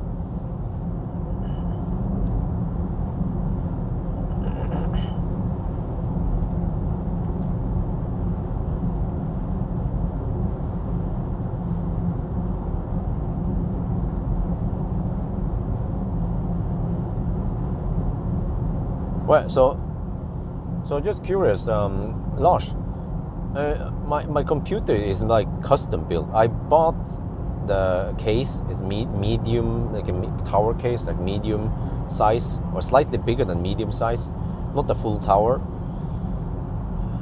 And what else did I do? There are some cooling fans. Some of them are active, some of them not active. And I have CPU there, RAM of course, not SSD, and it might be missing hard drive, but graphic card should be also okay. Don't remember, man. It was okay for running Diablo 3, but it's not water cooled or anything. It's just conventional cooling fans. So if you pirate this thing, I think, wow. Well, I don't even have time to watch movies. So. But if I would watch movies, maybe eventually when Isabel gets bigger, I would probably just subscribe to some Netflix or whatever. I don't know what's out there nowadays, streaming services, for some cartoons and movies and shit. Probably go for some kind of family account so that we can share between accounts and devices. Just like I have Spotify. I have a family Spotify account.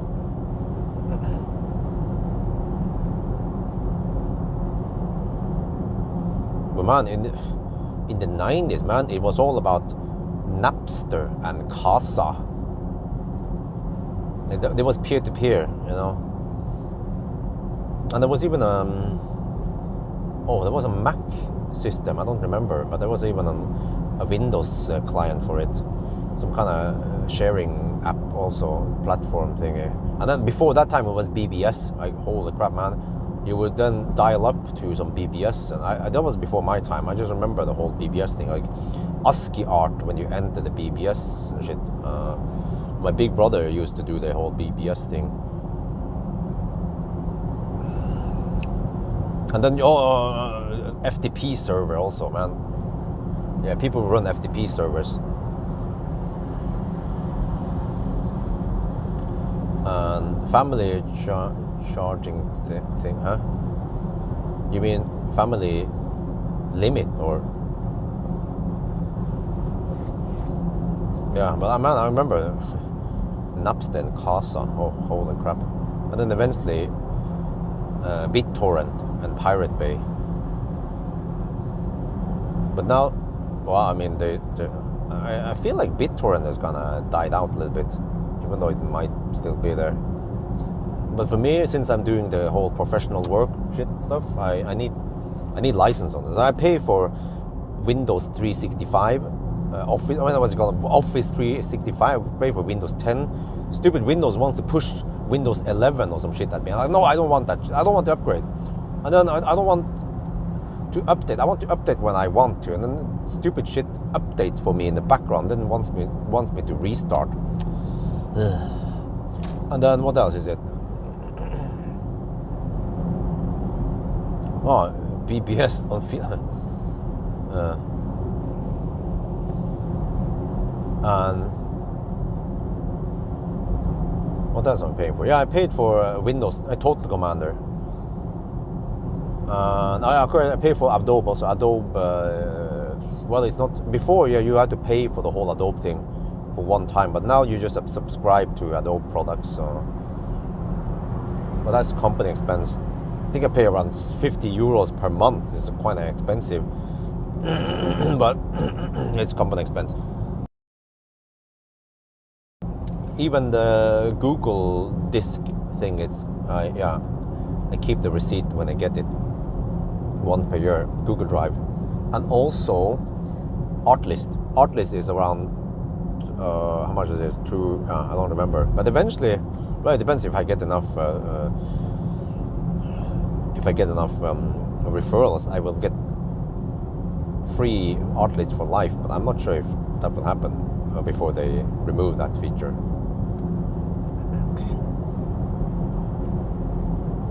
Can you actually can you turn off automatic upgrade? Oh, do you mean update or upgrade? Two very different things. Because I keep saying no, I don't want to, but there is no, don't bother me again with that shit. You know, not an option like that. So I probably have to dig somewhere in the menu to find it. Oh yeah, I pay for YouTube Premium, also family thing. So wifey also enjoys it. Both, okay. Wait. Okay, I have to Google about how to disable that shit then. It's kind of annoying because sometimes, like, you know, I just have the computer running. Okay, it might consume a little bit of juice, but like, I might be in the middle of editing a video. Like, I'm deep into something. Open Windows stuff, several explorers. I open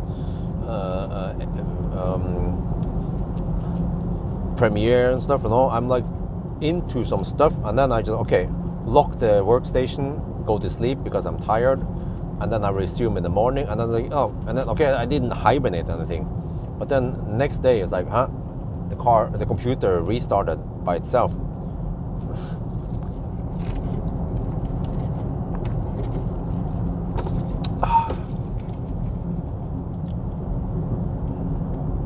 Okay.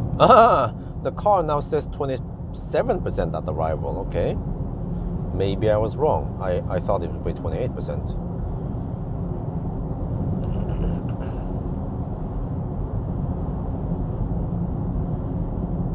Wait, let me check our status check. We're almost at the 12-hour mark, and we had 902 kilometers. Oh shit. Okay, let me make another update video shot. Man, I actually love the way the DJI works. Just the sound is just too muffled, man. How the heck to deal with that? I want to live with a DJI system, but okay. We are now at Moss, and we just hit the 900 kilometers.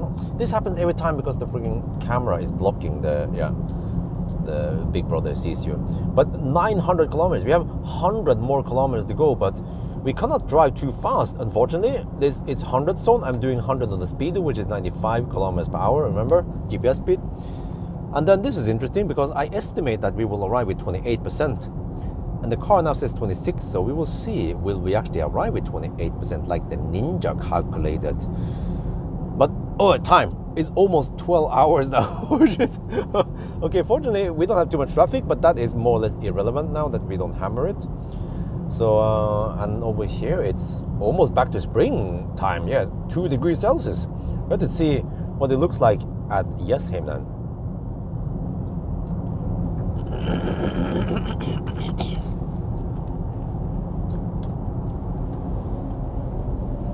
Do you run Windows D? How the heck is that deep loader? No, I just use more or less default. I use, yeah. But actually, what I should do is I should make a VM, yeah, and make an inbox. I mean, make a what do you call it, a snapshot or some shit like that. Yeah, a sandbox. I should do that. VMware or whatever it's called, right? Well, I'm just too lazy to do it. So if I get a hard disk crash, then I'm fucked. No, but I need to then. My data is important, but also my settings and programs are important. So yeah, maybe I should prepare myself for catastrophe in case that occurs.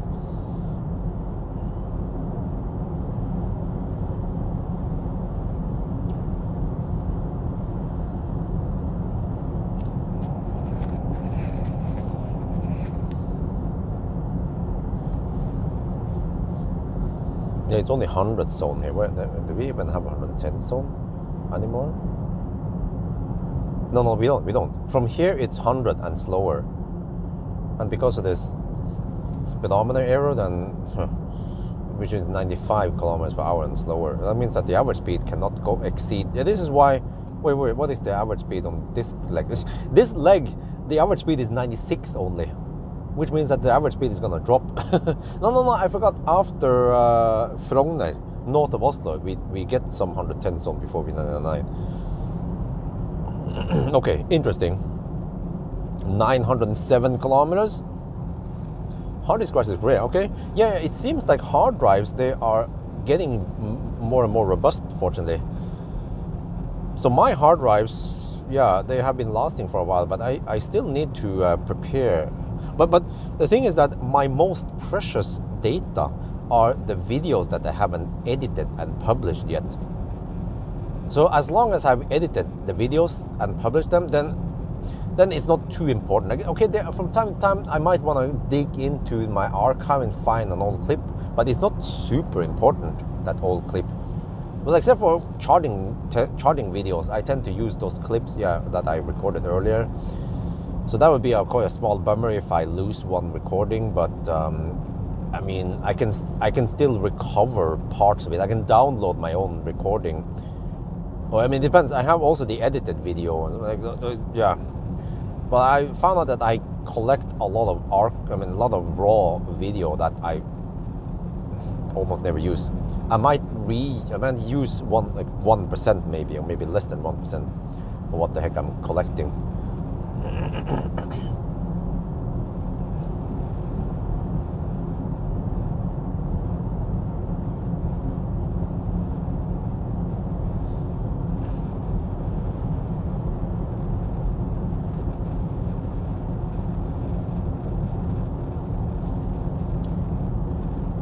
OneDrive 2 terabyte. Well, there were some unlimited storage or some shit like that, but well, I kind of need the speed also. But on the other hand, I have fiber connection. It's blistering fast. Like, how much was it again? 600 megabit per second over Wi-Fi is insanely fast. Almost as fast as internal disk. Well, I mean, I mean, it almost exceeds the USB drive that I tend to use now. The reason why I use the USB drive is that they are then portable when I go to Thailand, but it is a bit clumsy though. But then having it on like purely on cloud might not always be the best idea, because the internet where I'm at might not be the best, and I might have limited data.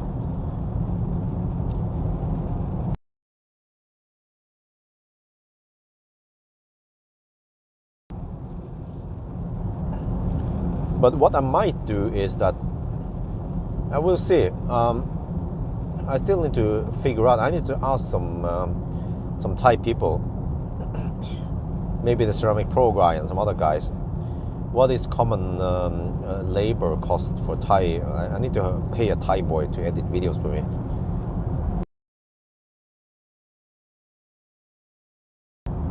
But first of all, I need to figure out how much time do you actually spend on editing videos per week. It is possible that every night, or almost every night, I spend 1 to 2 hours editing videos. So that becomes at least 15 hours then. Yeah, I think that sounds plausible.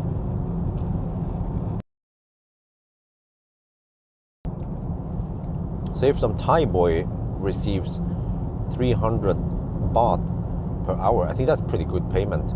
300 baht, which is around 10 euros per hour.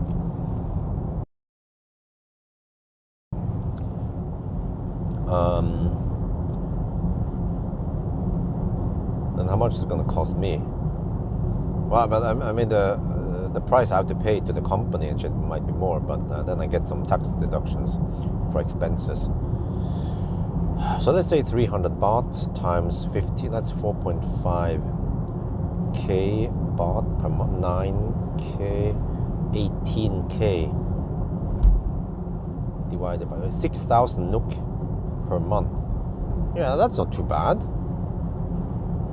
But that's actually a pretty good deal. You put it this way, I spend 100 NOK per hour to pay some Thai boy, but my time is worth 10 times more.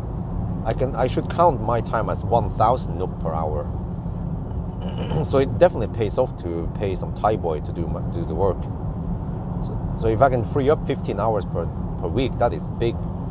I can then spend that time with my family or doing some more work, doing that extra test or whatever, you know, that extra challenge or test or whatever, instead of sitting home editing videos. But that also means I might have to be out more than home.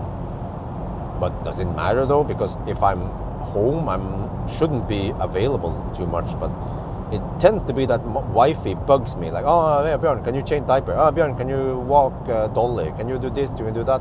While I'm trying to focus on editing videos. So it becomes kind of annoying sometimes. I wish I could have like a do not disturb mode, you know. I'm working even if it's daytime, not at night. So please don't disturb me for the next 2 hours. Dankeschön, you know.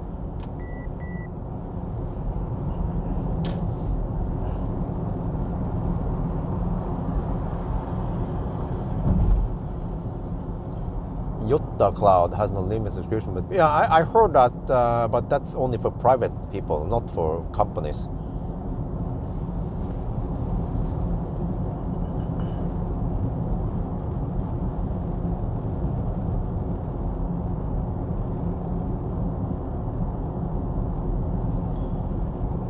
Maybe I just have to buy a big hard drive and then put a lot of shit there. But the thing is that I don't know why I need to. I mean, like I mentioned, I collect all data, but I almost never use it.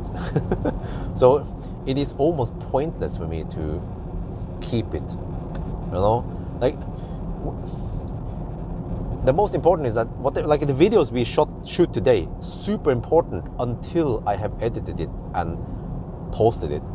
And then for the first few days, as long as everything goes right and I don't have to correct anything, which is ultra rare, after just a couple of days or maybe 1 week or whatever, That's it. Then I'm done. Like, people have watched the video, and that's it. So then I could just delete the raw data and even the edited video. But I tend to keep the edited video, takes way less space than the raw video. But the raw video might contain clips that I never used in the edited video. You know, that's life. Yeah, I know. Yeah. I mean, unless, you know, if I can afford a freaking mansion, a proper mansion, well, not a mansion, a freaking castle one day, where my dream house with way bigger garage. I mean, the house now is still awesome. Yeah, don't get me wrong, but it's still not my wet dream. My wet dream is to have a garage under the house, and to have like a I don't know, 300, 500 square meter garage underground with washing corner and proper dehumidifier and drainage and shit and toilet in the garage and yeah, whatever. Right? That would be my wet dream. But that house would cost at least 50 million NOK. Maybe 100, who knows, man. I will probably never be able to afford it. But I can still do my work with a V2 house, no problem. It's, you know, it's not like I'm gonna make way more money if I get the new house. It's just something I want but not need.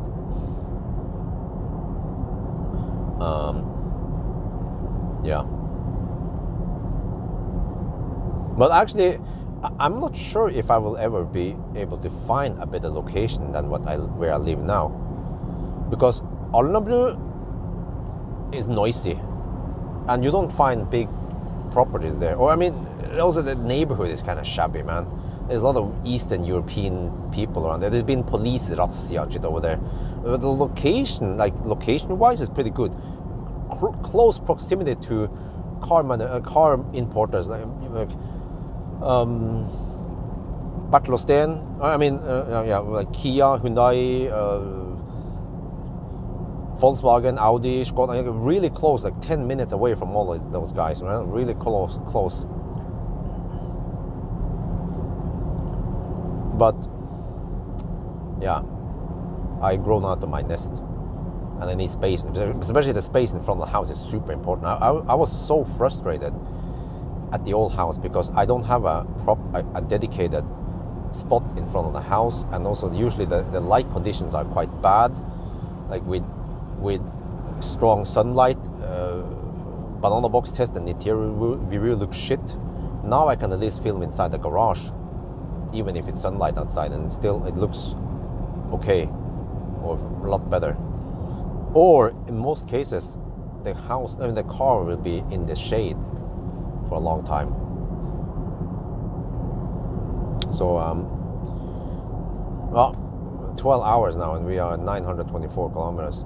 The car now claims 956 at Ullensaker. No, 956, 1256. Almost 13 hours. Wow. Most YouTubers rely on YouTube itself to get a clip from an old video. Very few keep their own archive. Oh, they do. Huh, interesting. Well, at least, you know, okay, so the way it works is that I have my own 1080p original clip. I mean, like, I have the original raw videos, and then I also keep the original edited 1080p before I upload it. And if I need to use something from my archive, I try to find the raw video. If I don't have it, I will at least try to dig and find the 1080p before I uploaded it. And the last resort is to download, but that's only 720p from YouTube. Yeah, I don't know why they don't keep the 1080p original there, but they recode it to their own shit. But then for some reason I cannot download. Well, maybe I can use SaveTube or something. But I think even SaveTube only allows you to take 720p version, not the 1080p. But yeah, I mean, for most cases it works. I normally don't need the old data except for the charging sessions. But even if I will lose some of the charging session, maybe no big deal. But there's so much unused stuff there, like video of my face sitting in the car. We don't need that shit anymore. Me commenting a charging session, I delete them after a couple of months, or I mean when I do my cleanup a couple of times per year.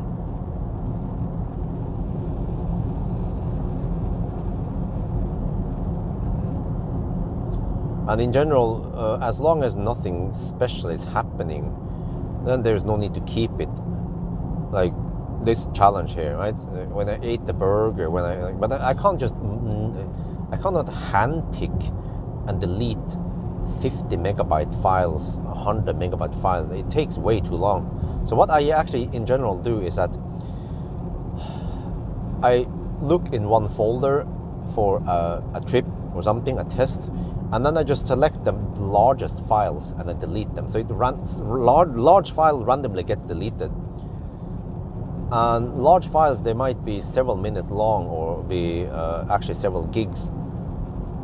But the large files might contain something useful, critical, but then it depends, right? So, yeah.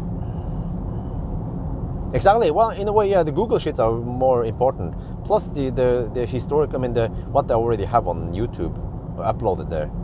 I can always get like the 10 and the 720p quality we get from there is still good enough for some kind of illustration, usually some B-roll while I explain that, oh yeah, 5 years ago this happened, and then I refer to whatever clip, right? Yeah.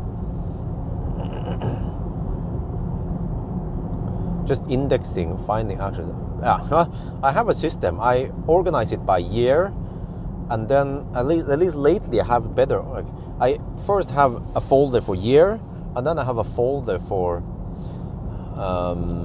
car or event or trip. It depends, like North Cape trip, or like this one will be Mercedes EQE SUV or something. And then in that folder, I then have range test, 1,000 kilometer challenge, Hemsedal trip, and then within that folder again, I organize based on camera or content. So we have the front camera, the main camera, which is the handheld, and yeah, and also the 7D shot. And I usually, when I do cleanup, I delete the 7D shots because that's only me sitting in the car talking about something. It's not critical. I never use the 7D shots. The DSLR shot, I never use that one to shoot anything critical. The critical stuff is actually in the handheld camera most of the time, 99% of the time. So I call it the car cam. The camera mounted on the windscreen usually just captures nature or the road in front, and yeah, so it's not that critical. So I figured out a way to organize my data, and also I have kept all the Premiere YouTube files. The Premiere project files, so I can then open all ancient projects. Yeah, but I rarely do that. The few times when I open an ancient project is actually when I get this stupid YouTube copyright claims, and I just need to find out what was that name or that song they claim, and then I open an old file, because then I can find the name of that soundtrack I use, and I can then track and then search in email or something and try and search. But many times I waste maybe 10, 15, 20 minutes trying to figure out what kind of song that was, and I can then dispute that claim and say that I have license for it, it's here, I'm a paid art list member thing. But normally those stupid annoying claims, they usually come on a video that has been out for a long time, and they don't get that many views anymore. So in a way, I'm not making much money on that video. So many times I just like, okay, whatever, mute that shit, mute that song. So if people would rewatch it, I can still monetize on it. But I would never demonetize that video. People would just watch that whatever, and then if there's a section with music, it will just be silent. They would just skip it, and they would still watch the useful part where I say something. So yeah, the stuff I need to deal with, man, as a YouTuber.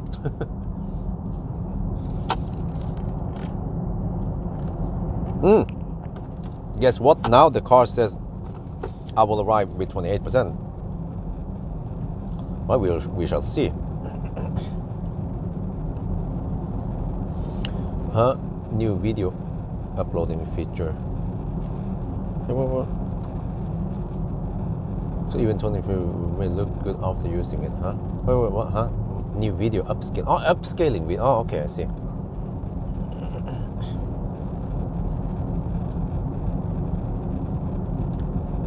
Okay, but guys, Monday night or Tuesday night. Wait, how is this? No, wait. Sunday night or Monday night. I need to go to Hemsedal. That's the last test we will do. No, wait, we have 2 more tests. We have the acceleration test. I need to do a 90 to 10% acceleration test. Preferably with hot-ish battery, right? Maybe I should do that tonight, but I need to rest. Wait, let me see, Monday night. No, Saturday night to Sunday to Monday, I could do the acceleration test. And then Monday to Tuesday, I could do the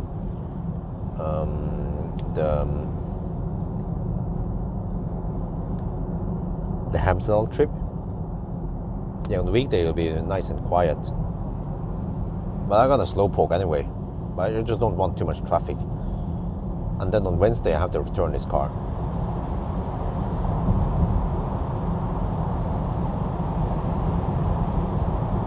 Yeah.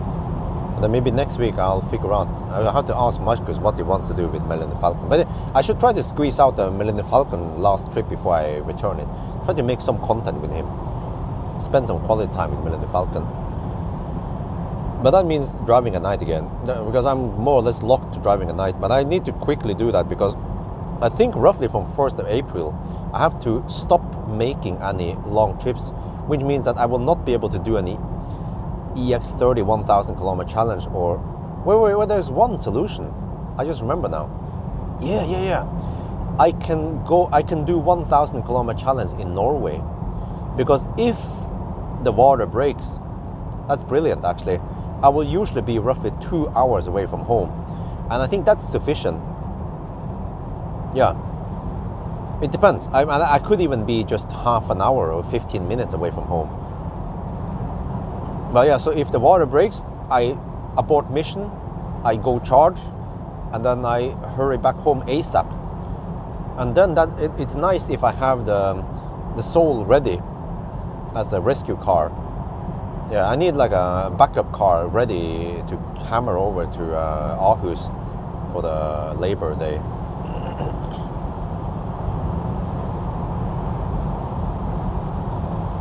But yeah, what do you guys think about that? 1000, because I would be missing out 1000 kilometer challenge for EX30, which I would probably get over 50k views on it, and also Fisker Ocean, but I might not be able to borrow Fisker.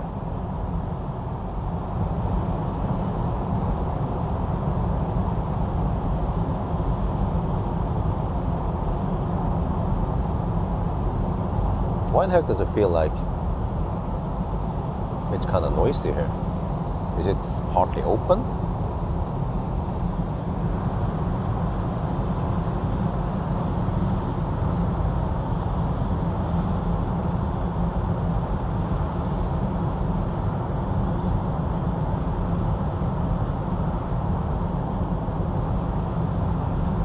That's weird. There seems to be some wind noise or noise from the sunroof in the tunnel. It's existing stuff for YouTube to use without big what? It's what? I don't know what he means.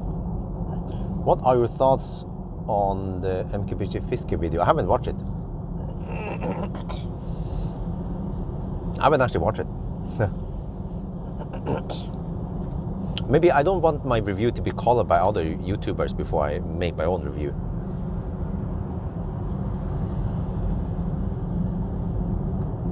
Yeah, it's also true. But I mean, what are the chances that that it happens that I'm at night? Well, it actually happened.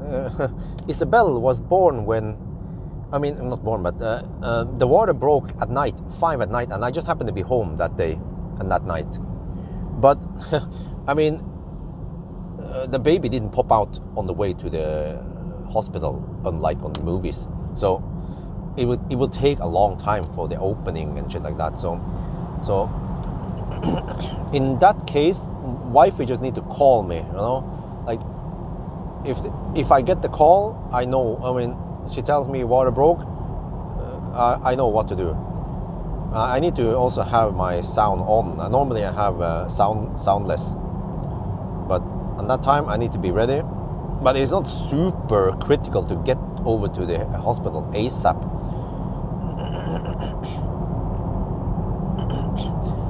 And then I'm usually, the furthest away I am is 2 hours away, worst case, but it's more likely that I will be roughly 1 hour away, you know, on average. And that's usually good enough. I mean, she can just stay home and wait for me to arrive, and then we go together there. Or I could even just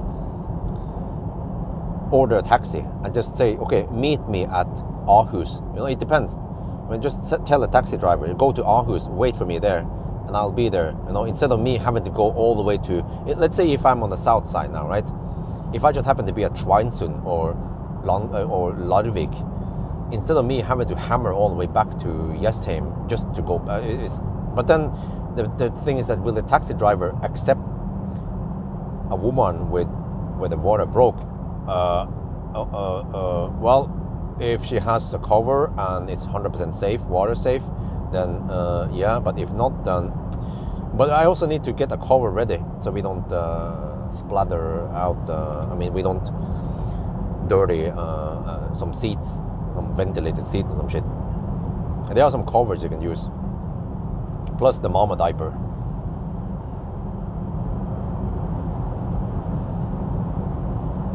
Last time I happened to have a Model 3 from Marcus when it happened.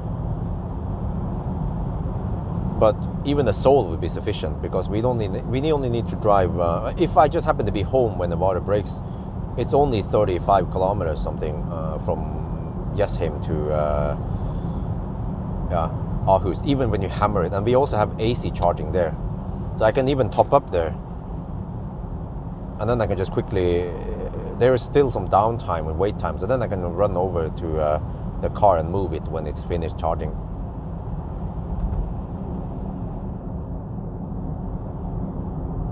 Oh, well, it's Aarhus versus Jessheim, so it's roughly half an hour away. It depends, of course, on traffic and time of the day and shit like that. The worst case is that we hit, I mean, it happens during rush hour. But again, if the water breaks, it's not super critical. They would just say get over to the hospital, but it's not like we have to go speeding, and we don't have to hammer at 160 kilometers per hour. It's not that critical. Stuff happens really, really slow. Like from when the water breaks until the birth, it might be somewhere between 8 and 12 hours. Depends, of course. But stuff doesn't happen that fast.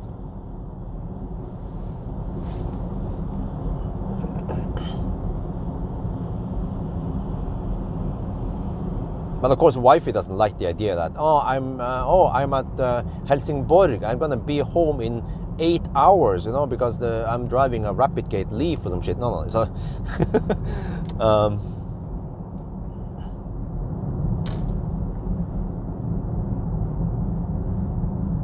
practice run with taxi.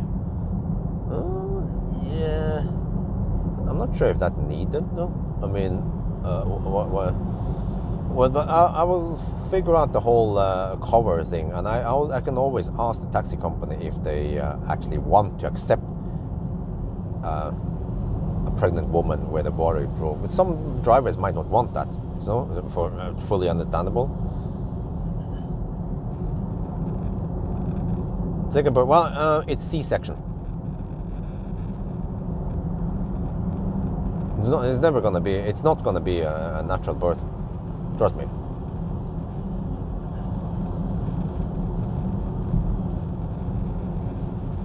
Driver assist system. Yeah, I'm not sure. I could make a video about this. Wait, why are we driving slow now? Shit, this is where I need to start hammering people because they go dog slow. I don't want to go too slow, man. Okay, let's go a little bit faster. These guys are going slow. I don't want to camp in the left lane too long.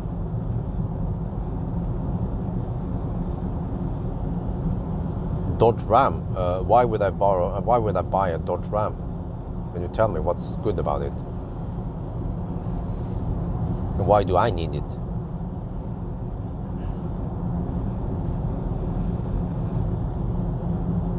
Oh, actually, Henrik, the simple answer is no. But I'm just curious, why the heck do you even ask about it?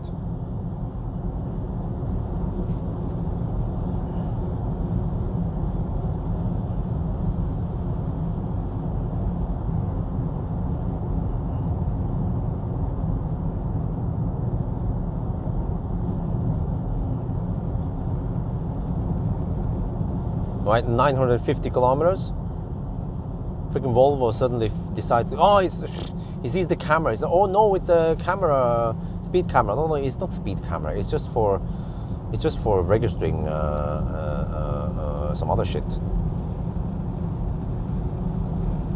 This is where if this was a real hammer challenge, I would be annoyed by these slow pokes, man. But fortunately, I'm not.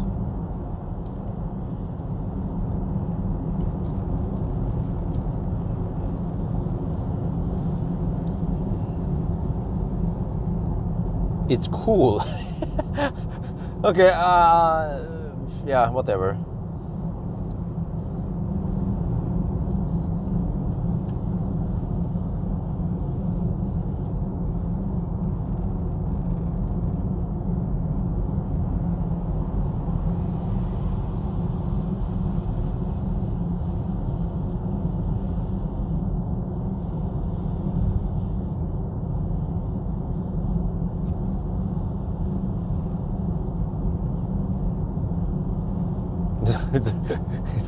That's so random, man.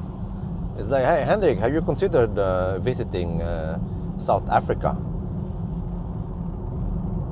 And then he'd be like, huh? Why South Africa? What about Namibia or Zimbabwe?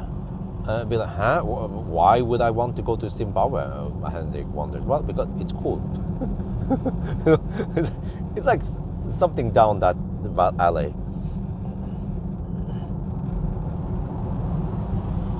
Oh, okay, never. Oh, yeah, okay. You know, all right. But there must be some kind of cover you need to, because you don't want to wet the seat in case. Yeah, because I've seen it. There's like a slow leakage of fostervann, whatever you call it. Yeah. Status update. We are 952 kilometers, and we have done, and it's 12 hours and 26 minutes now. Consumption is 263. We have plenty of juice. Now the car says 29% at arrival.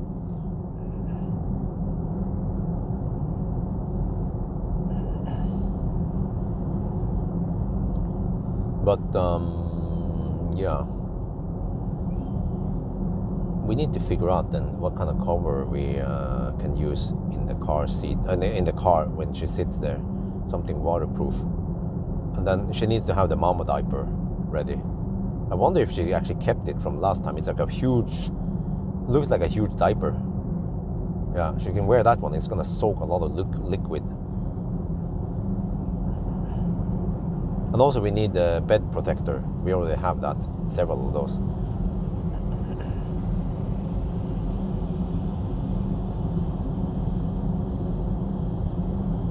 Huh? Trailer tax on fossil fuel consumption. Oh, really? We have to pay tax for trailers? Okay, this is where I need to hammer some people again.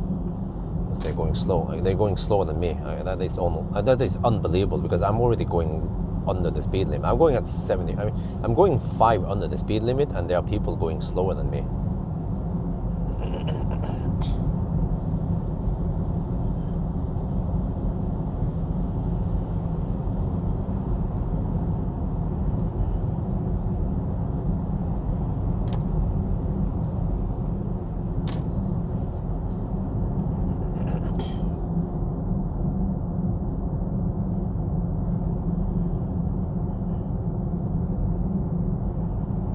Oh, really? They're freaking left lane huggers. An ambulance is trying to get past, and there are tons of left lane huggers clogging the left lane. That was in the opposite direction. Holy crap, man. Someone could be dying over there. The left lane huggers, they just want to camp.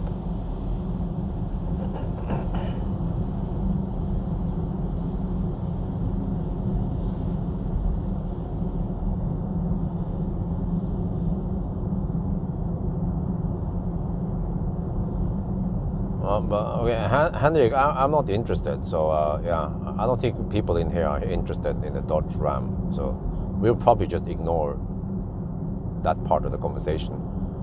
I mean, at least I would. So other people can just feel free.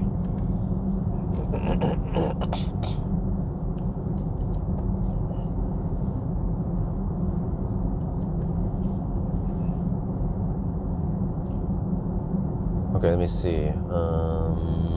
956 kilometers. Okay, but we are in a slower stretch now. Shit, man. Yeah.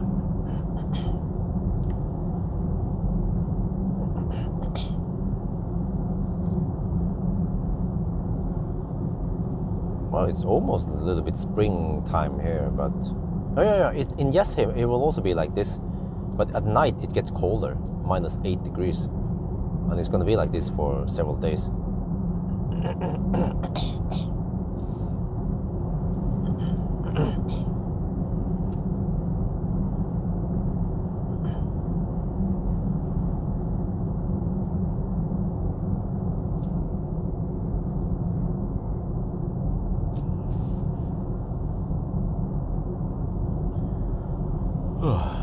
I don't know, but sometimes I feel like this challenge has been quite tiring. You need to accelerate, woman. Come on. Dude, woman. Okay, whatever. Let me just go a little bit faster here.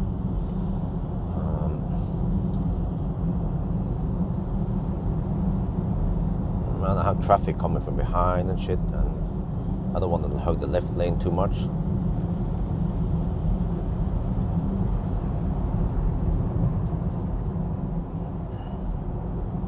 I'll also try to follow my own rules for this challenge. Wait, no. Then now this guy starts going slow. Okay. I need to go faster. We just get past the L dude. But the L dude is driving in some kind of, well, actually L woman seems like, driving a bit uneven speeds, probably not using cruise control. So that becomes a bit annoying.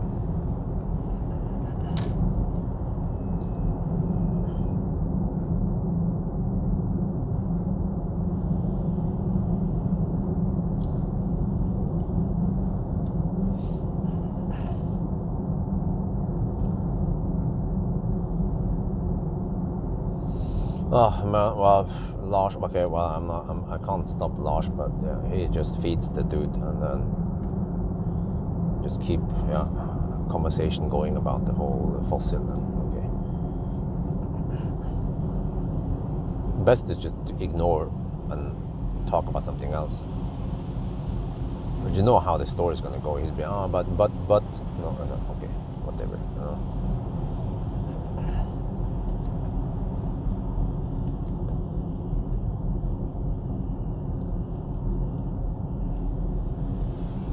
Well, I don't know why people are hammering it, but I'm following the speed limit. People are hammering left and right. Okay, I need to film this.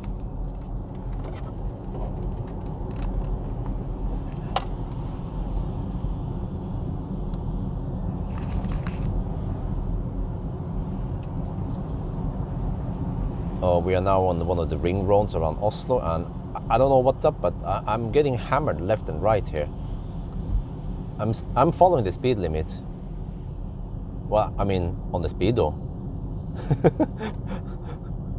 But everyone and the mother is hammering it, going at least 10 to 20 kilometers per hour faster than me.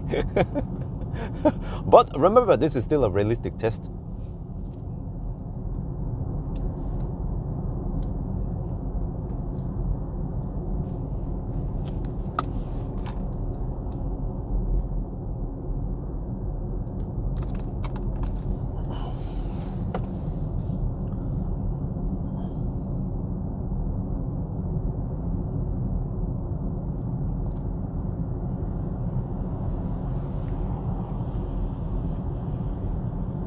Wow, the amount of EVs over here is just crazy, man.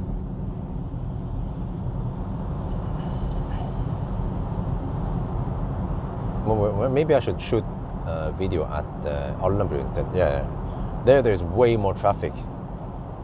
And if I hug one of the middle lanes, there will literally be cars hammering me left and right. Yeah, I definitely need to do that. Let me get the mics ready. Well, actually not yet. Soon.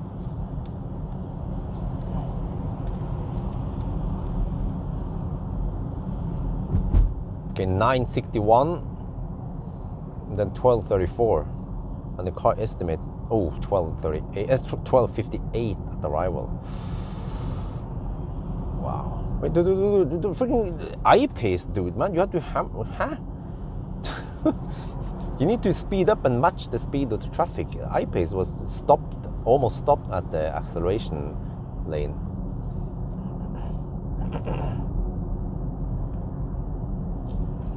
Okay, here, you have to go faster. Dude, old man, you have to go faster. I don't want to hug the left lane because there's traffic zipping by on the left lane. No, okay, whatever. Don't go faster, go slower.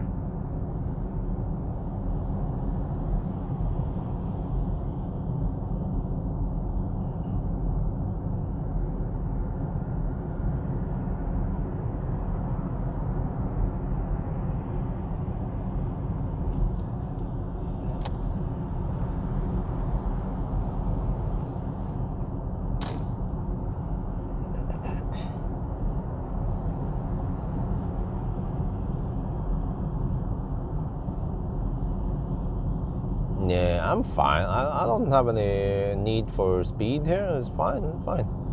Just go slow. Just trying to experience how Norwegians drive. Maybe I should also hug the left lane. The Norwegians, they always hug the left lane here, which is super annoying.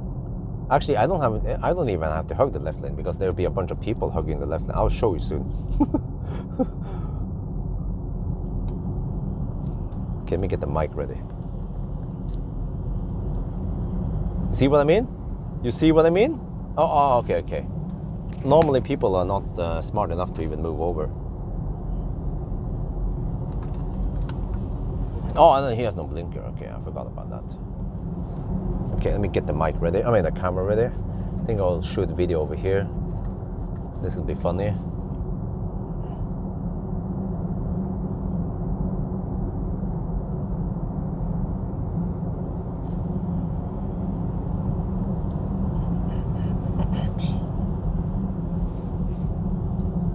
Okay, now I'm gonna purposely hug the left lane like everyone else does.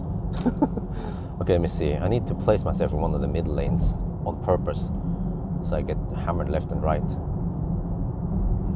Yeah, even trucks. Oh man, that would be perfect if trucks can hammer me.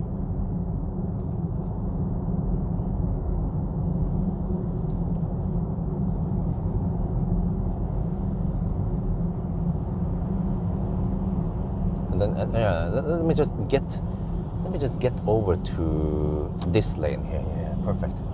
I'll be slow poking in one of the middle lanes here. This will be super annoying. Okay. Let's see. Wait for it. Gonna wait for the right moment. There. All right, we are now at Alnabru. We are 965 kilometers, 35 kilometers to go. But yeah, so I'm going at the speed limit, at least according to speed. And then I am being hammered left and right, man. I don't know what's going on here. There are so many criminals here. Yeah, I go by the speed limit, trying to be a good boy. But yeah, remember that this is a realistic test.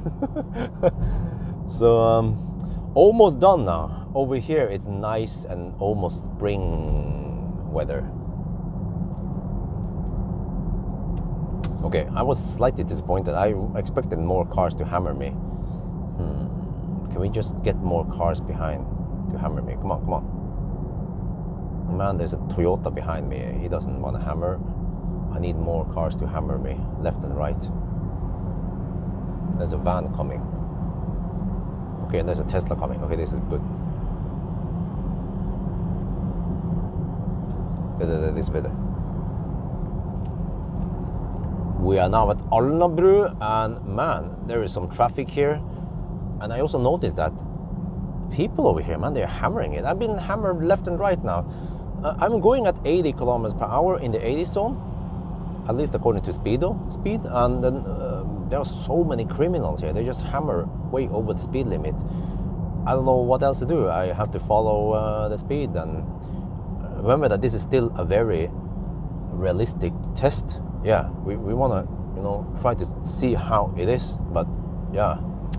So yeah, we are now at 967 kilometers. We have only 33 more kilometers to go.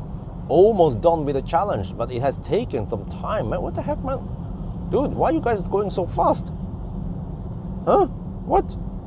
Did I miss something? Okay, whatever. But wow, it's kind of springtime over here. I like it. Yeah.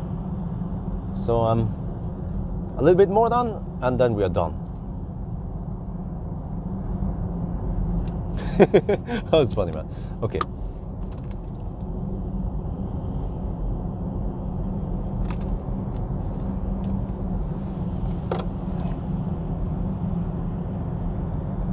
Even the Toyota hammered me on the right lane. Wow.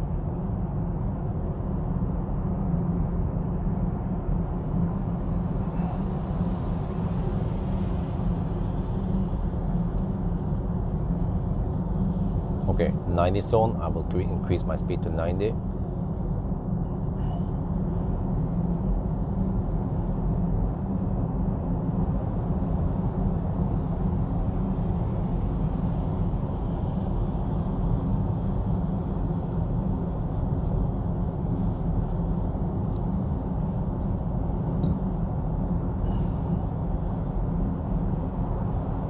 Well, 90 I'm doing now is 85 GPS speed.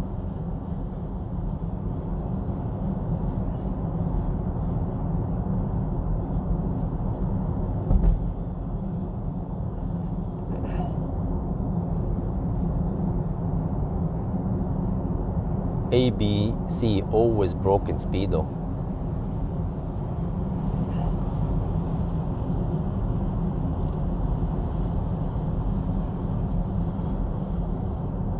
Let me see, it's Sunday today. Okay, nice Sunday driving. So yeah, it would be interesting to go to Hemsedal and back. I have no idea if we can make it there and back again or not. But wait, based on today, we drove 100. Yeah, we drove fairly fast some places. But yeah, based on the range test, we should be able to do it. If not, I don't know. We can at least bail out at the Roa, or maybe even Gardermoen, so okay, Gardermoen. But we'll see. But I will bring protection this time.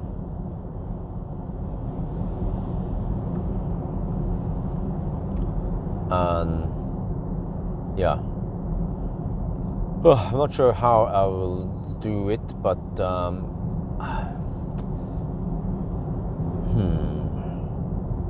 I mean, I could even do the acceleration test the last day before I return it. Yeah, because I feel like I need some rest today.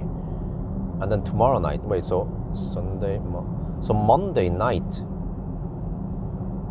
I could go to Hemsedal. And then, actually, I want to go there when there is some daylight. So, but then nowadays, if I start at 3 at night, I will be at Hemsedal around 6:30. And that means that on the way back at 7, it's going to be full bright outside. Yeah, so I can definitely start 3 at night, no problem. And now I will on purpose hug this lane because that's what the annoying people do. Slow traffic should move over to the more right lanes, but not me. No, not today, son, not today. And now there's a Volvo barely cruising faster than me in the left lane. Okay, but yeah, I'm quite excited about the Hemsedal trip. I want to see if I can make it there back. And also, fortunately, it's not going to be freezing cold anymore. It will be only -1, -2 maybe, or -5 or something. Like, not much colder than -5. So in a way, better driving condition, but it's still ski season, which is still a valid test. But eventually I need to stop the Hemsedal trip, maybe around April. Well, I kind of need to stop it anyway. From 1st of April, I think that's when I have to be more standby or ready for the birth, the Labor Day. So this will of course affect the way I work and my video production.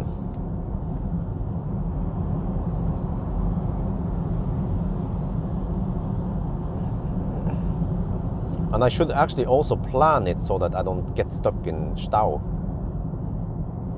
And actually, in case I'm in Oslo and stuff happens, then it is faster for wifey to take a taxi and we can rendezvous at Aarhus.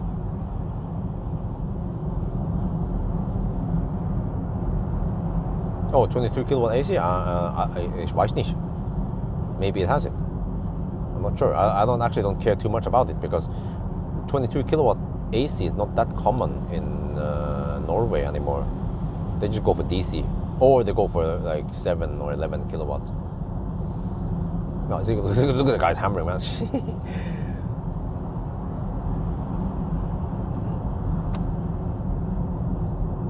Okay, anyway, 975. Oh, the car still estimates 12:59. Wow, it's going to be a 13-hour run. Damn. How the heck did it end up being so slow? I'm actually not sure. Also, I mean, how much time did we lose on the 100% charge session?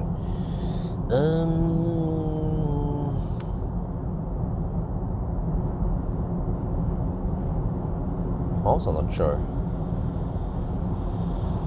But I think based on rough estimate, we shouldn't have lost more than around 10-15 minutes because this car actually doesn't charge that slow to 100%.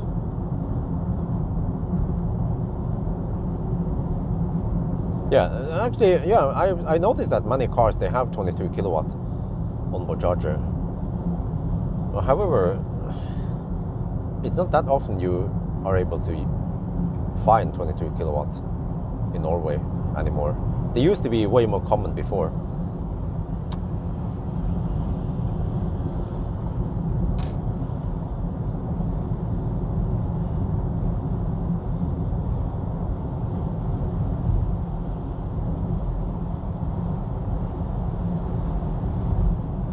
Of course, now I'm going to be freaking annoying and just semi-hug the left lane.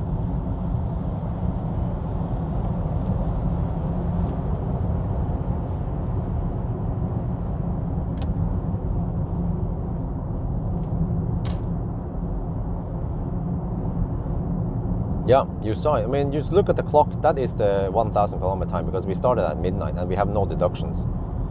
We don't count the deduction this time. But this will not become an entry in the table because we already done if I hammered it like normally, we would probably finish around the 10-hour mark plus the deduction, right? So we would probably arrive, we will be here around 10:30 at night. Yeah.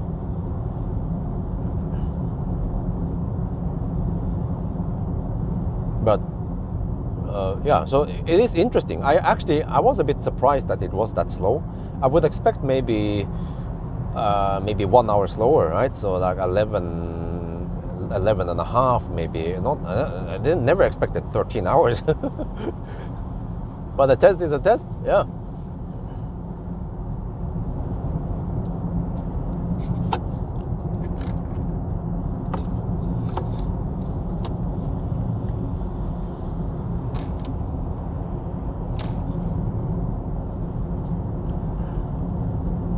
$980, 20 kilometers left.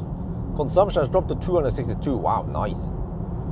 Average speed is 93 kilometers per hour. Average driving speed, yeah, when we're actually driving, is 93 kilometers per hour. I'm not sure if that is correct or not because I think for the most time I did not fire up the car while we were charging. Maybe we did a little bit, I'm not sure.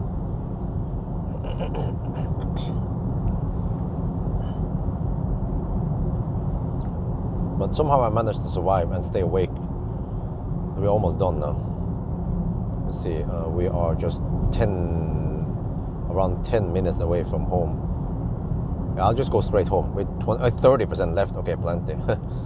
I just charge an AC at home. I don't care about DC charging, or I mean, doesn't matter. Yeah. You can just AC charge at 11 kilowatt during the day, and then, yeah, I'm probably not. Well, actually, maybe I just schedule charging because I'm not planning any hammering tonight. I have to look at the weather forecast, by the way, but I think I can do that test tomorrow night. Wait, or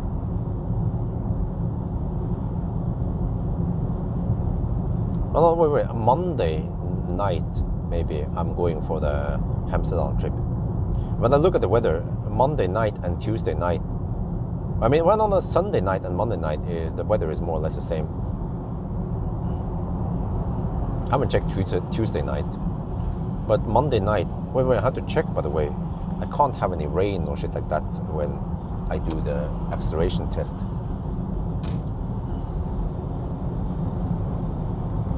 Wow, why are people driving so slow?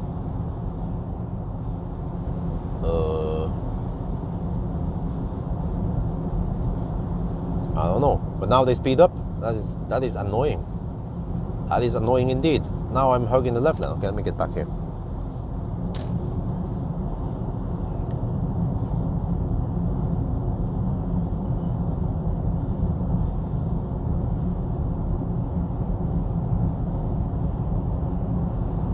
Huh? What disappointment? What kind of disappointment are you talking about? Do you mean the 1,000 kilometer time? Or what are you talking about?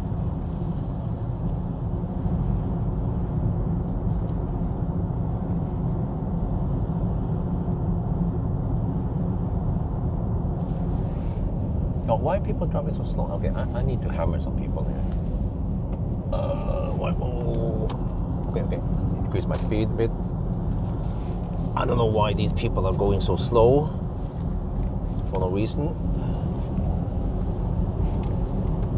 I mean, we have nice weather, we have good vision, we have grippy roads.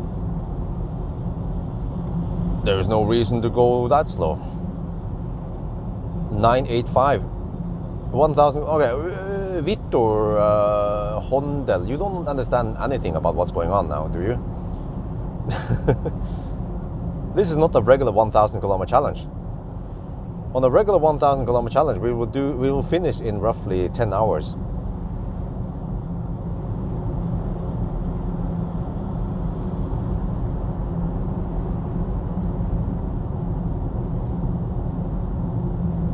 It's this freaking Volvo on this Kona is slow poking. Okay.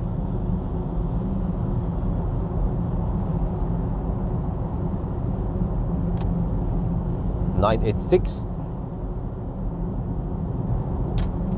Yeah, like I didn't deduct the 20 minutes delay we had on the detour stretch. I was digging around. It took me several minutes before I plugged in at the first charging stop, at least. What else? Yeah, I charged 100% once, you know. And also I drove slow on purpose because I want to illustrate and show people how much slower you arrive by driving slow. So everything was done on purpose. There was a just for the educational part and for the entertainment part also, and for some testing facts. But people, like I always say that you don't want to go too slow, you're going to arrive slow, but they don't believe me, or they don't really understand how big of an impact it is. And now you can see this is a lot slower.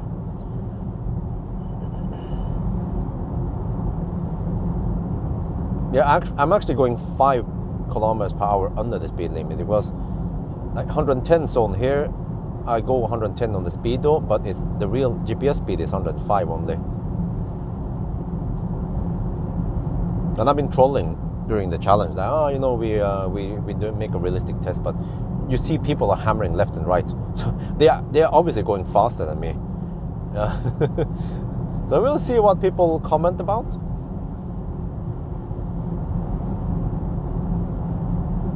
Well, I mean, the challenge title says it like EQE whatever chill challenge part 2.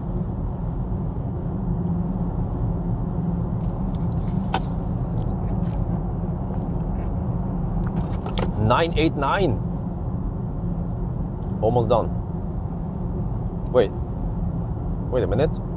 We are 7.7 kilometers away from home. Oh, there's a slight underreporting going on here. Oh, no. I know why. Interesting. We have so few charging stops.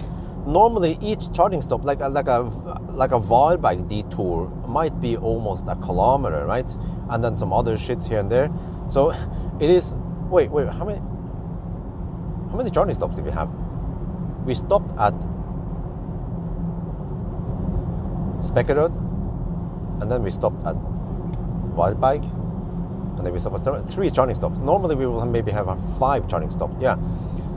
So yeah, that's one of the reasons why. Plus that I think the car is slightly underreporting, but just a little bit.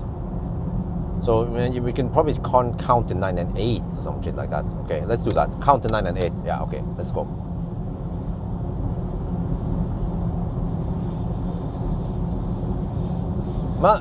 Leave P, I just talked about the purpose just a minute ago. If you just rewind a minute in the live stream,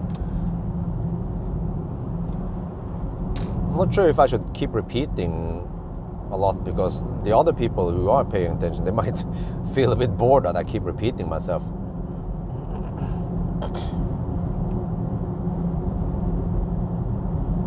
Okay, 992. Let me switch over to the there with decimals. 9928, 993.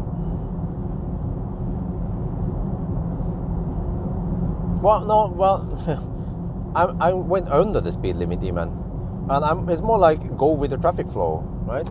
Because you will see in the challenge that people are hammering me left and right when there's some traffic.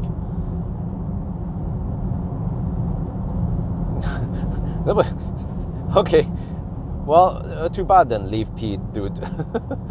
It's just that I literally said whatever I said now just a couple of minutes ago, and then you ask again. Okay, 994. But like I said, leave P, if you actually paid attention. I didn't say, oh, listen to what I said 14 hours ago. I said, listen to what I said just a couple of minutes ago. Okay, let me get ready. Yeah, so I should 999 right before the exit or some shit. Or in 3 kilometers. Well, that would be 99. Wait, okay, whatever. I'll probably just go past the exit. Yeah, let's do that. No big deal. 995. Wait, so I should count to 998. I mean, it's gonna be right, and it's gonna be 9 and 8 right before we exit. Yeah, let's go for that. Okay. Wait, is there a dude by the road? There is a freaking dude by the road. What the heck is he doing there? Oh man! Don't tell me that he went there to pee. There's a freaking dude by the road. Seriously?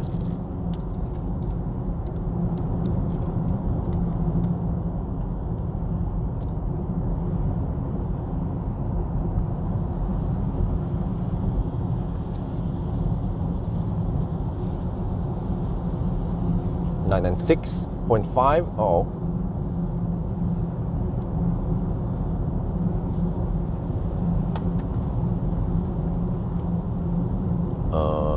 The exit is in 1 o'clock.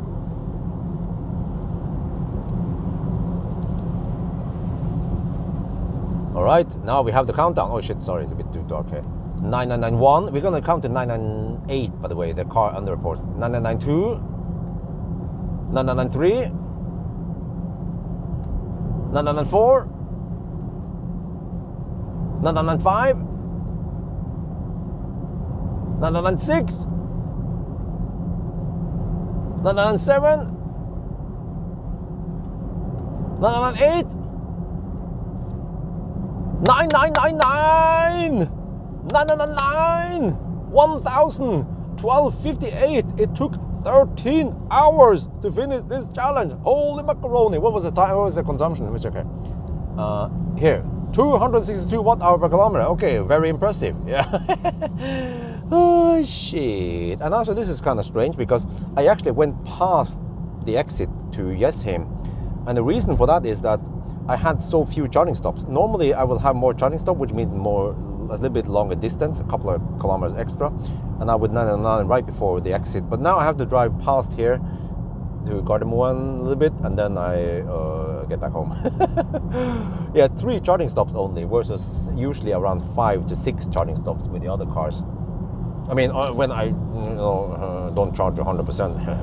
Yeah.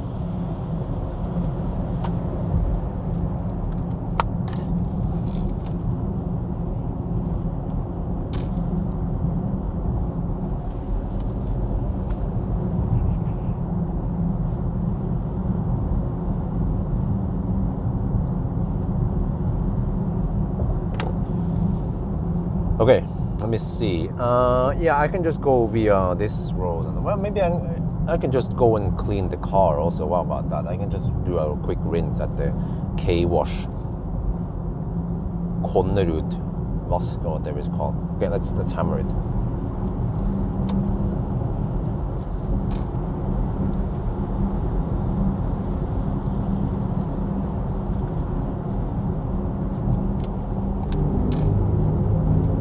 What do you guys think about that? You guys heard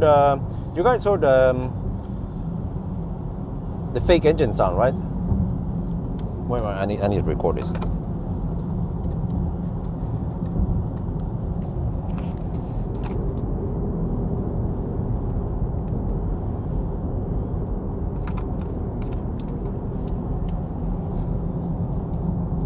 Oh yeah, now that the challenge is over, listen to this. Fake engine sound. What the heck is this shit? It doesn't resemble any fossil engine. Huh? What the heck is that? That ain't no V8 or V6 or straight 6 or anything like a fossil car should sound like. Let me look again. Without the road noise in the low speed zone now. Okay, come on. Let's see. Okay, ready for it?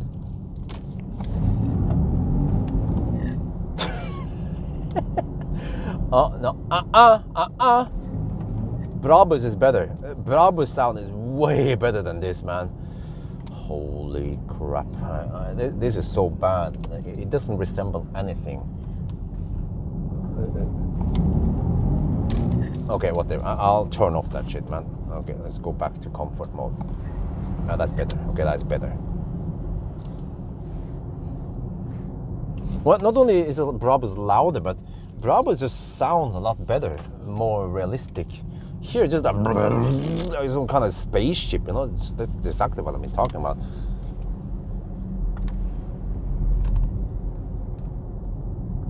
Oh, it's winter over here, man. Let's see how it is at Jessheim.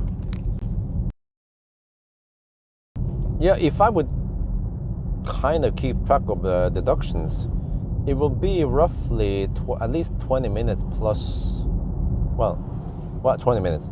Yeah, I think 20 minutes, that's a deduction that I didn't count. Charging to 100%, yeah, okay, maybe 10-15 minutes lost there. But we did only have 3 charging stops, which is a slight advantage versus, 5. Typically, we will have 5 charging stops. That's 2 extra charging stops, which usually counts at least 5 extra minutes. More like, yeah, 5 to 7 minutes maybe of overhead. And then the main problem is that we drove so slow. We lost a lot of time on the slow poking. Yeah, so I need to explain this, of course. Wait, shit. 1 in the afternoon. Isabel is in the garage now. By now, I'm pretty sure.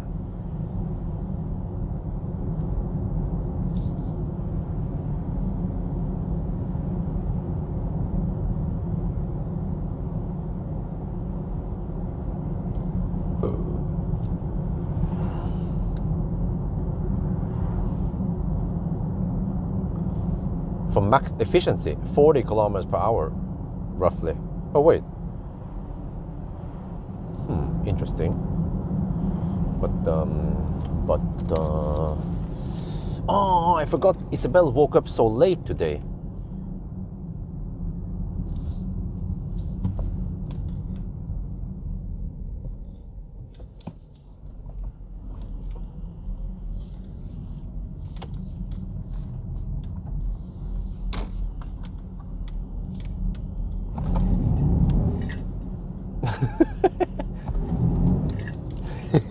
Well, there's still nice punch even at 28%. Oh, wait. Let's see, what is the battery temperature now? I need to check. Battery temperature is at 18 degrees Celsius. Oh, okay. Seems like you don't have to have that hot battery to get optimal charging speed. I mean, optimal hammer speed. Of course, you're going to test that one night. Okay, let's go to Konnerud Vask now, if that makes any sense now. Yeah, I think it's fine. The car will pick up some dirt on the way back, but oh shit.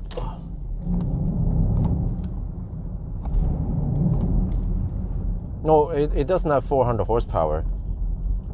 It has 476 horsepower, 350 kilowatt hour per hour. Wait, do we have Waschstau? Let me check here. It seems like we have. Or oh, is that so? Yeah, we actually have Waschstau. Okay, in that case, I will just back up. I mean, I'm not going to waste my time here then. I can just wash my car in front of, I can wash the car in front of the house instead. I didn't expect Waschstau now, but when I think about this, it is in the daytime. Yeah. So it makes sense that we have Waschstau.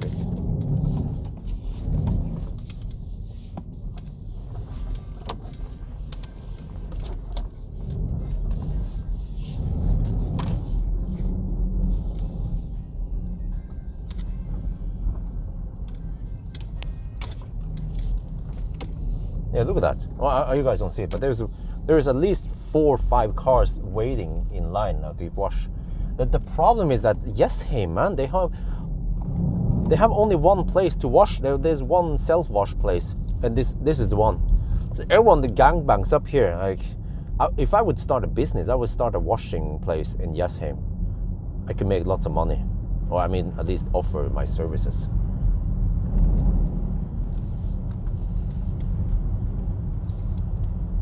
Whoa, are you guys gonna cross the road or some shit? Okay, don't move, okay.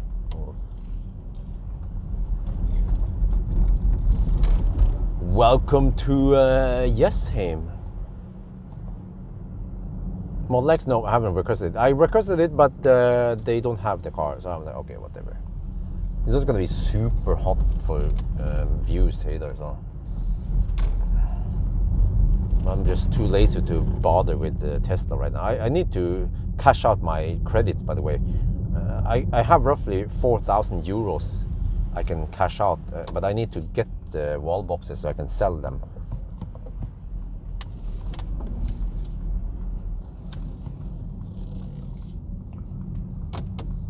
What car is best, Xpeng G9 or EQE G9? Well, actually it depends. G9 has... Yeah, I think G9 has got some nice software update, so auto steer is not super annoying, hopefully.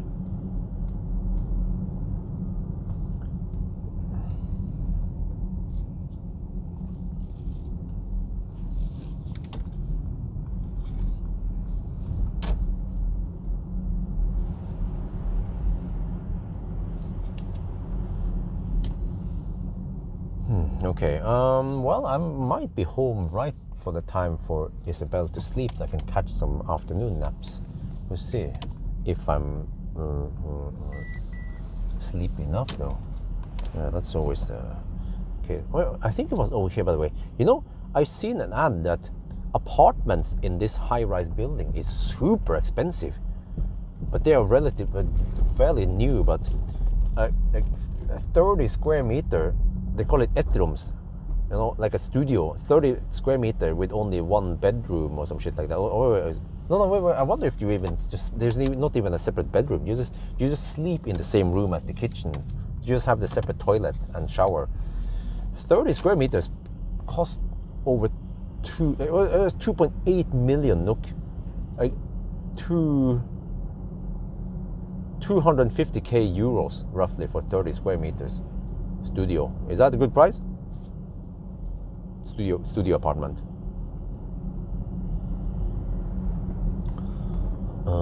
In Sweden, it's more or less illegal to wash a car at home. Huh? What? Why? We just use some water. We don't even use that much water. I mean, if there's water crisis, that's different. But fortunately, that might be the case in Oslo because they get water. Everyone in Oslo gangbang Maridalsvannet. Fortunately, Ullensaker, we get the water from what's it called again? Hurdalsvannet. It's way bigger lake. There's no way that people around Jessheim and Eidsvoll and Rådal, Dal, we have plenty of water for way less people here. So there's never going to be any water saving, even if you have the worst dry period here, fortunately. Unlike in Oslo, yeah. I remember Oslo is like, don't water the plants, try to save water, don't shower too long, blah, blah, blah, yeah.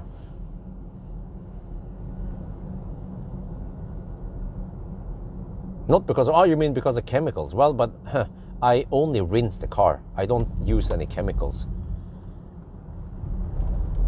ABC always be rinsing.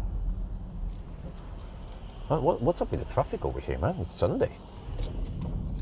You guys should be home. Maybe you guys are not home because you guys want to go out now on Sundays.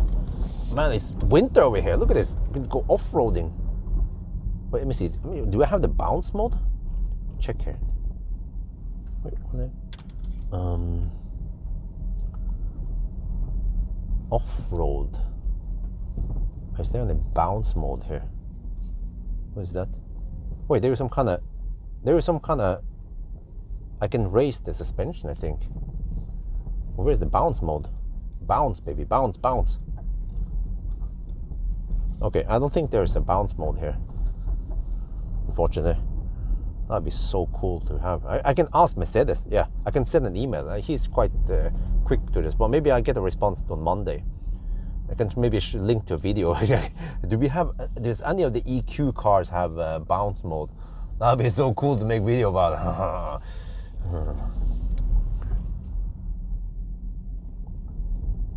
Yeah, the G9 is possibly the best. It's the best out there, mainly because it charges fast, but also because you get a pretty good package. Like I even feel like the G9 has better comfort, ride, and also soundproofing than even this way more expensive EQE SUV, and even pretty good performance also. Yeah, I don't remember the 0 to 100 time. I'm gonna find. Do you guys remember G9 0 to 100 time? But wait. I wonder if Wi-Fi put Isabel in there. I got a message now in my pocket.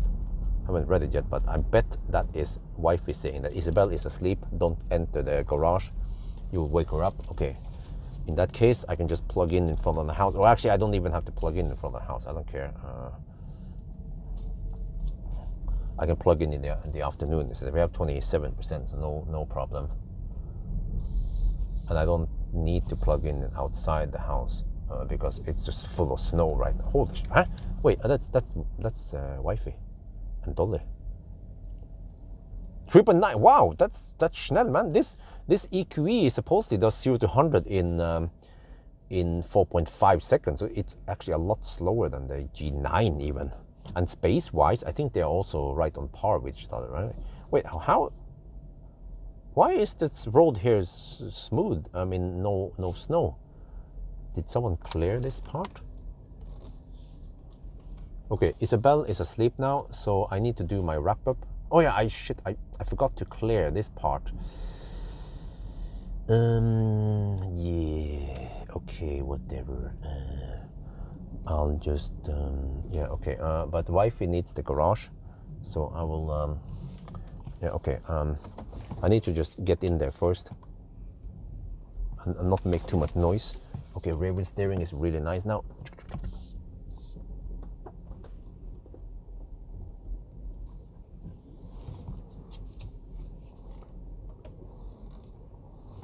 Okay, I'll just park in front of the garage.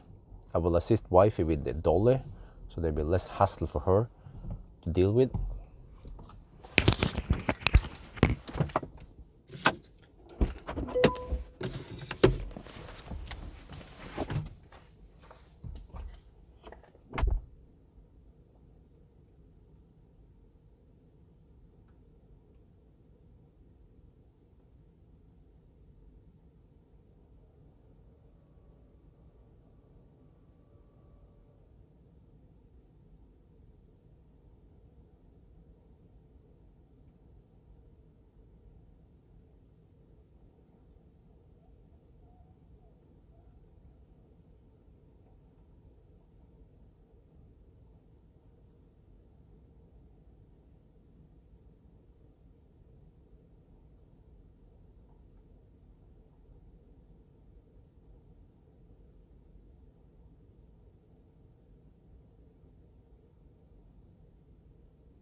Okay. Oh, yes. I'm a buck. Well, actually, I can leave most of the equipment here because it's gonna be something like this soon, right? Okay. Well, you guys don't need to look at that. You can look at this instead. But let's see. Wait, do I have the sun cover thing here? Yes, I do. I can at least cover parts of this, but I think we have some sun, some infrared. Oh, nice. Okay.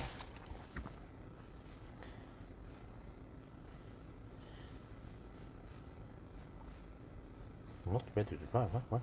Why is it not ready to drive? There, ready to drive. 16 degrees Celsius. Let me check the weather forecast here. What does it look like? Wait, the Wi-Fi. Oh, okay. Let me check here. Okay, the weather is nice tonight, so I could do an acceleration test or go to Hemsedal tonight. Unlikely because I need rest. Monday night is also okay, both for acceleration noise test and so on. Oh, Tuesday night is not okay. Oh, then we'll get some more rain or snow. Oh shit. It means that I have to do my tests.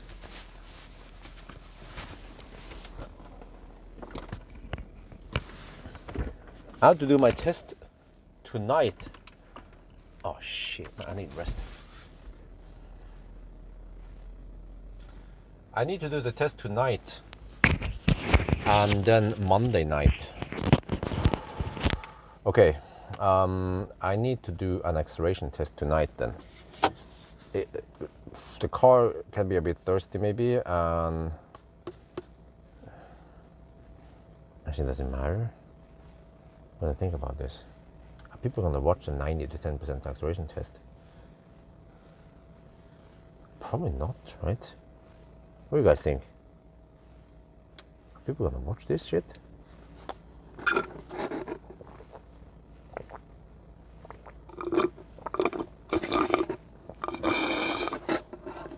Well, all this stuff is actually paper, which means I can put it in paper trash. Look, we have a paper trash thing.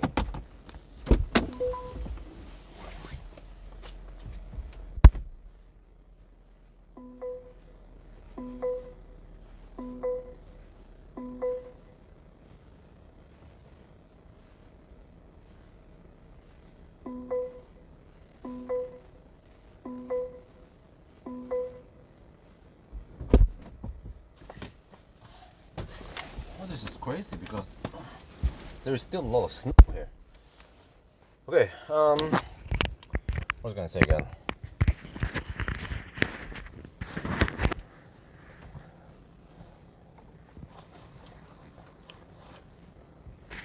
I need to write down how many kilometers I drove.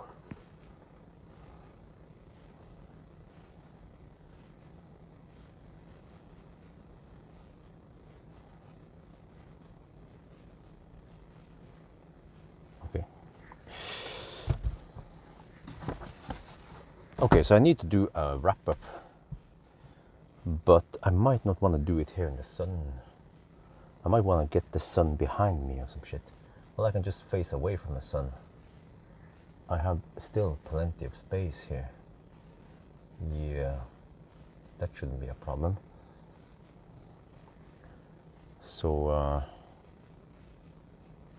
yeah. What do you guys think? Are you guys still here? Or is it bugged out now? Okay, but I'm trying to figure out whether a 90 to 10% acceleration on a freaking SUV is interesting or not. It might not be. If this was some kind of sedan, I think it would be more interesting. So think about this. Acceleration, SUV, who gives a shit, right? But acceleration on some kind of sports car, if this was Okay, well, you guys can spam. It's easier. Spam. Yes acceleration, no acceleration, or just say yes or no. Just it's quite obvious what you guys are asking for. Well, yeah, it is an AMG, true, but I'm just wondering if, because sometimes you can even see on the view count. Sometimes I spend a lot of time doing some tests, and then I get 5,000 views, right? And in a big channel with 320,000 subscribers, 5,000 views is kind of waste of time. But if I at least go to Hemsedal and I get 30,000 views, then it is more worth it, right? But I think I have to be smarter. I have to stop for a bit, not just work my ass off, but stop. What the heck, man? Don't should turn off HVAC, man. But I need to just zoom out a bit and see. Okay, it's a big fat SUV. Do they care? Do people who buy this car care about acceleration? Probably not. So zero my test. Why? But I know how these cars affect. I mean, how these cars react when the juice is out. Off-road test. Yeah, that could be interesting. Yeah. But I'm just afraid I might damage something. So that's a bit risky.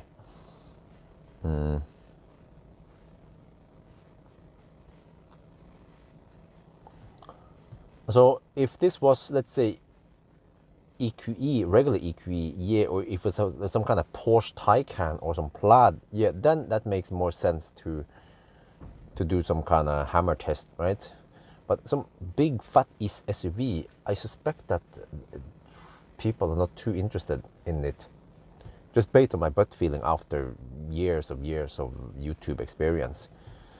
So I might just take the rest, just rest fully, and then on Monday night we go to Hemsedal, a live stream, and because that one is more relevant. Why? Because going to a ski destination with a big family car SUV like this is relevant, except for that I need to get sandbags, or something heavy to put in the car. Well, I have EcoFlow. Yeah, okay, that adds a little bit of weight at least. What else do I have? I can bring the snowblower, but at least the EcoFlow and the safety equipment adds some extra weight, but not that much. But I know that extra weight in the car is not super important for consumption. It might bring up the consumption slightly, but who cares, right? It's so small that it's almost irrelevant.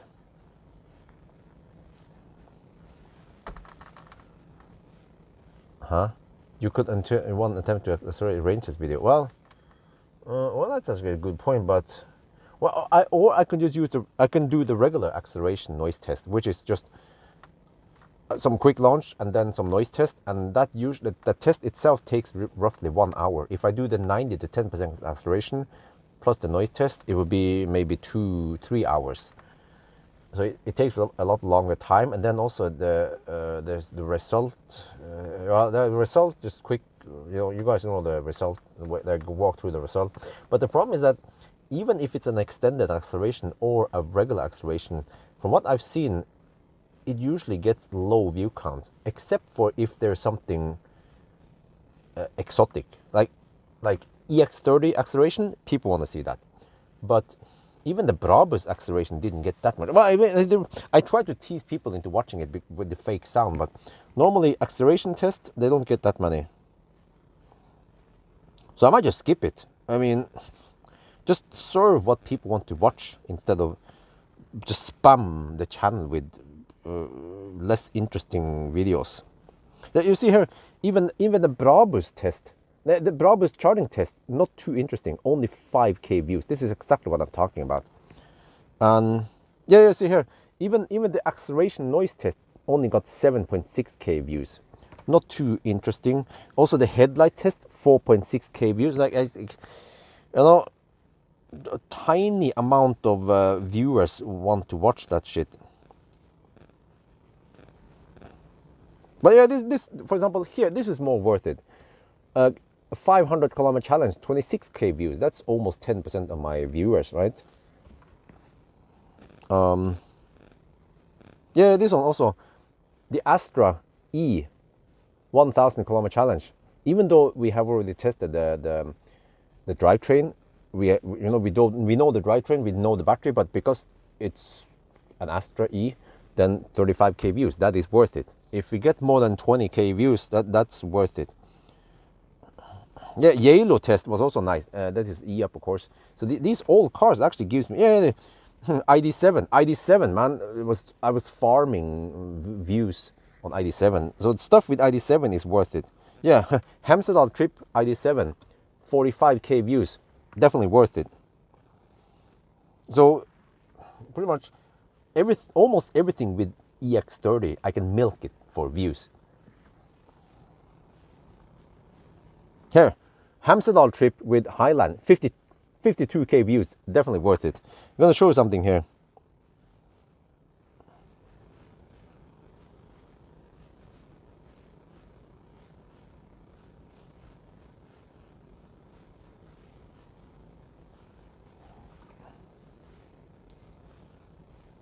The Plaid that died, 132k views.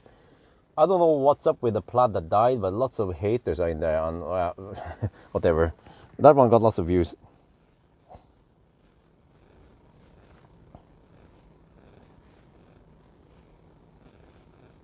Okay, anyway.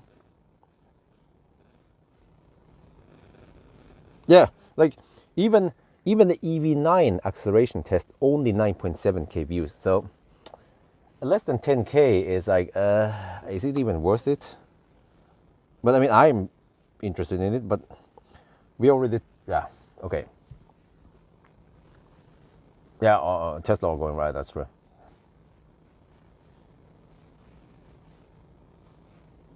Huh? I already have a range test. You should watch it.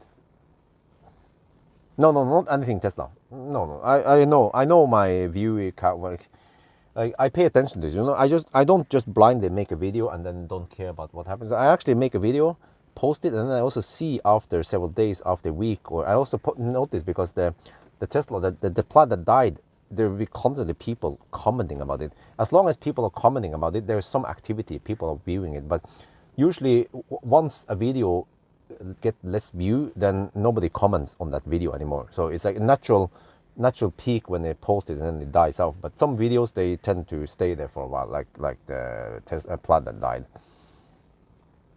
Yeah.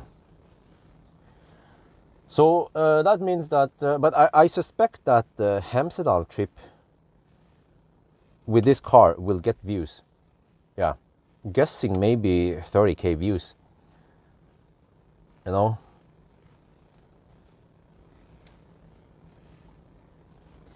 But probably not the acceleration noise test.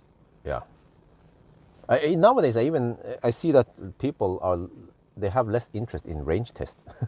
Range test used to be super popular, but not anymore. It seems like cars nowadays, as long as they can go 400, 500 kilometers, which they can do money on them, then people don't care. Yeah. But before, it was like Kona, be like, oh damn, Kona could go 500 kilometers and Nero could go 500 kilometers during winter. During summer, that's amazing. But nowadays, it's like, yet another range test. Yeah. So I actually need to reinvent myself and try to make something more interesting.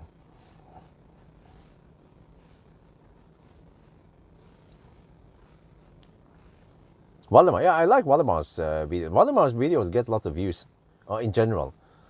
But it seems like it becomes better if I can film it. But I'm not always around there. But I can at least maybe help him a bit, and so that the video becomes better. I suspect that maybe some people drop off the video because it feels a bit amateurish, which is true. But like I have to protect. I have to defend Valdemar, because one guy, he was bitching about Valdemar's video and it was bad and stuff. I was like, dude, come on, give him some slack. He's a professional repair dude. He is not a professional video man. He does the video for fun, but he's good at repairing cars. I was about to say to him, you try and repair an electric car and see how well you do it, and you're probably gonna suck at it, and then we will not like your content or your work. But this is basically what it means. But then that will make me sound rude and arrogant. But that is the truth, man. I mean, I don't like it when people talk down on my friend, because to be honest, he's just doing this for fun, you know, and mean comments like that will make him, he could make him less, it could discourage him to make more videos. And it's great that he makes videos on his own, and he actually seems to enjoy cutting and making some fun intro and stuff. So I almost feel like I need to make a separate video explaining this, you know.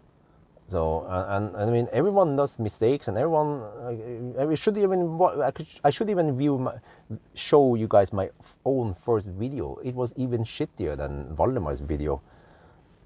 Some people need to start somewhere, and yeah, exactly, learn by doing. And if I would try to repair an EV, I would be electrocuted by the time I would open the battery pack. So, you know, it's just, I don't know why people are kind of, what do you call it, careless when they comment about things.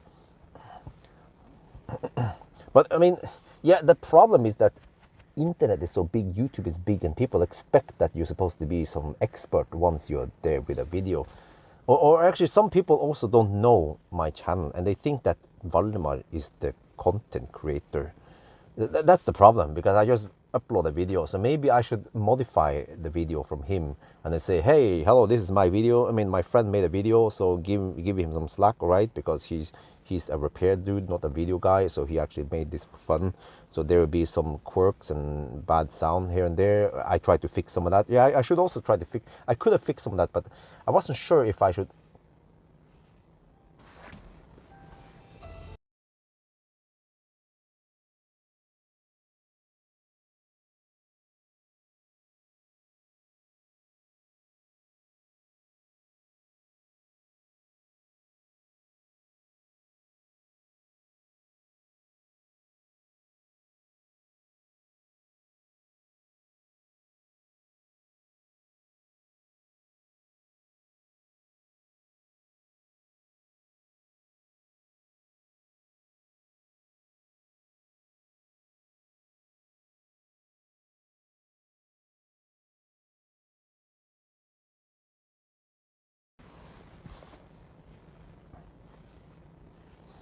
Yeah, so I mean, that's the problem, because people watch the video and they have, if they are new in the channel, they don't have any fucking clue what's going on, and they think that he's the YouTube creator, owner, channel owner. Yeah, that's a problem, of course.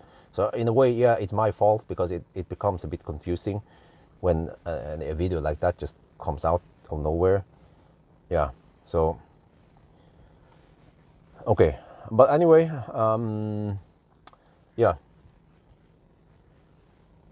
But I'm gonna, in 6 minutes, I'm going to order some sushi, and then I'm gonna go grab sushi. But I think I will go outside now and shoot a little summary of this trip. But I need to also start packing my equipment. Yeah, no. But when I think about this, I think the guys who made negative comments, they actually have no clue about what this channel is. They think that Valdemar is the YouTuber. Yeah, I think that's the problem. So of course, when they look at this Björn Nyland guy, they don't know that that's not him. I mean, that's not me. And then they're like, huh? There's some dude with over 300k subscribers, and he has shitty sound quality, and he sounds really unprofessional. Yeah, understandable, of course. But maybe I should send Valdemar a clip where I have the intro. Yeah, and he will put that in his video, because then it is better. People who watch it, they will be, okay, you know, I am the channel owner, and then my friend Valdemar made a video. He's doing this more for fun, but he's a repair guy, you know. So yeah, I think I need to do a quick 1 to 2 minute intro before, so he can then put that one in the video when he's editing it. Plus, I can even help him. I already help him about some stuff. He needs to use the effect called fill right with left. So he would then take the left channel, fill with right. But ideally, he needs to go into the DJI. He also has one of these, but he has the DJI 1. I have the 2. And he needs to set it to mono, because he has to set it to stereo. So he doesn't know this. understandable because he's not a video guy. It would be, yeah, he does it for free. That's the thing. He shoots the video on his phone. He even purchased some equipment like DJI mic because he probably wants to do this for fun.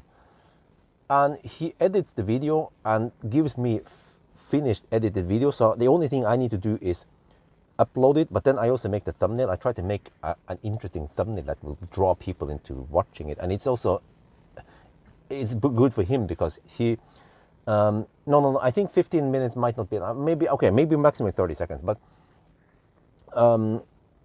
what's again?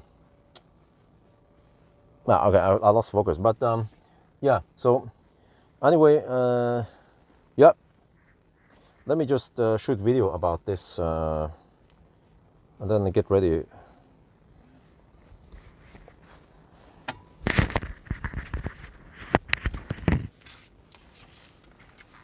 I need to quickly explain what happened, and I can do it that outside. Let's see, let me just tuk, and then tuk, and then I need preheating that.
Good afternoon, Mercedes-Benz Norge.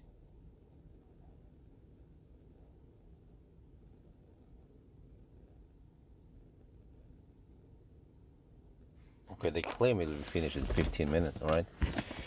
We'll see about that. Okay. Wait, no, that's not ready for running yet.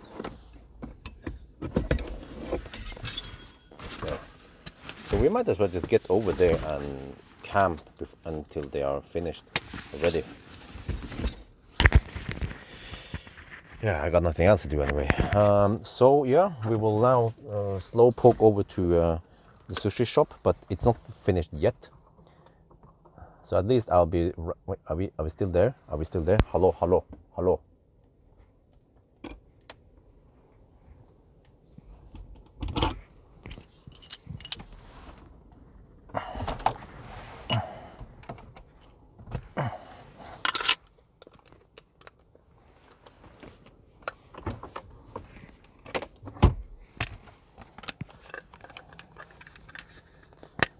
Okay. I'm gonna go to the sushi shop. I need food, man. It's been, well, I had my burger at 9. Now it's already 2 in the afternoon. Holy crap, man. It is a long day indeed. Get some ventilation going on. And then off we go. Wait. So, yeah.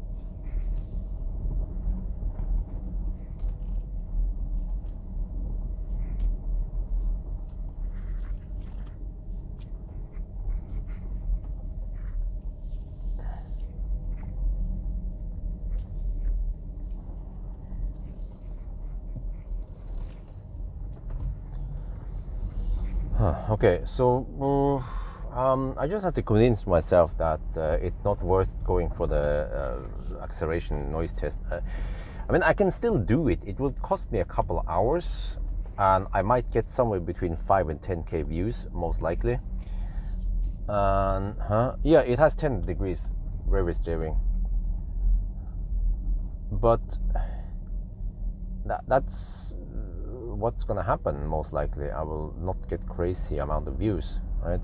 Wait, so Isabel went to bed kind of late, I mean to nap, around 1 in the afternoon, so it would mean that she will wake up in around 2 or 3, no wait, 3 or 4, so I might be able to nap around 1 hour. I have to pick up the sushi first and then try to nap. I usually can't just go straight into napping unless, yeah.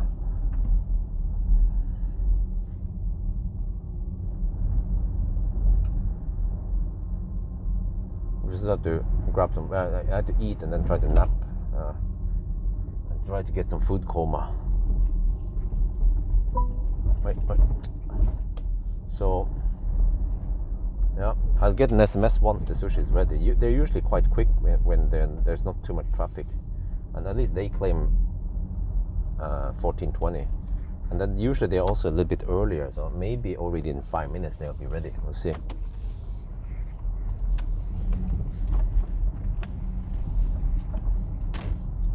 So man, yeah, but I'm getting kind of sleepy now. Just have to get back home and get some sleep. But yeah.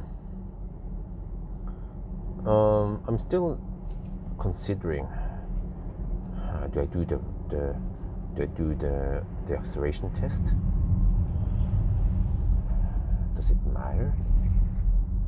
It doesn't, right? Or I mean, I will get views, but not crazy high views. But at least I've done a range test. Well, okay, this car has been included in the vlog where I pick up the car. I return the Brabus and I pick up this, so there's a little bit of Mercedes action going on there. First video, second video, range test. Third one, 1,000 kilometer chill. Well, and then the last one will probably be the Hemsedal trip, and then I will not make a driving impression because I feel like it's not that super interesting for people to watch. It's just another variant, another Mercedes, expensive, yeah. But at least we will try and see if we can make it to Hemsedal and back, or if we fail, then whatever. Well, that will be always be interesting. Well, unless I do some kind of off-roading, yeah. But I could ask my friend, but do I have time left? What shit? Okay, it's a bit early. She turned around just when I was almost too close, so the lady was gonna turn after me as if I would expect to emergency brake for her. But it depends, you know, how far away you are, because I'm not gonna slow poke past her, and I still need to have some speed, right? I was even going under the speed limit, so in that situation, I think I could not comfortably brake in time for her anyway, since he was the position. Maybe she expected me to be able to brake for her and stop for her, but that ain't gonna happen, lady. But like this, is she gonna? Okay, yeah, that lady wants me to pass. So, well, actually, there's a lot of activity here, right? Really? Well, I did not expect this. Okay, where in the heck can I park? Because I cannot legally park here. Oh, is that a Geländewagen? A G-Wagon? Yo, what's up? But here it's a reserved parking spot, so I just have to poke in I have to just camp inside the car and move if I need to. If one of the other spots gets available, I'll move.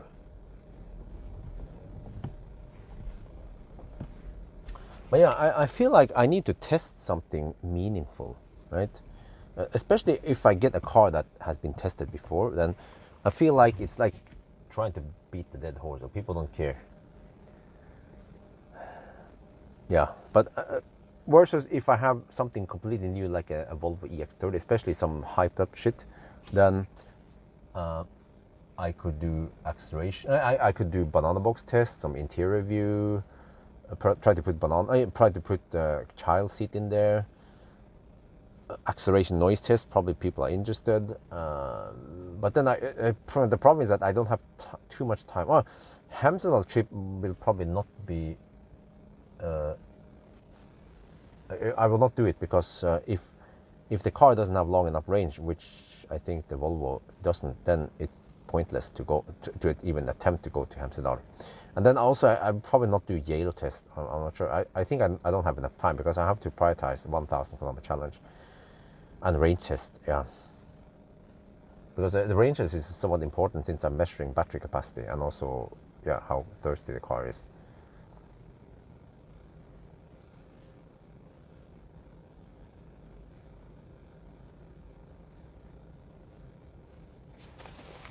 So yeah, this is just the last part of a thing, but maybe I'll just sign out here.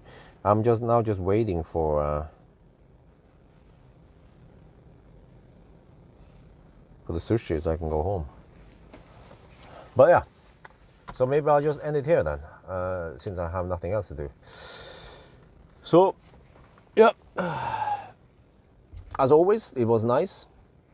Live stream, interesting, different, a bit chill, not too full. I like it because it's always stressed, like I need to hurry, I want to shoot video, how fast are we charging now? It's like whatever, how long did we stay here? An hour, okay, whatever. And then it's gonna be also chill over to Amsterdam, yeah, but then maybe a bit stressful on the way back when we might almost run out of juice. But always bring protection. So yeah. But that means that tonight I need to rest, and then Monday night I'm planning on doing the Amsterdam trip. Yeah, so I can fully rest. Wait, Sunday. Yeah, so I need to fully rest. Oh shit! But it also means that Monday night I should bring Isabel to Leo's Lekeland so that she can release some energy, so she will be tired and sleep long enough Monday night when I'm gone driving. Yeah, so that Isabel can, once she goes to sleep around 10 in the evening.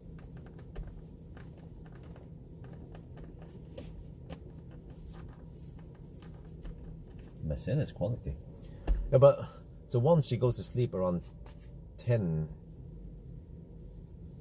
I don't know, 10, 11 in the evening, she will sleep all the way until at least 7 or preferably 8 in the morning. We have to make her exhausted enough during the daytime, but yeah, something like that. That is the plan then. Okay. Well, stuff I need to deal with as a daddy. Plus the car stuff. Yeah.